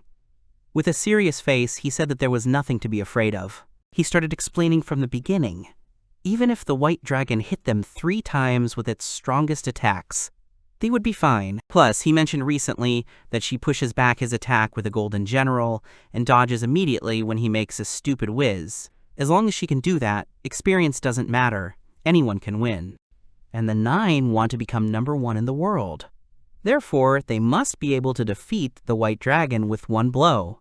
The 4 fastest groups must not cower in the face of the enemy. The guy just laughed and apologized. He understood what he was saying. He hadn't thought through in detail how they could avoid losing their lives to 3 blows from the white dragon. The girls were outraged by his words. The village scolded him for his previous words. After he fully shared his knowledge with them, they immediately began hunting dragons. If they were to engage in battle, the red dragon would be the best option. He'd be fine, but the girls were questionable. For obvious reasons, the rainbow dragon is out of the question. If he were told to fight it, he could win on his own, although it would take a long time. However, if the 3 of them attacked, it would be almost impossible to fight him and cover the girls. Moreover, he would now avoid fighting the rainbow dragon as well as many gold ones. However, their goal was not to conquer the dungeon but to acquire skills. If they effectively fulfilled the acquisition conditions, they would be able to achieve this. They had no need to engage in slaughter with powerful dragons. Their strongest enemy by default was the red dragon. The guy suggested that they take a walk in the park. Sylvia said that she was very tired after such a busy day. Iko confirmed her words. They destroyed more than 34 dragons during the day. He said that tomorrow they will fight 4 more. They are almost done. Sylvia realized that these 4 would be stronger than the white dragons. Then Second remembered that he needed to warn the girl about one important thing. With a serious face, he said that it was wrong to harm the invulnerable. The girl thought that it sounded like something completely useless. She asked him to put himself in the place of his subordinates. But the guy did not understand her words. The girl added that, in other words, what is possible for him is useless for others. The main character did not know what to answer to her words. Sylvia hit him and said that he should first teach them to dodge blows. Second replied that he was serious. Tomorrow, she could not neglect defense. Even if she hesitated a little, she had to dodge. The girl agreed with him. He also told Iko that if she hesitated or realized that she would not be able to place the bishop in time, she should back away. There are 3 ways to dodge. They must remember them clearly. You must either run in a circle or perpendicular to its movement, or bend down. They can dodge the breath if they are smart, the blows if they are faster, and the tail if they duck. He has learned this through countless attempts. Even in the past, Sylvia had doubts about how he knew all this. Naturally, he can't reveal the reason, and they both know it. So Sylvia nods silently, without showing it. He added that as long as they remembered everything he told them, they would be fine. Also, they needed to use the same techniques as on the white dragons. Sylvia asked if they were going to conquer the dungeon.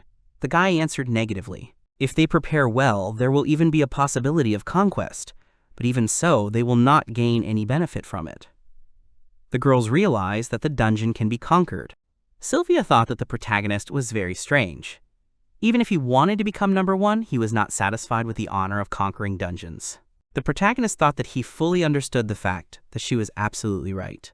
But you can't be #1 without some weirdness. He told her that he just didn't want to waste time. This was all just part of the process for him. The girl thoughtfully replied that she would say that he had extraordinary self-control, and his unshakable confidence was strange. At this time, Iko fell asleep in the plate.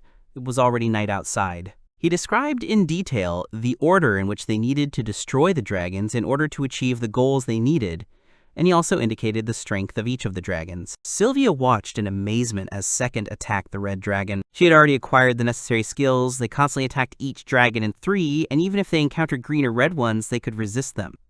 All this was thanks to the guy's precise advice. Besides this, the main character said that he also studied the archer. She did not understand. Why then is he still fighting? That's because he's trying to learn the swordmaster. He said that since he has a chance, he'll fight alone. It was like a cakewalk for him. If it could be summed up in one word, she would say it was beautiful. He literally flew around the dragon. The perfect movement, executed according to all the rules, mercilessly defeated the red dragon. After that, he announced that he had already mastered the technique and they could return. His face was infectious with the usual emotions. He looked like he had when they were sitting in that strange corner room at the inn, and when he had found the perfect dish at the tavern. She had often noticed these traits in him, but she had never seen such emotionality as today. For some reason, she admired him and wanted to be like him. That I was in the middle of a hookah, they decided to go back. Suddenly, they realized that someone was fighting ahead and decided to check. People rarely meet in the dungeons, especially there, considering that it has not yet been conquered. Only a foolish daredevil or some important person can come there.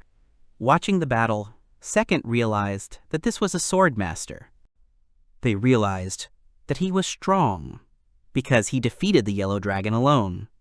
Apparently, he was not even tired. His strength must be higher than Second. Sylvia was surprised by this. The protagonist noticed that the man was apparently about to enter into another battle, this time with the green dragon. Sylvia watched his attacks on the dragon carefully. She knew he was strong, very strong, but his fight was not pretty. She saw that he was holding himself well. However, compared to Second, who had fought a minute earlier, the difference between them was almost like heaven and earth.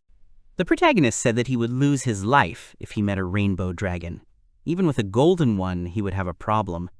The girl wondered if they should warn him. Second noticed that they were already leaving. The girl thought that perhaps he could be considered more of an important person. It seemed that he knew his place. The protagonist, taking Iko by the hand, decided that it was time for them to go back too. He wanted to meet Yukari as soon as possible and see the mansion tomorrow. At this time, Yukari paid a visit to the Count's family to receive payment for the ingots. She was politely received by the manor's major domo. She had to exchange a huge sum of 30 million. Until the owner returned, she would remain in the Count's mansion. She was not so stupid as to wander the streets with such a large sum. However, she was not idle. Since they were planning to buy the estate, she organized negotiations to buy it. She gathered a large number of workers, but even they may not be able to cope with the demands of their master. After a preliminary inspection of the estate, Second said that it was half the size of what he had expected. And this was the largest and most expensive estate on the outskirts of the royal capital. But he did not care. He was thinking about buying several estates and combining them into one large territory. As much as Yukari loved him, hearing such words made her think he was stupid, but she wanted to make his dream come true. According to calculations, the estate, lands, and reconstruction will cost 200 billion. She did not expect less from the owner. He wants his house to match the name of the world's #1. Now that everything was finished with the estate, and all that remained was to select the servants, she was informed that President Philippe of Maurice's company had arrived. This made Yukari tense. She thought about the possibility of them being followed. She knew it could lead to confrontation, but she didn't think it would happen so quickly. She decided to consult with Second about the matter. The girl had a bad feeling, but if the owner said that everything was fine, then she would believe him. A man entered the room. The man smiled and said that he came to pay his respects, but it seemed he had become boring. He began talking about people who illegally break contracts to sell them on the black market. The girl decided that he understood something, but it did not seem that he had come to threaten her master.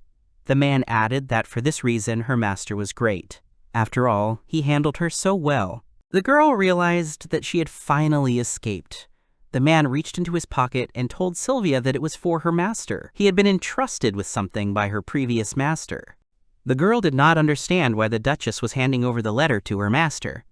The man explained that the Duchess had asked that if the girl and the boy had a good relationship, he would have to give it to him. The girl tried to find out from him what he knew. The man said that it was just a misunderstanding, and that he only knew that they had a wonderful relationship as master and servant. The girl did not understand why the Duchess did this, the reason why she was spared and why she was taken away, and why the president foresaw her escape, all point to this letter. In fact, she wanted to send this letter to the master. Standing in front of the gate of the mansion, Yukari said that this was the mansion at the planned location in the east. Sylvia, looking at the mansion, did not understand what it was. Iko ran happily through the rooms, asking if they would live here. Finally, it dawned on Second that this was too much. Even for them, this was too much.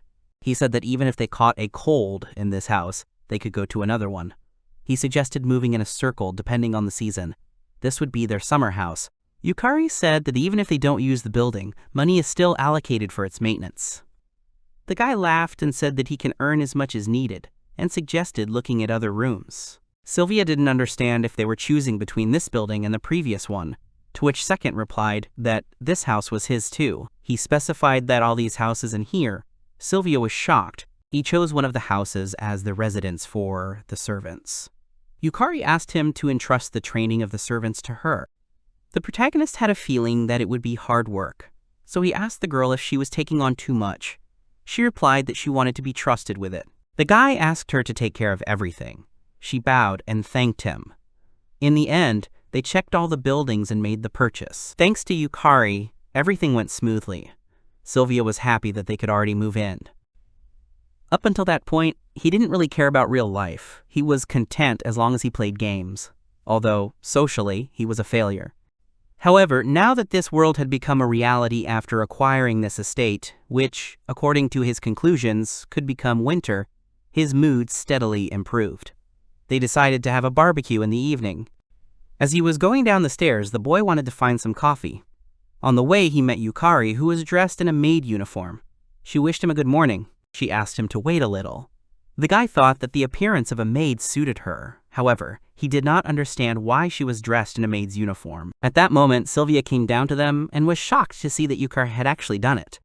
The girl replied that the winner makes the first move. The guy did not understand their conversation. Iko came running, speaking hurriedly about the large number of different fruits she had found in the garden.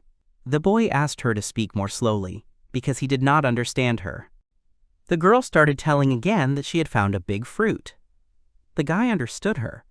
He remembered the palm trees and guessed that she meant coconuts. He explained to her that she could only eat the insides, but it was extremely strong. At that moment, the girl, holding plates with sandwiches in her hands, announced that breakfast was ready. They sat down at the table together for a snack. Looking at the letter in front of him, the boy knew that the Duchess wanted him to do something. Yukari didn't understand why he thought Philip was okay. He replied that there was a possibility that he had been brainwashed. Thinking about his words, the girl realized that it was strange that the boss of such a big company had come all this way to deliver a letter. So they were both very curious about what was in the letter. The second was shocked by what he saw. What was written there was worse than he expected. The girl asked about what was there. The guy answered that it was a big problem and it was difficult for him to explain. However, he smiled at the girl and told her not to worry. She should rely on him. The girl blushed and agreed with him. The letter told which people could be trusted, which ones could not, as well as the intrigues of the kingdom and ways to gain brainwashing magic. There were also stories about a crowd of spies and manipulation of public opinion. The people of the kingdom who are aware of this truth are now in a favorable situation. Apparently, the empire is one step away from taking over the kingdom. If the first Prince Klaus, who rose to the head of the reformists, becomes king under the leadership of the prime minister, the kingdom will become part of the empire.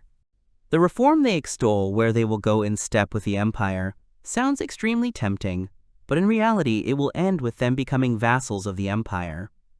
Being unilaterally bound by agreement and then simply subjected to exploitation in the area surrounding the empire will also be eaten.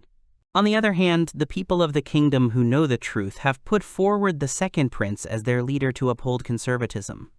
However, he is undoubtedly ahead. People began to protest against military expansion. They loudly expressed their protests against the war.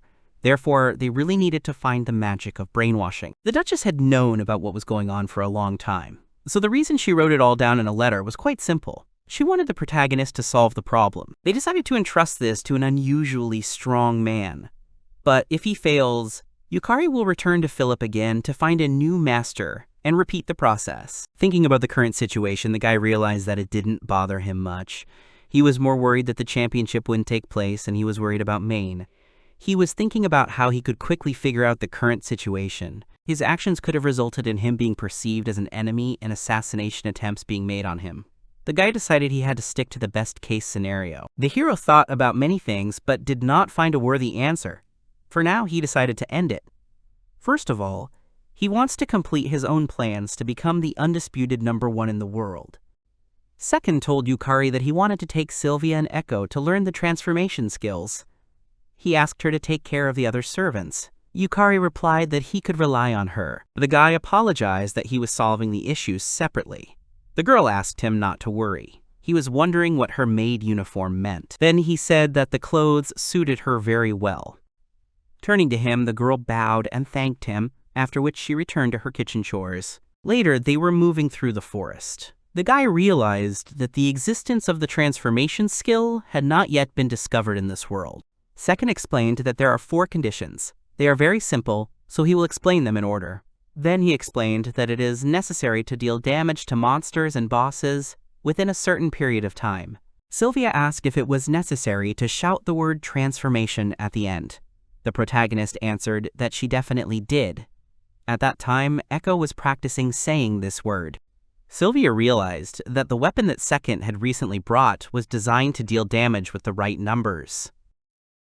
Before going to the forest, they took 3 spears from the weapon merchant in the royal capital.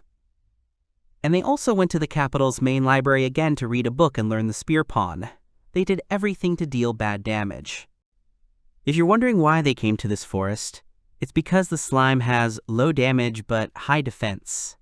All types of slime gather here, but other than them, there's nothing else in the forest. The main character once again instructed the girls what they needed to do. Looking at them, the guy understood that they would be able to learn the transformation when they got used to it. If she decides to come up with special moves and names and shout them out every night, it might be scary. They finally decide to start hunting for numbers. They spent 3 whole days to acquire the necessary skill. What the protagonist feared became reality.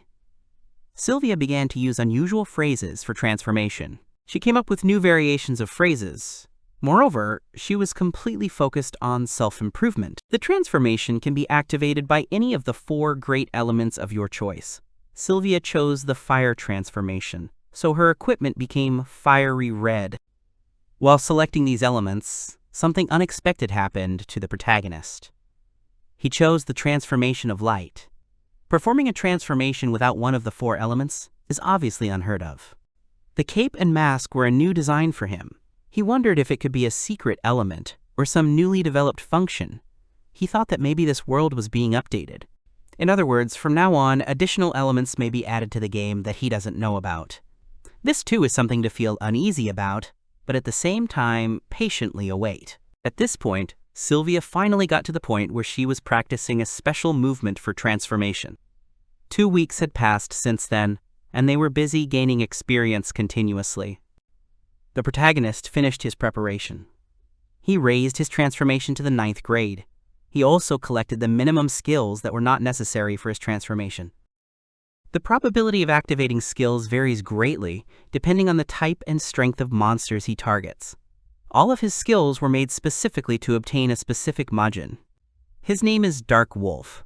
It was a mutated form of the black fire wolf boss in the dungeon. It evolved after centuries of isolation in the eternal darkness. It was extremely rare. It would not be an exaggeration to say that the ability to tame this Majin was one of the reasons he could continue to be number 1 in the game world.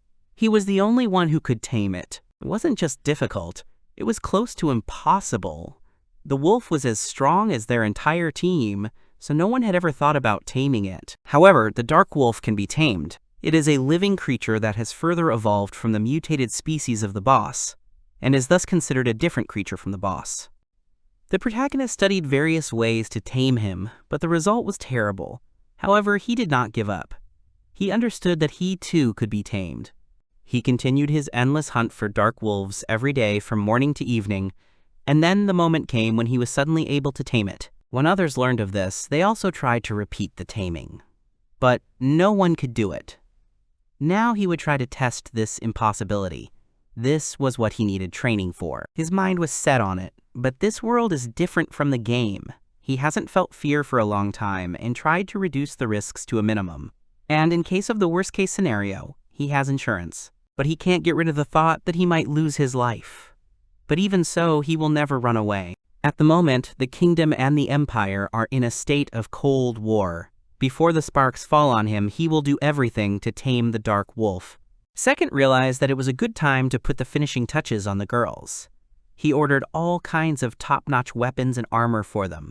The protagonist accidentally realized that he was starting to exploit Yukari too much. He can no longer imagine becoming #1 in the world without her, so he thinks he's going to give her a nice, carefree vacation while he's busy fighting the Dark Wolf. Lately, these girls have become addicted to the elegant life in these mansions. If this continues, they will eventually go through hell. And so, he has already come up with a training regimen for these two. Once he gets the equipment from Yukari, he will hold a strategy meeting with everyone. He has a lot of things he needs to tell everyone, like what to do if he is gone. The girls were shocked by these words. After talking to them all night long, he somehow got them to understand and agree to report to him every day using the team chat. It would be hard, but there was no other choice. He told the girls that they had to explore the dungeon using the tactics he had laid out for them. Sylvia wondered if it would be difficult for Echo. Of course, Eiko can only use defense arts and recovery magic. Even one monster on this route would take her too much time. However, if he had to, it would be Sylvia who would have a hard time. With such intense training, the two would certainly understand the importance of front and rear guard, as well as support in battle. It would be logical if they could become stronger before his return. As for Yukari, he sent her on vacation. But on the other hand, it would be worrisome if she suddenly had too little to do, so he asked her to take care of a long-running matter. After various events had happened, he said goodbye to them for a while. As he was leaving, he noticed new maids and realized that there were many more of them. He had a long journey ahead of him, both by land and by water, through various cities. He had some business to attend to along the way, so he would be staying overnight in some places. He decided to share all this information, after which he performed a spirit call. He asked him to switch to mana mode. If this world was like the game, spirits should be able to condense their bodies.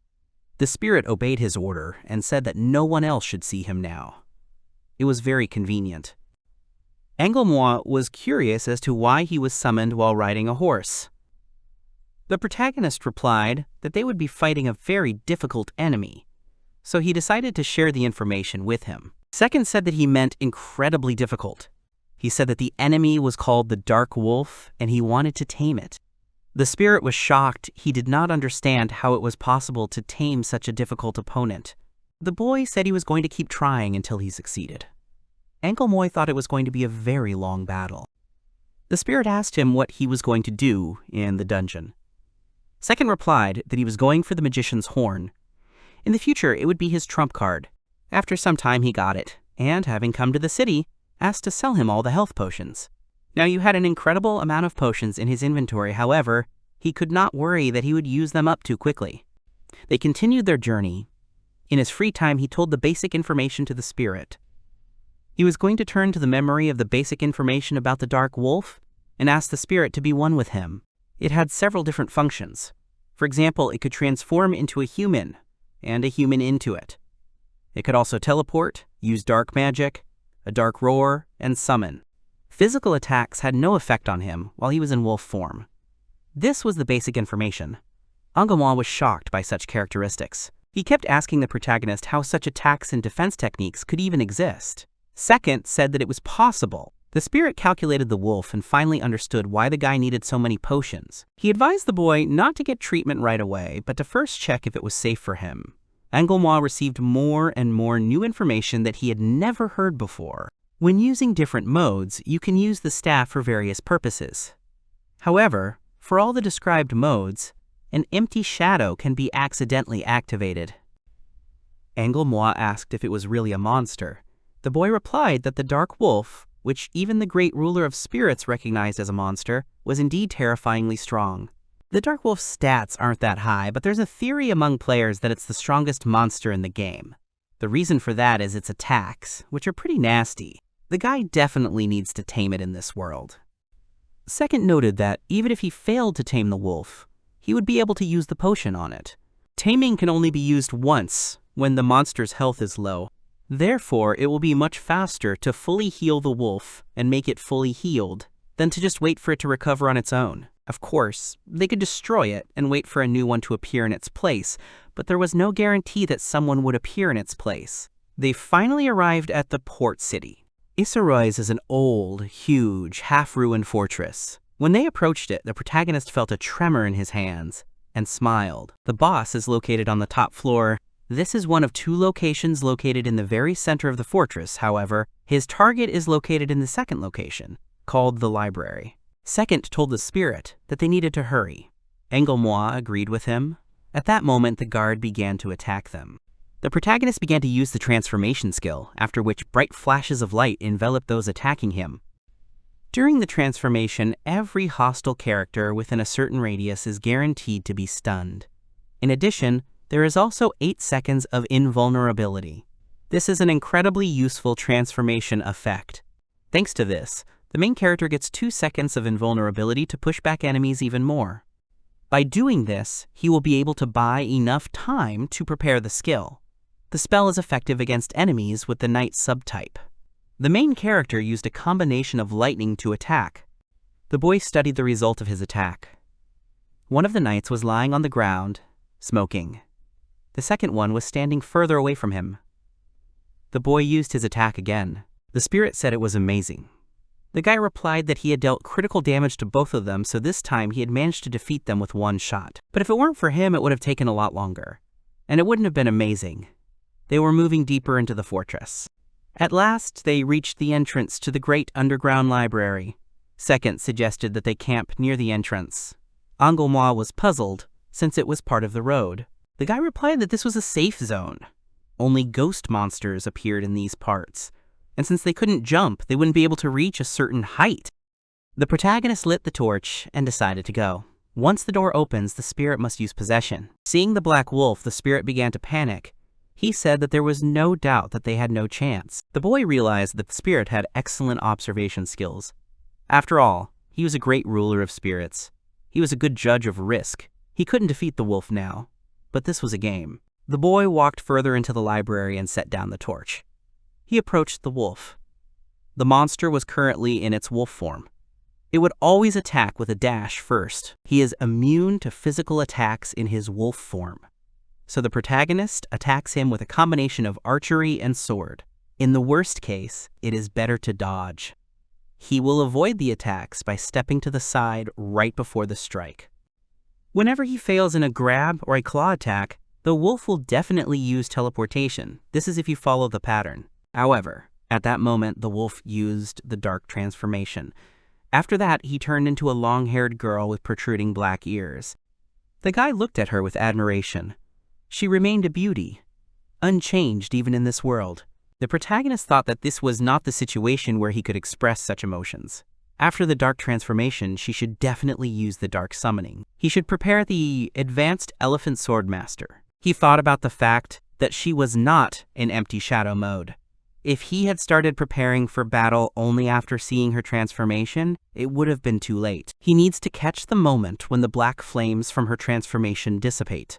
If he prepares Advanced Swordmaster Elephant in the 0.2 seconds when she lands, 3 steps forward and attack will be ideal. The protagonist also thought that the person would not be able to move while this skill was being prepared. This is the preparation time of a level 6 skill, which makes him vulnerable for 4 seconds. However, the effect of such a skill is excellent. If ace my course, it hits Arisha. At that moment, he attacked the girl again. She fell to the ground as if she was not herself. The protagonist thought to himself that he had stunned his girl. Now they would need critical hits. While she is stunned, he will aim at her legs and fire 2 shots with Rook's shooting skill. But if the 2 shots are critical, he is guaranteed to knock her down. If there are not 2, the stun will wear off. If this happens, he will need to shoot 2 more times with the Rook shooting. Otherwise, he will not be able to knock her down. A huge part of his safety depends on whether he can knock her down or not. At this point, the protagonist decided to use this skill. 2 attacks were launched at the girl. This time, he got both hits. If she is spread during dark summoning, she uses dark transformation again and runs. She will do all the actions again. Even though she has taken human form, she can use dark transformation. The protagonist will be able to intercept her with the skill Kobo Monster. He thought about what she will do next. She lowered her head, which means that now she will start running at him with the purpose of biting. He uses all his energy to dodge her Kamenyo. After she bites, she uses a dark roar. She needs 2 seconds to prepare for it. If she bit him, there is a 99% chance that the dark roar would be unavoidable. The girl, having changed into the form of a wolf, opened her mouth.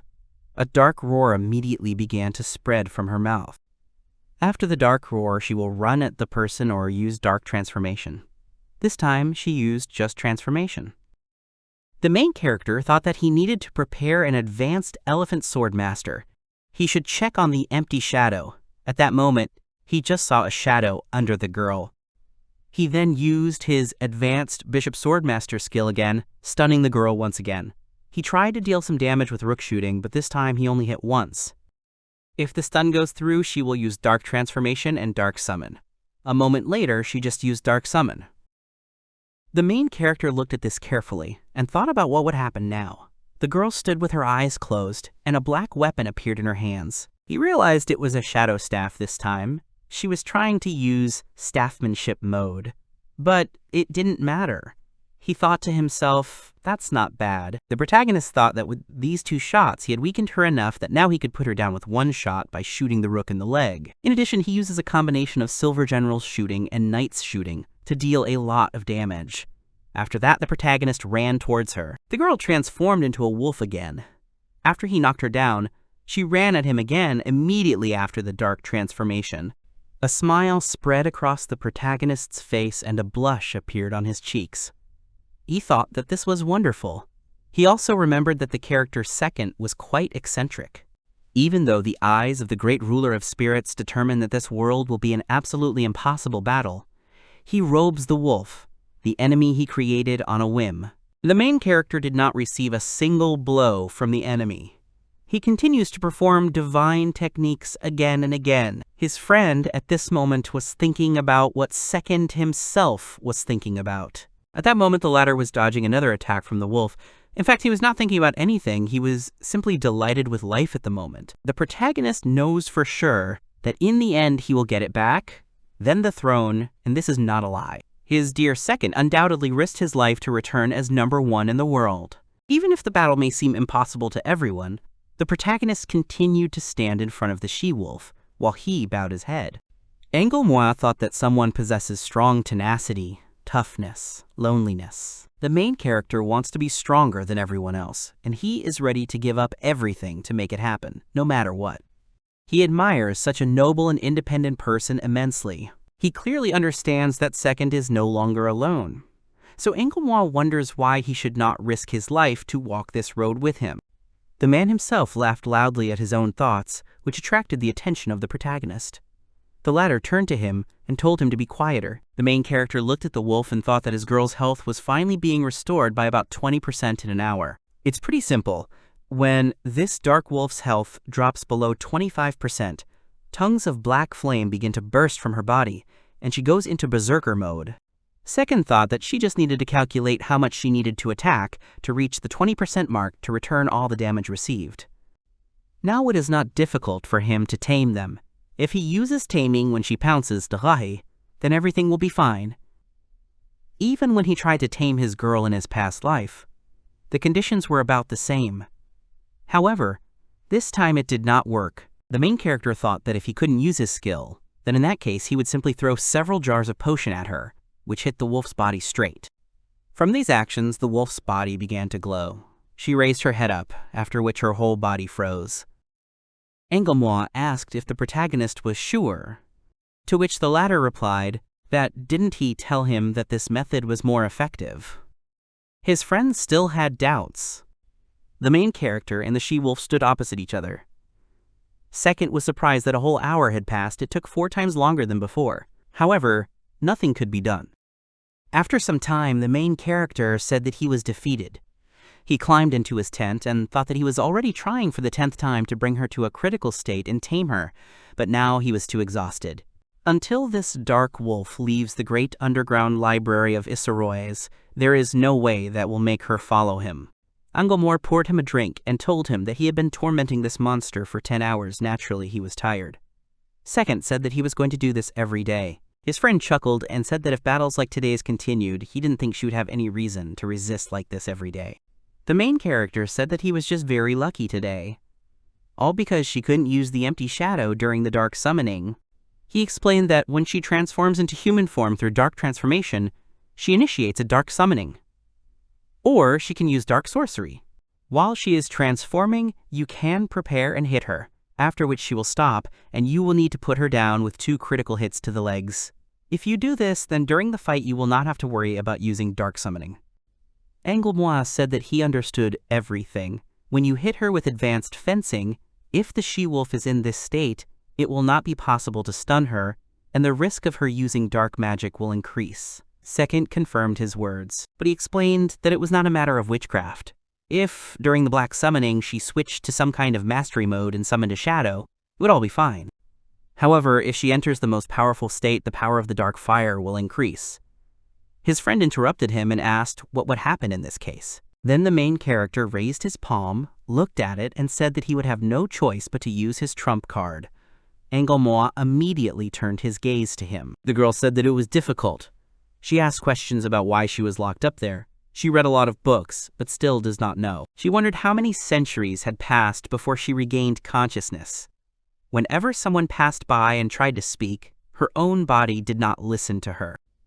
A monstrous thirst for blood oozed from the depths of her heart, and her body moved on its own. She opened her eyes and saw that there was another corpse in front of her. These short lives could not satisfy her. Behind her were the skeletons of past victims. She thought that the more this happened, the stronger her bloodlust became. The girl raised her head and thought about when the next one would come, and what kind of power he would have, what kind of death would befall him. She couldn't wait any longer, she couldn't endure it any longer. The only moment when she felt life with every part of her body. The main character entered the room, the girl saw him and said that finally someone had come. It was her destined one. She had a feeling as if he was her lover in a past life. She feels a connection. However, the wolf's body and her body move by themselves. They demand to kill him growl. So she just has to kill this man. It's just wonderful. At that moment, the blow hit her body. She realized that she was so excited for the first time in several hundred years. He finally attacked her. Getting hit by a person is impossible. Then, from the animal form, she returned to human. She thought about how it happened. The girl feels that her life is in danger. She tried to get to her feet, but her arms and legs wouldn't obey. The girl thought about whether it was possible, tried to deny reality, but it still happened. The girl rose to her feet, blood running down her face.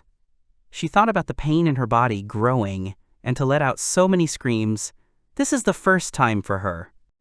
However, first a glimmer of a smile appeared on her face, and then she began to laugh loudly. Her face turned red.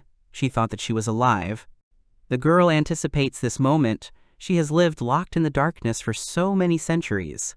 She was born of darkness for the sake of meeting him. She is in so much pain, she feels such suffering, but this feeling is incredible. She thought about the main character, causing her as much suffering as possible. After all, these were wonderful sensations, but at the same time, she thought that just a little more and she would die. Now she was in the body of a she-wolf again. She thought that it was over after all. It was really wonderful. She imagined the main character closing his hands on her neck. She thought that she wanted to die by his hand. However, at that moment, she lifted her wolfish head up and realized that he had just cured her. The girl was very surprised. At that moment, she imagined a clearing where she was kneeling, and the main character was standing at a short distance from her. She thought that he really was her betrothed master. She had finally found him. Coming to her senses, she opened her eyes and saw that her master had left. The girl saw his shining eyes as he left. No doubt they were saying that he would never let her go. The girl's face turned red again, and she thought that the master would definitely come back and take care of her again. She thought that this was truly magical. She prayed that the time would come when she could be with the master.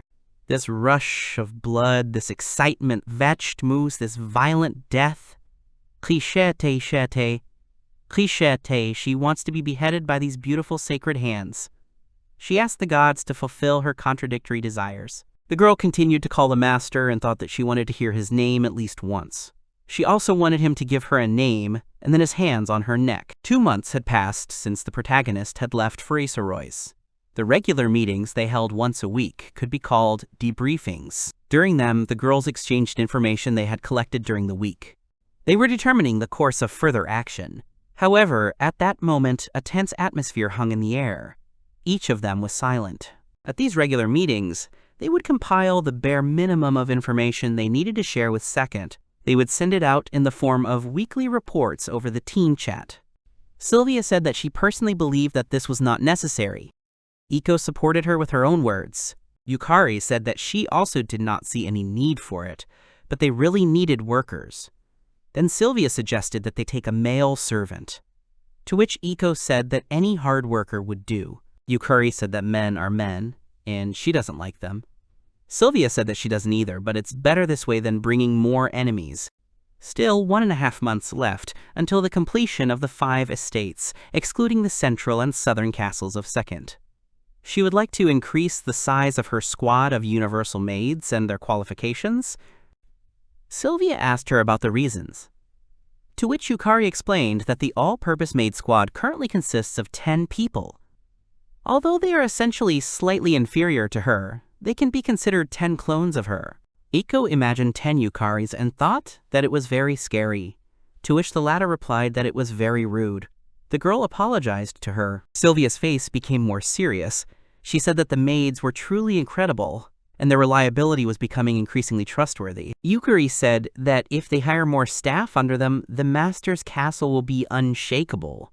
But on the other hand, they don't have enough subordinates. Sylvia asked whether she really wanted to say that commanders alone would be useless. The girl agreed with her. Yukari said that once they have staff, they can be trusted with everything from training to management. However, they can only train maids, so they should hire as many women as possible. Sylvia said that there was nothing to be done. Let all the female servants be maids, and all the other servants would be men. As for her, this was an uncompromising option, to which Yukari said that she liked it. She would be engaged in the selection and distribution of people, to which her interlocutor said that she had finally thrown this burden off her shoulders, after which she offered to replace her. Yukari said that she couldn't help her from her jealousy. This is an important task that the master entrusted to her. Did she really think that such flattery would make her give in to her so easily?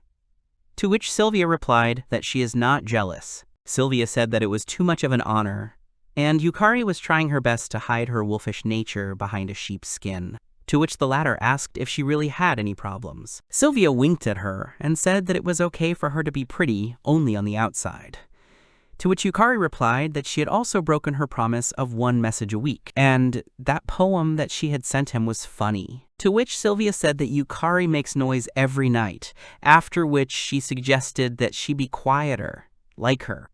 She parodied her about how she waits for her master to return. Yukari started to get angry. She started to insult Sylvia. The latter started to insult her back. Iko got scared at that moment. She decided to leave the room and said that it was very scary. The protagonist continued his fights with the she-wolf. About 3 months had passed since he started. Finally, she turned on that very behavior pattern. At the moment when he prepared his skill, her shadow disappeared. She was in a state of void shadow. If you attack her in this state, his attacks will be completely nullified. He himself will be open to her attacks at this time, and will definitely catch one of them. Each of her attacks is fatal for him now. Therefore, he cannot attack her while she is under the void shadow. He cancelled the Sacred Boat's swordplay that was about to be prepared and jumped away from her. Once her dark transformations were over, she would immediately activate the dark summoning.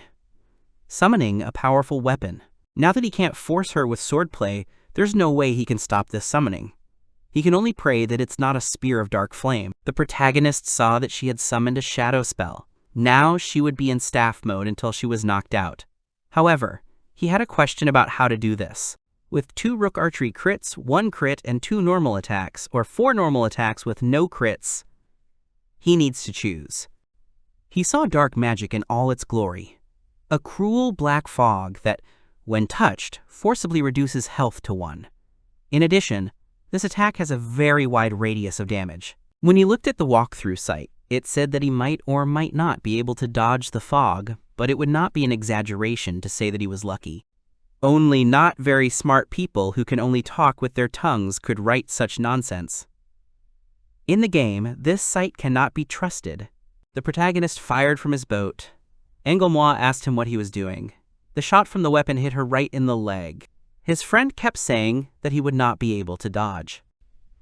Second thought that he would wait. He thinks from a different angle.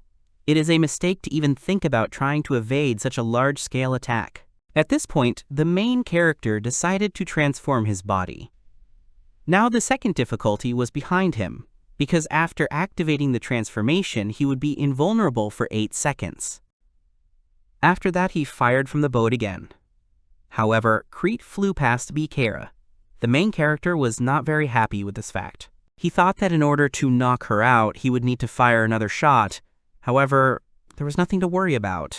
In the current situation, knowing that he was guaranteed to knock her out with the next shot, even getting hit by dark magic would not be a problem. He shot the girl again, this time hitting her body.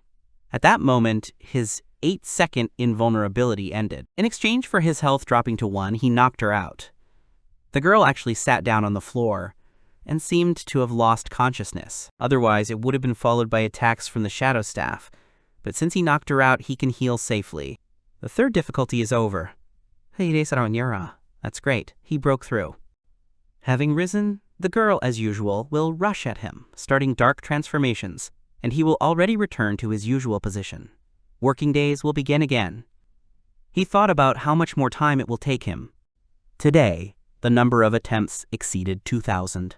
Thus, almost 4 months passed. Every day he made exactly 18 attempts to tame her. Engomon addressed him by name and asked if perhaps it was time for him to return, while pouring him a drink. The protagonist was thinking about how his friend's record had been stuck lately. He thought that he was bored with all this and decided to ask about it, but it seemed that he was worried about him. The main character is, of course, very pleased, but he will have to worry about him for some time. He said out loud that there is no point in returning. If some problem arises, they will be able to return home. However, Second understood that this was all a lie. There were many reasons for concern in the weekly reports from the girls. It seems that in the capital, the reformist faction, led by Balmoro, which supports the first Prince Klaus, will soon make its move. There is very little time left. In addition to this, he is interested in how much stronger the girls have become. He is interested in how Yukari handled his assignments. He is interested in the completed estate. He is interested in the progress with the Sekonda Castle. All of this excites him. To tell the truth, he wants to go home as soon as possible, but he can't understand why he doesn't. He just needs an excuse that will force him to go back. He thought that it was probably addiction, narrow-mindedness, an inability to make a sound decision. Apparently, he would continue to try to tame the she-wolf until it was too late. But he can't help himself. Taming a black wolf is like a drug you can't give up. Once he experiences the pleasure of taming, it's the end for him. There is only one way to save yourself, to tame her again. The main character said out loud that he would go to bed. His friend agreed with him. When Second closed his eyes, Engomon continued to look at him. The main character silently made a wish for this to end soon. 2,168 attempts. He, of course, thought that someday it would end, and now it finally happened. The wolf used the dark summon and void shadow that followed the dark transformation at the same time. It couldn't stop her from entering the strongest mode. The situation was the worst of the worst. She had less than 25% health left, which meant she was also in berserk mode. Strongest mode plus berserker mode. In addition to its insanely high damage, the Dark Flame Spear has a damage radius of about 3 meters and a constantly active ability to attack with dark flames from a long distance. By the way, if the main character with his current parameters touches the dark flame even for 2 seconds, he will, at best, be at death's door. He will almost certainly die. If the spear pierces him, he will die instantly. If he tries to fight, he will die. If he tries to run, he will die. He looked closely at the girl in front of him. Her attacks weren't so weak that he could escape from her by turning his back. He realized that it was time to use his trump card. He used the Goblin Mage's Horn, and although he called it a trump card, in fact, it was a means of escape. Minions of the Demon King, boss of the third-class dungeon Ashius Barn. Goblin mages use random teleportation spells. This very random teleportation can be activated by thrusting an object into a monster. However, this is already a terrifyingly useless item that requires the observance of many conditions. But it doesn't matter, he wasn't even going to use it on the girl, he was using it on himself. Frigak. By sticking it in himself, he would be able to get out of here for sure. In this way, he became a trump card for an emergency escape. The main character closed one eye and said that quite a bit of time had passed. His friend agreed with him. At the same time, he looked closely at the girl in front of him. She stood holding a spear in her hands. Second was very tense. He did not take his eyes off the girl. The latter was in a peaceful state, closing her eyes. If the spear touches him for just 2 seconds, he's finished. Devil, of course. There's no way to get close to her now. It's just impossible. He has no chance of winning, so it's a forced escape. The main character swung his horn. He was already ready to stick it into himself. He said out loud that he would return here again. At that moment, he saw that the girl opened her eyes. Meti. This surprised him. Meti. Then it was as if she asked him not to leave. The protagonist's eyes were still wide open. Manhwa asked him what was happening to him. At that moment, Second dropped his hands down. He thought about why he was running away from such a powerful enemy. He realized that if he ran back, everything would be over. He called himself not a particularly smart person. The main character said that he would have absolutely nothing left if he ran away. The number one in the world must become stronger than anyone or anything.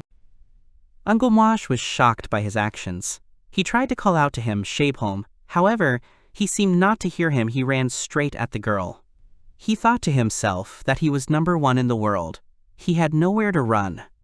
At that moment, while he was running, he used his transformation skill. He was again given invulnerability for 8 seconds. His only chance is to do everything in 2 seconds. After 6 seconds, there is nowhere to retreat. At first, only a faint trace of a smile appeared on the lips of the protagonist. Then he began to laugh loudly.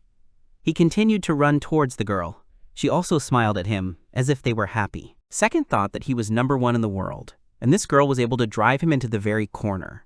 He told her that she was strong, simply amazing. He used the rook's archery. This time, he aims not at the legs, but straight at the head.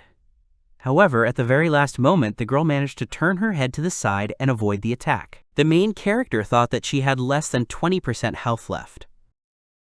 And he had 0.2 seconds left. He thought about running away, but decided that he shouldn't talk nonsense. At that moment, he used his Taming activation skill. Strong waves had their effect on the girl. He thought that he was not very smart. He had no chance of success. He thought that he was finished. He had nothing to regret. However, the next moment he changed his mind about his words. He was too shocked to say anything, as the girl knelt down in front of him. She smiled sweetly at him. Her cheeks turned red. She said that she was so glad to see him, after which she called him her master. The main character looked at the girl in front of him and thought about why the taming worked, how this miracle happened. He thought about whether no one had ever cast taming on her in the strongest mode or in berserker mode before, although it would be impossible because you couldn't get close to her. The better you were, the more you tried to avoid it. And there was only one way to tame her. Reduce her health to 20%, in a situation where he would not be able to prevent her from entering her strongest mode. At that time, she is in a state of void shadow, in berserker mode. Approach her using the temporary invulnerability of the transformation and cast taming. Who could understand and implement this? He thought that he was being mocked. At that moment, the girl called him master. She put her hand on her chest and said that she wanted to devote herself entirely to him. She asked to be allowed to stay with him until the end of her days. The protagonist was very shocked that she could speak. This surprised him no less than the fact that the taming worked. Until recently, she was just an ordinary monster, repeating the behavior pattern programmed into her. From the moment she was tamed, she began to move as if she had acquired a soul. He did not understand what had happened, and what the difference was, whether it was all about the taming, or perhaps it was all about her. The protagonist told her that he had a question. He asked her if she had gained self-awareness, and if so, when it had happened, to which she replied that it had happened several hundred years ago. Then, Second asked her why she behaved like that, to which the girl replied that it was because of a spell that could not be resisted. She was controlled by divine power. The protagonist said that he understood, and then asked again about the divine power. He thought that she meant that despite gaining consciousness, in battles she was deprived of free will. But Second thought that it was impossible to rule out the possibility that her memory had been overwritten the moment she was tamed. The possibility is that someone later added memories to her that several hundred years ago she gained self-awareness. Be somewhat more logical to reason in this way than to believe that many of the monsters that exist in this world are initially self-aware. This sounds like an insoluble problem that nothing can be done about, even if you think about it thoroughly. so there is no point in thinking about it now. The main character, looking at her, called her Anko. At first, the girl did not react in any way. Then she realized that she had been given a name, after which she smiled. Her face turned red. Second said his name and asked her to remember it. Then he told her that it was time for them to go. He thought that Anko had never had to go outside before. No wonder she was so happy. After all, several hundred years had passed. Together with the girl, they walked along the corridor. Suddenly he saw that the corridor in front of the library was the lair of strong monsters called black ghosts. Not only are each of them quite strong, they also attack in groups, which makes them extremely problematic. The main character thought that there were only 5 of them. If he acted alone, he would have to tinker with such a number, but it was not a problem. Then he saw that the girl next to him had disappeared. At that moment, Anko approached one of the monsters, looked at him, said that he was adorable, after which she put her hand on his face and told him to die. The protagonist, watching this, thought that the health of the black ghosts had dropped to 1. He was surprised that she could really use that cheating magic. Anko dealt with several ghosts, then summoned her shadow staff. She took it in her hands and began to wave it. Second thought about how he didn't know how to describe his feeling right now. This ruthless, devilish combo that had caused him so much trouble recently seemed so reassuring when they were on the same side. The girl closed her eyes, then giggled a little. The staff's special abilities allow her to deal damage to enemies, even if she hits their shadows with blows. The main character, looking at this, smiled and thought that she was tough, even too tough. Especially her dark magic. He didn't think that she would be able to use it. In her past life, she couldn't use this skill. However, she uses this cheating magic solely. In other words, Anko in this life is clearly different from herself in the past. Second said that she was great, it was amazing. To which the girl replied that she was not worthy of these words. The protagonist thought that he needed to conduct a small check. He wanted to know how she was different from the last one. He asked her to let him look at her parameters. The girl came very close to him, smiled, and said that he could watch as much as he wanted. The protagonist's eyes dropped lower. He thought that her dignity was very large. However, what difference did it make to him? Now the question was completely different. A system window opened in front of him, in which the characteristics of the girl were indicated. She had more restrictions. A condition was added that dark magic can only be used on enemies weaker than herself. She also got a cooldown of 3,600 seconds. It only works once an hour, but even so, it's a pretty cheating skill. In addition to this, some skills have had minor modifications. The cooldown on dark transformation has been removed, and the cooldown on dark teleportation, dark summoning, has been set to 60 seconds. Compared to the previous life, there were solid improvements, but compared to what it was before Taming, everything except the dark transformation was worse. The main character thought that one could say all the changes were extremely well thought out. He became convinced that God exists, or more precisely, that the developer exists. Anko asked his opinion and whether she would be useful to him, to which he replied that she would be useful 5,000 out of 100, although no way in 1 million. The girl threw herself into his arms and said that she was very happy. The main character thought again that she had very great dignity. He suggested that she hurry home. She said that she obeyed him. Second stayed here for 4 months. It seemed to him that it was a long time, but at the same time it was not. He heard that autumn had already come outside. The main character walked forward, thinking about all sorts of stupid things, like how beautiful the autumn leaves would seem to him in an elevated mood after taming Anko. Well, no way, there were good times, of course. Because of this incident, he learned that every beautiful story has a flip side. The girl stood in front of him, covering her eyes. Tears were flowing from her eyes. She was crying and offering him her deepest apologies. The main character was very unhappy at that moment. As soon as a girl goes outside and gets exposed to sunlight, she immediately becomes weak. The conditions were extremely simple. If her entire body was hidden in the shadows, she could fight at full strength. But if even a little bit of the sun's rays touched her body, she would weaken in proportion to the amount of light that fell on her. Simply put, a girl can only fight in the shadows. At night or indoors, she won't have any problems. But under the scorching sun, it's better not to even try. He thought that this was the price for dark magic. It was like a blow to the gut, to say nothing. The main character didn't expect this, but there's nothing he can do about it. Whatever the case, Anko will fully work off those 4 months that he spent on her. The main character and the girl were walking together, pressed against each other. The guy was thinking about whether he should deactivate her summoning.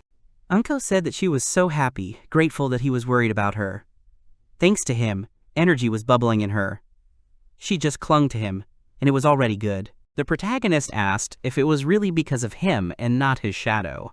Then he said that she had cleverly come up with it, to which the girl replied that she loved him, even when he was rude to her. The protagonist thought that something was telling him that teasing her was not fun at all.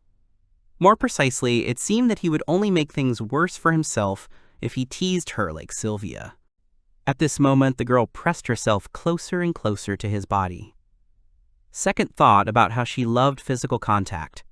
He thought that it was all because she was a Shach wolf. The main character said that now they would board a ship, then they would spend the night in a port city, and in the morning they would ride a horse all day. She would have to be patient a little. The girl began to worry. She said that she would not tolerate it. She added that for her every second with him was like earthly bliss. The protagonist thought that he didn't even know if they should leave just like that. He felt uneasy somehow, but despite his feeling of anxiety, they still left the island. The King of Spirits told the girl that all she can do is hide in the shadow of his body. This is just a laugh. People like that are called ballast. Is the famous dark she-wolf really only capable of caressing her master's back? He tried to call out to her again, after which he asked her to say something. Anglemois did this several times, but the girl remained silent. The protagonist began to quarrel with the king. The latter asked him how he dared to talk like that to the great King of Spirits and his elder comrade. Second got angry with him and told him to shut up and sit quietly. On the way from the port city of Kula to Paho on horseback, the main character happened to want to use the summoning of the spirit. He needed to find out if the summoning of the monster and the summoning of the spirit conflicted with each other. Although the summons as such did not conflict with each other, the summoned couple themselves did. The King of Spirits asked why he was being reserved. This was nepotism. Discrimination against spirits. Second should only scold this girl. To which he asked why he thought so. The spirit said that yesterday she bared her fangs at him. This is unforgivable. He must punish her severely. The main character realized that Anglemois still did not trust her. At that moment, the girl came to her senses a little and said that she was already part of the master's soul. Whether she would bare her fangs or not was his will. She also added that if this is the case, then wouldn't it be strange if the owner punishes himself? Anglemois said that this was all empty sophistry. The girl said that this only concerned punishments, and here she agreed with her master. Anko raised her hand and then touched the protagonist's chin and asked him to strangle her. Second thought that she had once again spouted some nonsense.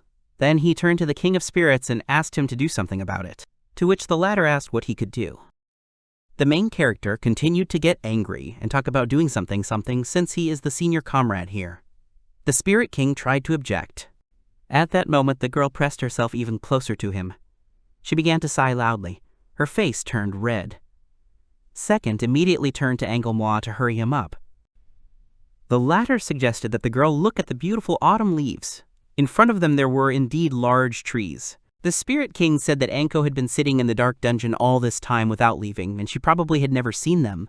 Therefore, she had a unique opportunity. He suggested that she get off her horse and look at them. The girl took her hands off the main character's neck. Her face became a little angry. She asked if he really planned to share her with the owner.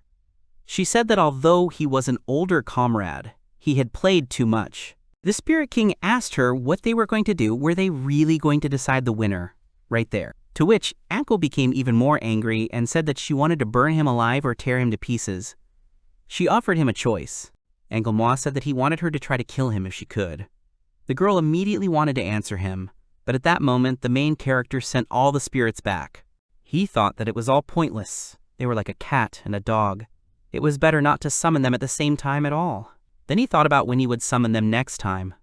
He felt that his stomach would hurt now. After some time, he reached the city of Payeho. There, he rented a place to stay, ate, took a bath, and then went to bed. When he was already lying on the bed, there was a knock on his door. He had to get up. When he went to the door and opened it, behind it was a young guy with blonde hair. He apologized to him. The stranger said that he had been appointed butler of the first family. His name was Kuburo. He was glad to meet him. The protagonist looked at him attentively. The latter also returned his gaze. Second thought that he did not give the impression of an ordinary person. For now, everything is clear to him. This is his butler, but something in his words caught his attention. He asked the butler about when they became the family of the first, to which the guy replied that Mrs. Yukari had instructed him to introduce himself like that. The main character was surprised by these words and asked if he was serious. He had a feeling that he had heard this somewhere before. His memories of it were like in a fog, because he had given up on all this for 4 months. Continuing to look at the guy, he thought about what it meant that his first public name would be second first. It seemed to him that it was a very good name. The protagonist then asked Kuburo why he was there at all, to which the latter replied that he had to take him away. Then Second asked him if he really was a butler. The guy said that he was ready to go anywhere for him. That is, he is both a butler and a valet introduced to him. Kuburo apologized for waking him up when he was so tired. He had already spoken to the innkeeper so he could rest a little longer. The butler also added that breakfast would be ready when he woke up. He asked if he wanted him to bring it to his room. Second agreed. Kuburo bowed to him and said that he understood him Lifai Valetia Sire Yiti, Natsti. In that case, he would bring him breakfast when the time came. Batsti. Until then, he could rest. The protagonist thought that he was such an attentive friend. The guy looks like he's about 20 years old, but judging by his meticulous attention to detail, you can tell he's a true master of his craft. What kind of training can bring a person to this level in 4 months? After that, the main character fell on the bed again. He covered himself with a blanket and said that it was time to sleep. A few hours later, he thought that it was time to get up. At that moment, there was a knock on the door. The protagonist was surprised by this, because the butler was already standing at his doorstep, holding a tray of food. He wondered if it was Esper. After Second had breakfast, he decided it was time to move out, to which the guy replied that he was already done with that. Then the protagonist asked about Seven Stayo. The butler replied that his subordinate would take care of them. The second said that it was nice to hear, after which he said that he wanted something to eat on the way home, to which the guy replied that they had chocolate pie and hot coffee prepared today. The main character said that he understood, then he suddenly wanted to play cards with him on the way home, to which the butler took out a deck of cards and said that he would consider it an honor. He just happened to have an unpacked deck. The second, looking at him, said that he was very good hafyu. The guy bowed to him again, after which he said that he was not worthy of such words. After a while, they got into the carriage. The men sat opposite each other. At first they were in complete silence. The main character hypnotized his assistant with his gaze. The latter noticed this, after which he asked if he could help him with anything, to which Second smiled at him and said that everything was fine. Then the butler said that if he needed anything, he should not hesitate to contact him. The protagonist thought that he was being prudent, which meant that something was wrong here. All this time, since the moment they met this morning, he has not been able to shake off the bad feeling. The journey to the capital will take 4 hours. He will need to watch him closely, while he has nothing to do, and find out the reason for his bad feeling. Second felt sorry for making him feel stressed for so long, so he would decently leave him alone for now. Then it occurred to him that his butler was stressed. The guy pursed his lips and bit them. His hands trembled a little. His whole body said that he was very tense. However, he makes every effort not to show it. He calmly does everything in his power and stifles everything, including even the physiological phenomenon known as tension. This is all so as not to disturb his master once again. This is willpower. The main character doesn't think that it is possible to suppress tension consciously, but this guy suppresses it to the limit with sheer willpower. He laughed to himself and thought that this is a great character. At that moment, Second started laughing out loud. Kuburo immediately raised his head and looked at him. He asked if he was okay, to which Second replied that he was very good. He liked people like him. The butler immediately tensed up at his words. He asked again whether he really liked him. The protagonist thought that he seemed to have chosen the word poorly. Second immediately began to justify himself. "Nah, he said that he didn't mean that at all. He just liked him." To which the butler thanked him profusely. The main character told him to relax and not to strain himself so much. Then he suggested that he play cards. Aibul po trawan. The guy agreed with him. If you look closely, you can see how Kubro twitches slightly. However, he does his job perfectly. This guy is very cool. The butler had a deck of cards in his hands. The protagonist looked at him and smiled.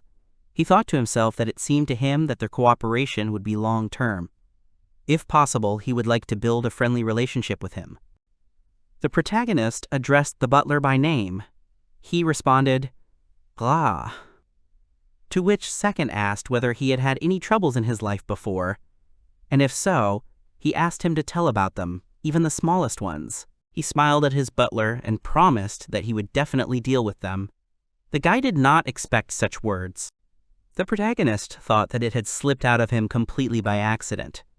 It was probably because he had recently been able to tame Anko so well. He simply wanted to make a good impression on the man who had already shown him his willpower. At that moment, Kubro bowed to him as low as he could and said that he would not forget the mercy of his master. The latter continued to look attentively at his servant. The guy raised his eyes to him. He said that today, when everyone went to bed, he would like to have a little chat with second tier. At the same time, there were tears in his eyes, to which the latter once again clarified the time and agreed. He thought that even a man who does not show anxiety due to willpower can sometimes not hold back tears. He too will open up to him tonight. They got home. He remembers that he was a little excited too, but the place he went to was not the Eastern Estate, and the Vanilla Lake Estate is in the southwest. So his enthusiasm died down. It became clear to him, he now remembered, it seemed that Yukari and the others liked his idea of changing the estate depending on the season. Just then a girl came out to meet him. She greeted him. Then she ran closer to him. He said that he was also glad to return, and also added that they would stay here for the fall.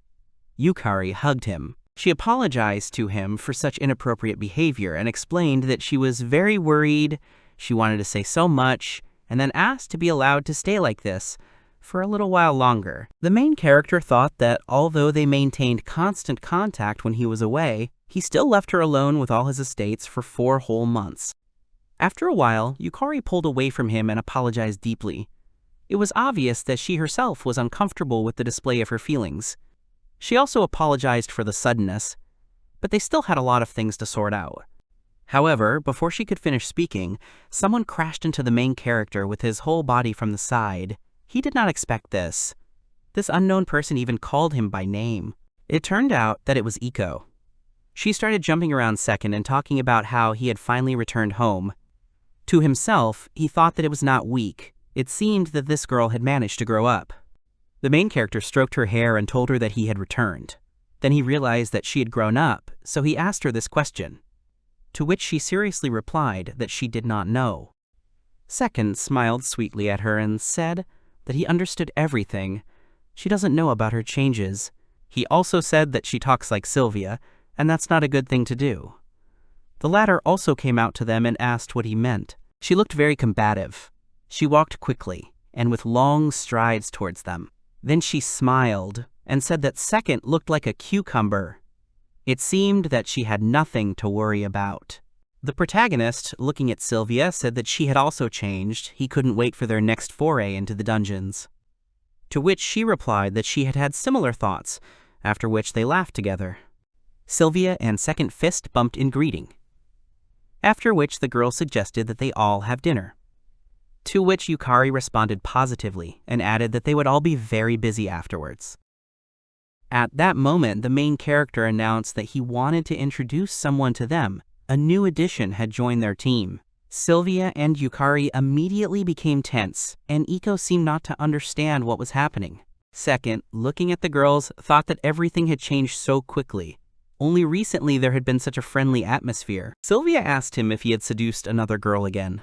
Yukari told him to bring the girl he had found, and then they would continue the discussion.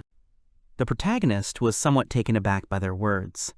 He told them to stand still, and that he would call her now Wantao. After that, he used the monster summoning. A moment later, Anko appeared in front of them. She immediately turned to Second and said that she was at his service. The girls were surprised by her figure. They thought that it was huge. Then the she-wolf noticed that there were 3 more girls standing nearby. The main character tensed up. as he realized that she was going to do something to them. When she raised her hand, he shouted at her to stop. However, Anko had already used her power on the girls, causing their health to drop to 1. The girl began to laugh evilly. At that moment, Second jumped up to her. He pulled her hair, thereby distracting her from her actions. The protagonist looked at her sternly and asked what she was trying to do here without permission, to which she immediately became a sweet and obedient girl. She said that she felt a thirst for blood. Second did not soften for a second, and Anko's face turned red from embarrassment. Sylvie at this time asked in shock what it was. They did not understand anything. Anko said that it turns out she should not try to kill anyone. It is so difficult. She brought the deepest apologies to her master. The girl said that she would resist. She would never raise her hand against anyone herself. She would obey her master without question. And in general, she was completely in his hands, so she generously asked him to forgive her. The main character thought that it was very bad that she had thoughts about how she should kill people simply because she felt a thirst for blood. Born in the great dungeon of the Isekai library, Anko lived in complete solitude and darkness. For her, the need to kill is already natural. He thought about what he needed to tell her, where to direct her. Nothing came to Second's mind. He told her that she would no longer act on her own without his instructions. If she suddenly wants something, she must first inform the main character. She must obey him. Only then will they be able to continue working together. Second thought about how he gave such a harsh order, although it was for her own good. To which Anko was silent at first, hiding her eyes behind her bangs, and then she raised her face. It was red, and there were tears in her eyes. Second, looking at her, realized that he didn't know why, but judging by her face, she was happy. Then he saw that it seemed she was waiting for his order. The protagonist said that she could speak. Then Anko told him that he was so kind to such a bad person like her. She asked him to reward her with severity until it reached her bad head. If he considered her useless, then he could do something.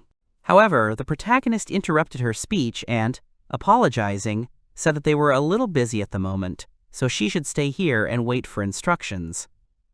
He called her back. To himself, Second thought that he had another headache. Her powers, of course, would be very useful to them, but he could not simply come to terms with it. He has no doubt that somewhere, sometime, everything could go wrong, and an emergency like the recent one could strike again out of the blue. He would like to avoid that. Yukari asked about what just happened, to which Second replied that it was a dark she-wolf. It took him 4 months to tame her, Jurek. She is a demon boss from a Class 1 dungeon. Her name is Ifeko. To which Yukari asked if she was too strong. The protagonist explained that she had not used even half of her strength. The girls were shocked. Second apologized to them and said that he would tell them the details later. Yukari said that she understood, in which case she would go and prepare for the meeting, after which she asked to postpone it for an hour. Then she turned around and went into the house. Sylvia said that even though Yukari said so, she doubted that they would discuss anything today. Most likely, they would just listen to a pompous report about Second's long absence. So he should be prepared. The protagonist thought that despite her intense fear, she managed to maintain the aura of, no need to worry about me. He thought about the fact that he was surrounded by such strong-willed people. At that moment, he looked at Iko. He patted her head again and apologized to her for scaring her, to which the girl told him not to worry, after which she took his hand and suggested that they go play. Together with Second, they entered the house, where they played various games. Iko collected pebbles and jumped on the trampoline. Then they all gathered together at one table. Yukari was talking about something. Iko was falling asleep at that moment. Then they ate together, laughed, and thus evening came. The protagonist was in his room. He was thinking about how he hadn't told them anything about Anko, but they didn't seem to be offended by his rudeness. However, he needs to solve this problem with the she-wolf urgently, since it is not something that can be dealt with so easily. They had gathered on time, so it was worth discussing it together. Besides, there was something else he needed to worry about right now. There was a knock on the door of his room. It was Kuburo. He bowed to the protagonist, then, looking into his eyes, asked him to come with him. It was night outside Pinnacle time. The moon was shining. They came to the bank of the pond. The butler turned to him. He looked very determined. He took off his gloves. He took off his gloves. Standing facing the main character, looking into his eyes, he raised his hands in fists in front of him and said that he wanted to challenge. Second, Kuburo thought that he could not miss this opportunity. He was extremely annoyed that he had to rely on him, the one to whom he owed the fact that he had picked him up from the dump and given him a life fit for a man. Now is definitely not the time to wag one's tongue about all sorts of trifles. Then Second said that he needed to gather his courage and tell about them. So he was obliged to answer him that he would gather his courage in his own way. The butler extended his hand to him and said that as for the method, he had prepared a crown for the duel. They would use it. However, the main character did not let him finish, and with a smile on his face said that it was good. Kuburo thought that Second seemed happy, just like a child who found a toy. The latter said that he liked strong-willed guys like him, to which the butler bowed before him again and said that it was an honor for him. Kuburo thought that he should not be afraid, should not let himself be swallowed up by the moment. If he did not demonstrate his determination now, his cherished wish would not come true. He asked if he accepted his challenge. He agreed. The butler thought that the main character had come here to get his dueling crown. It was wrong to force the master to go anywhere. It was a disgrace for a valet. So Kuburo decided to go up to Mr. Second himself to hand it to him. However, when he almost reached him, he hesitated. Shock showed on his face. He wondered if he had tripped on a pebble, although no, it was as if something had caught his foot, but there was no one here except them. Then perhaps it was Second himself who had done it. However, Kuburo decided that this was not the most important thing. At this rate, he would crash into the main character. The guy cursed out loud, after which he hit his head right into Second's chest. The butler's face turned red. He abruptly pulled away from the protagonist, after which he asked him for an apology. Then something dawned on him. He is a servant. Even if it was unintentional, he should not be capable of doing something that could harm his master. But he just hit him hard on the head, and did something he should not be capable of. The main character asked him if he had really noticed such things, after which he said that Kuburo was still an outstanding guy. The latter saw that Second was smiling Clant. In other words, this strange phenomenon was his doing Clant. He asked him what he had done, to which the main character smiled and said that this is called an escape from prison. A moment ago, Kuburo stopped being a servant. The latter was shocked by his words. He thought that such a technique really exists, but he had never seen or even heard of a method. To implement it in an instant.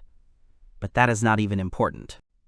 Kuburo thought about why the main character freed him.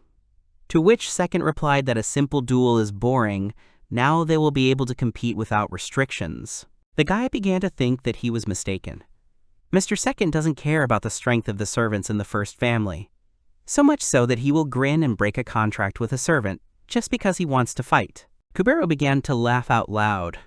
He thought that his master was truly one of those who are called strong. The main character said with a smile on his face that this was great. He needed to relax because the battle had already begun. Kuburo apologized to him and said that as his servant, he had something to tell him. He wanted to recommend that in the future, he refrain from such frivolous contract breaks. The butler said that if he turned out to be a traitor, the main character would expose himself to unnecessary danger, to which the latter lowered his head and grinned.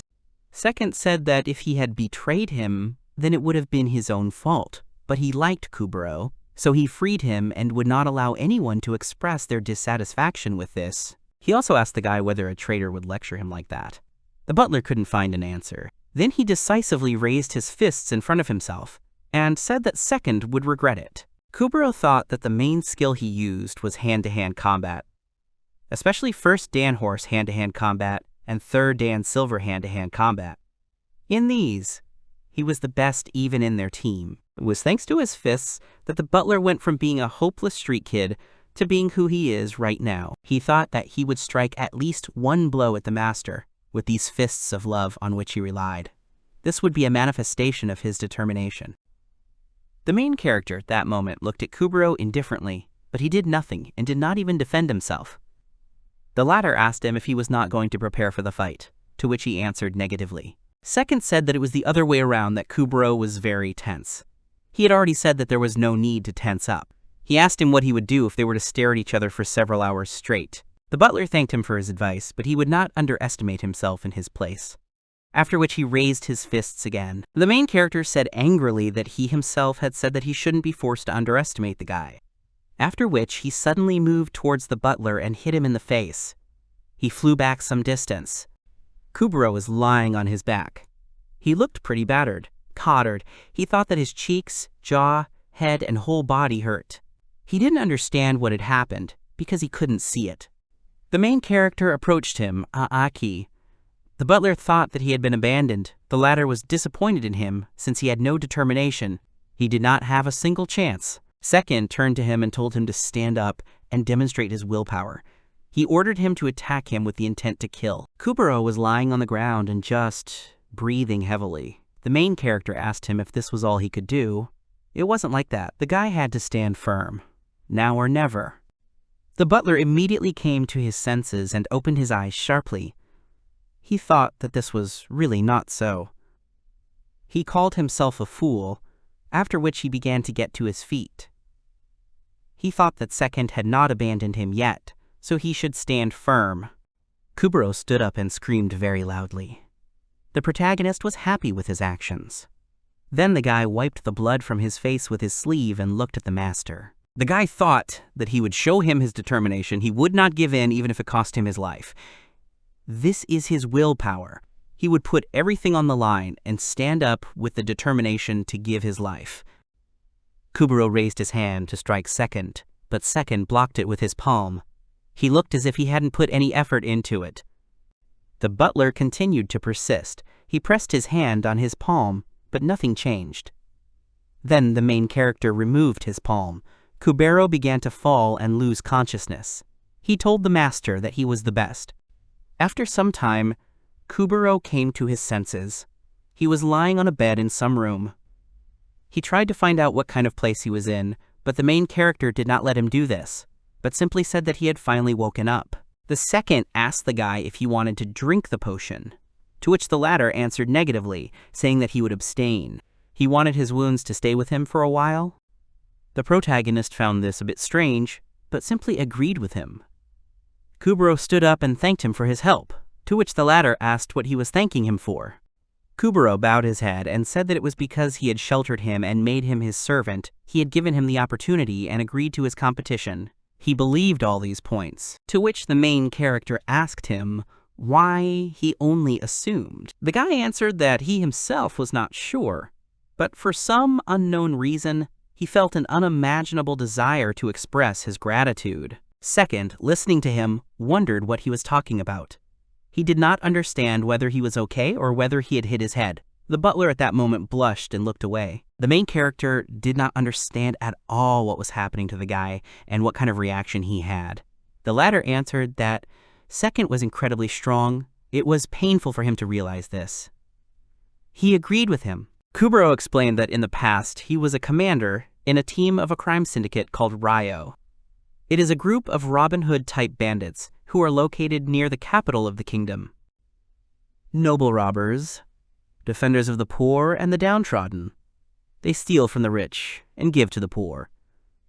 A gang of thieves who are hated by the knightly orders, but supported by the common people. He thinks Yukari told him about them. Robin Hood's bandits are praised as the strongest in the entire kingdom. They were all killed by the Knights of Castalla. Or not all. Kuburo said that robbers who earn money by stealing are a source of resentment for many. More precisely, aristocrats who fill their pockets due to their status and are the main target of robbers. The main character understood why the Kingdom of Castalla itself took on the destruction of Robin Hood's robbers. The guy agreed with him. Under the attack of the Second and Third Knightly Orders, they were in danger of being destroyed in a matter of months. However, this is something he learned not so long ago. He sincerely believes that their destruction was entrusted to the First Knightly Order. The protagonist asked him about it again. He thought to himself that it was strange. He was ready to swear that the First Knightly Order was now under the command of the Royal Guard. If the goal is to destroy Robin Hood's robbers, it would be obvious to assume that this would be entrusted to the Third Knightly Order. the defenders of the palace. Or the second knightly order, the army. There's definitely some reason for this. They were talking about the Rotten Knights Order and the first Prince Klaus who leads it. There is no doubt that there is a vile reason for this. Their boss, Reemsma, wanted to make a deal in exchange for his head.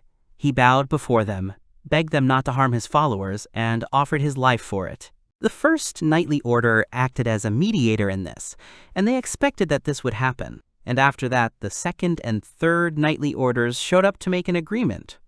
Or so they thought. The protagonist realized that it was a trick.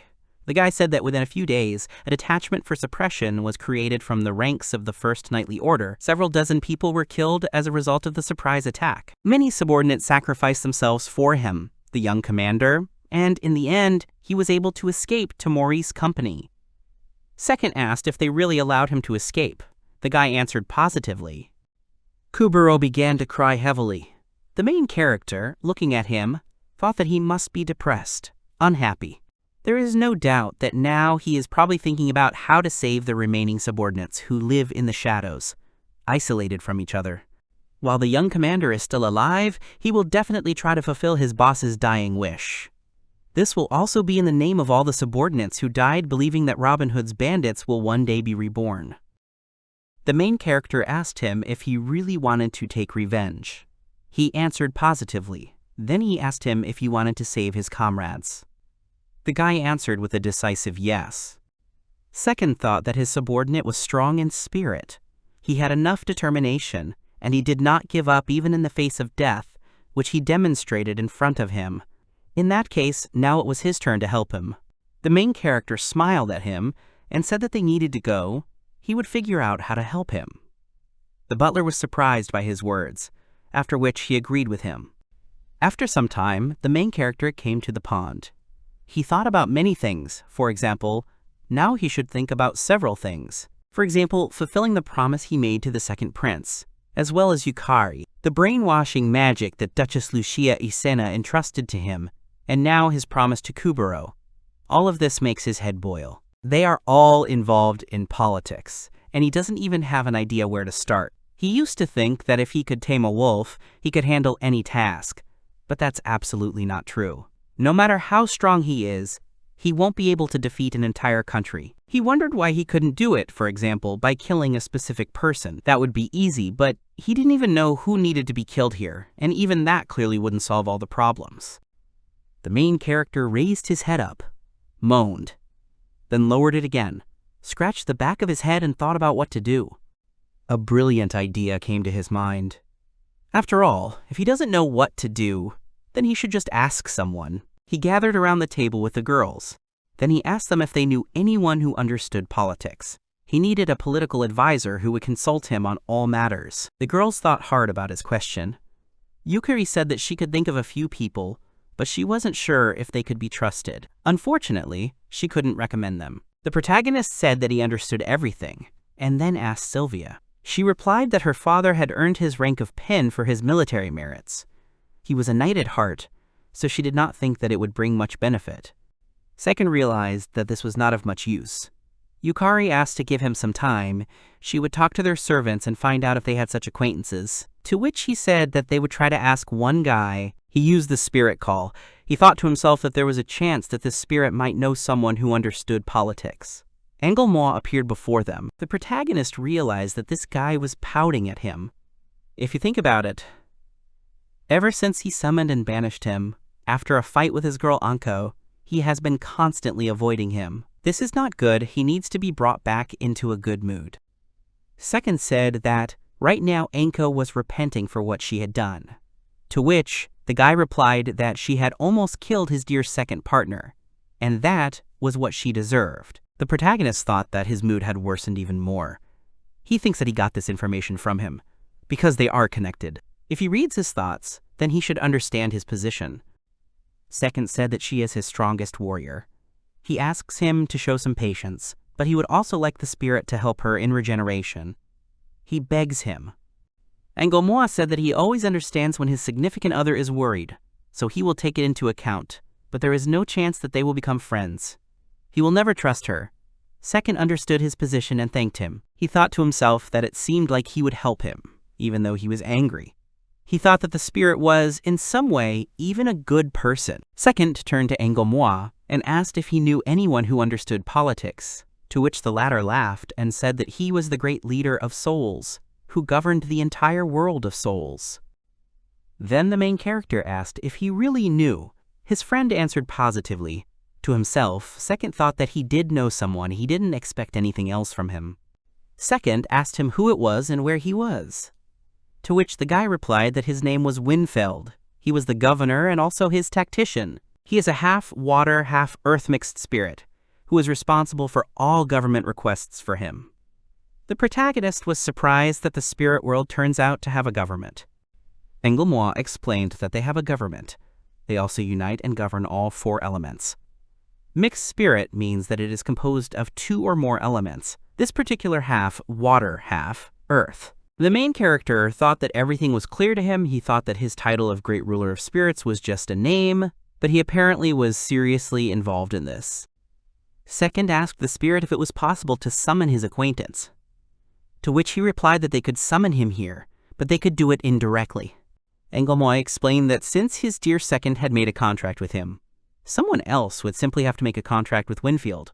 The Spirit King would be present and ensure that his acquaintance was summoned. The protagonist was surprised by his words and thought about what he was saying.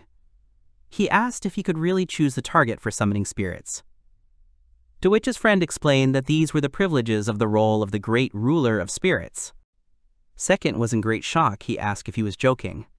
He thought to himself that he could really summon spirits of any rarity. However, the only problem was who would use them. The protagonist asked if this Winfield was strong, to which Moi replied that he was weak, very weak, an unfortunate descendant of the waters of the earth. Second was a little depressed by his words. The guy explained that when it comes to tactics, there is no one better. In any case, anything in politics that requires a great ruler was given into their hands. When someone talks about the tactics of the spirit world, he is talking about these spirits. Moi said that it would not even be an exaggeration to say that they rule the spirit world, after which he laughed. The protagonist thought that this was not very funny. Second thought that he was quite reasonable, but from the look of it, he was weak. In that case, he decided who would call him. The protagonist turned to Yukari and said that she should try to fulfill the summoning of the spirit. The girl was surprised by his words. Second thought that if it was a weak spirit, it would be wise to summon it to someone who wasn't involved in battles. It would be problematic if he needed Sylvia and Iko to summon more powerful spirits one day. The latter were jealous that the main character had addressed this request to Yukari. At that moment, he asked the girl if she had learned to use the summoning of spirits, to which she replied that she had learned this back in the 16th grade. The conditions for opening the spirit summoning skill are quite simple. Get at least 1 witchcraft skill. After you learn it and distribute your skill points, you will be able to get spirit summoning. However, this will not be enough to summon the spirits. To summon him, they will need a summoning ticket. The main character thought about what to do with this ticket. There are 2 ways to get it. The first is loot from monsters. The second is a reward for completing a dungeon. Both of these methods have a low chance. Getting it as loot from rank 2 and 3 monsters is extremely rare, but the fact is that since he arrived here, he has not seen even one of them drop. The chances are very low. This means that the fastest way to get them would be to buy them at auction. He is not sure how many millions the market value will be. No need to worry, because he has an incredible amount of money. At that moment, he heard Sylvia start laughing loudly. The protagonist was shocked by her actions. He asked her what was happening to her and then said that she had finally come to him. The girl was indignant at his words. She told him to look at it. Second did not understand what she meant. And then he saw the necessary ticket in her hands. Everyone let out a cry of surprise.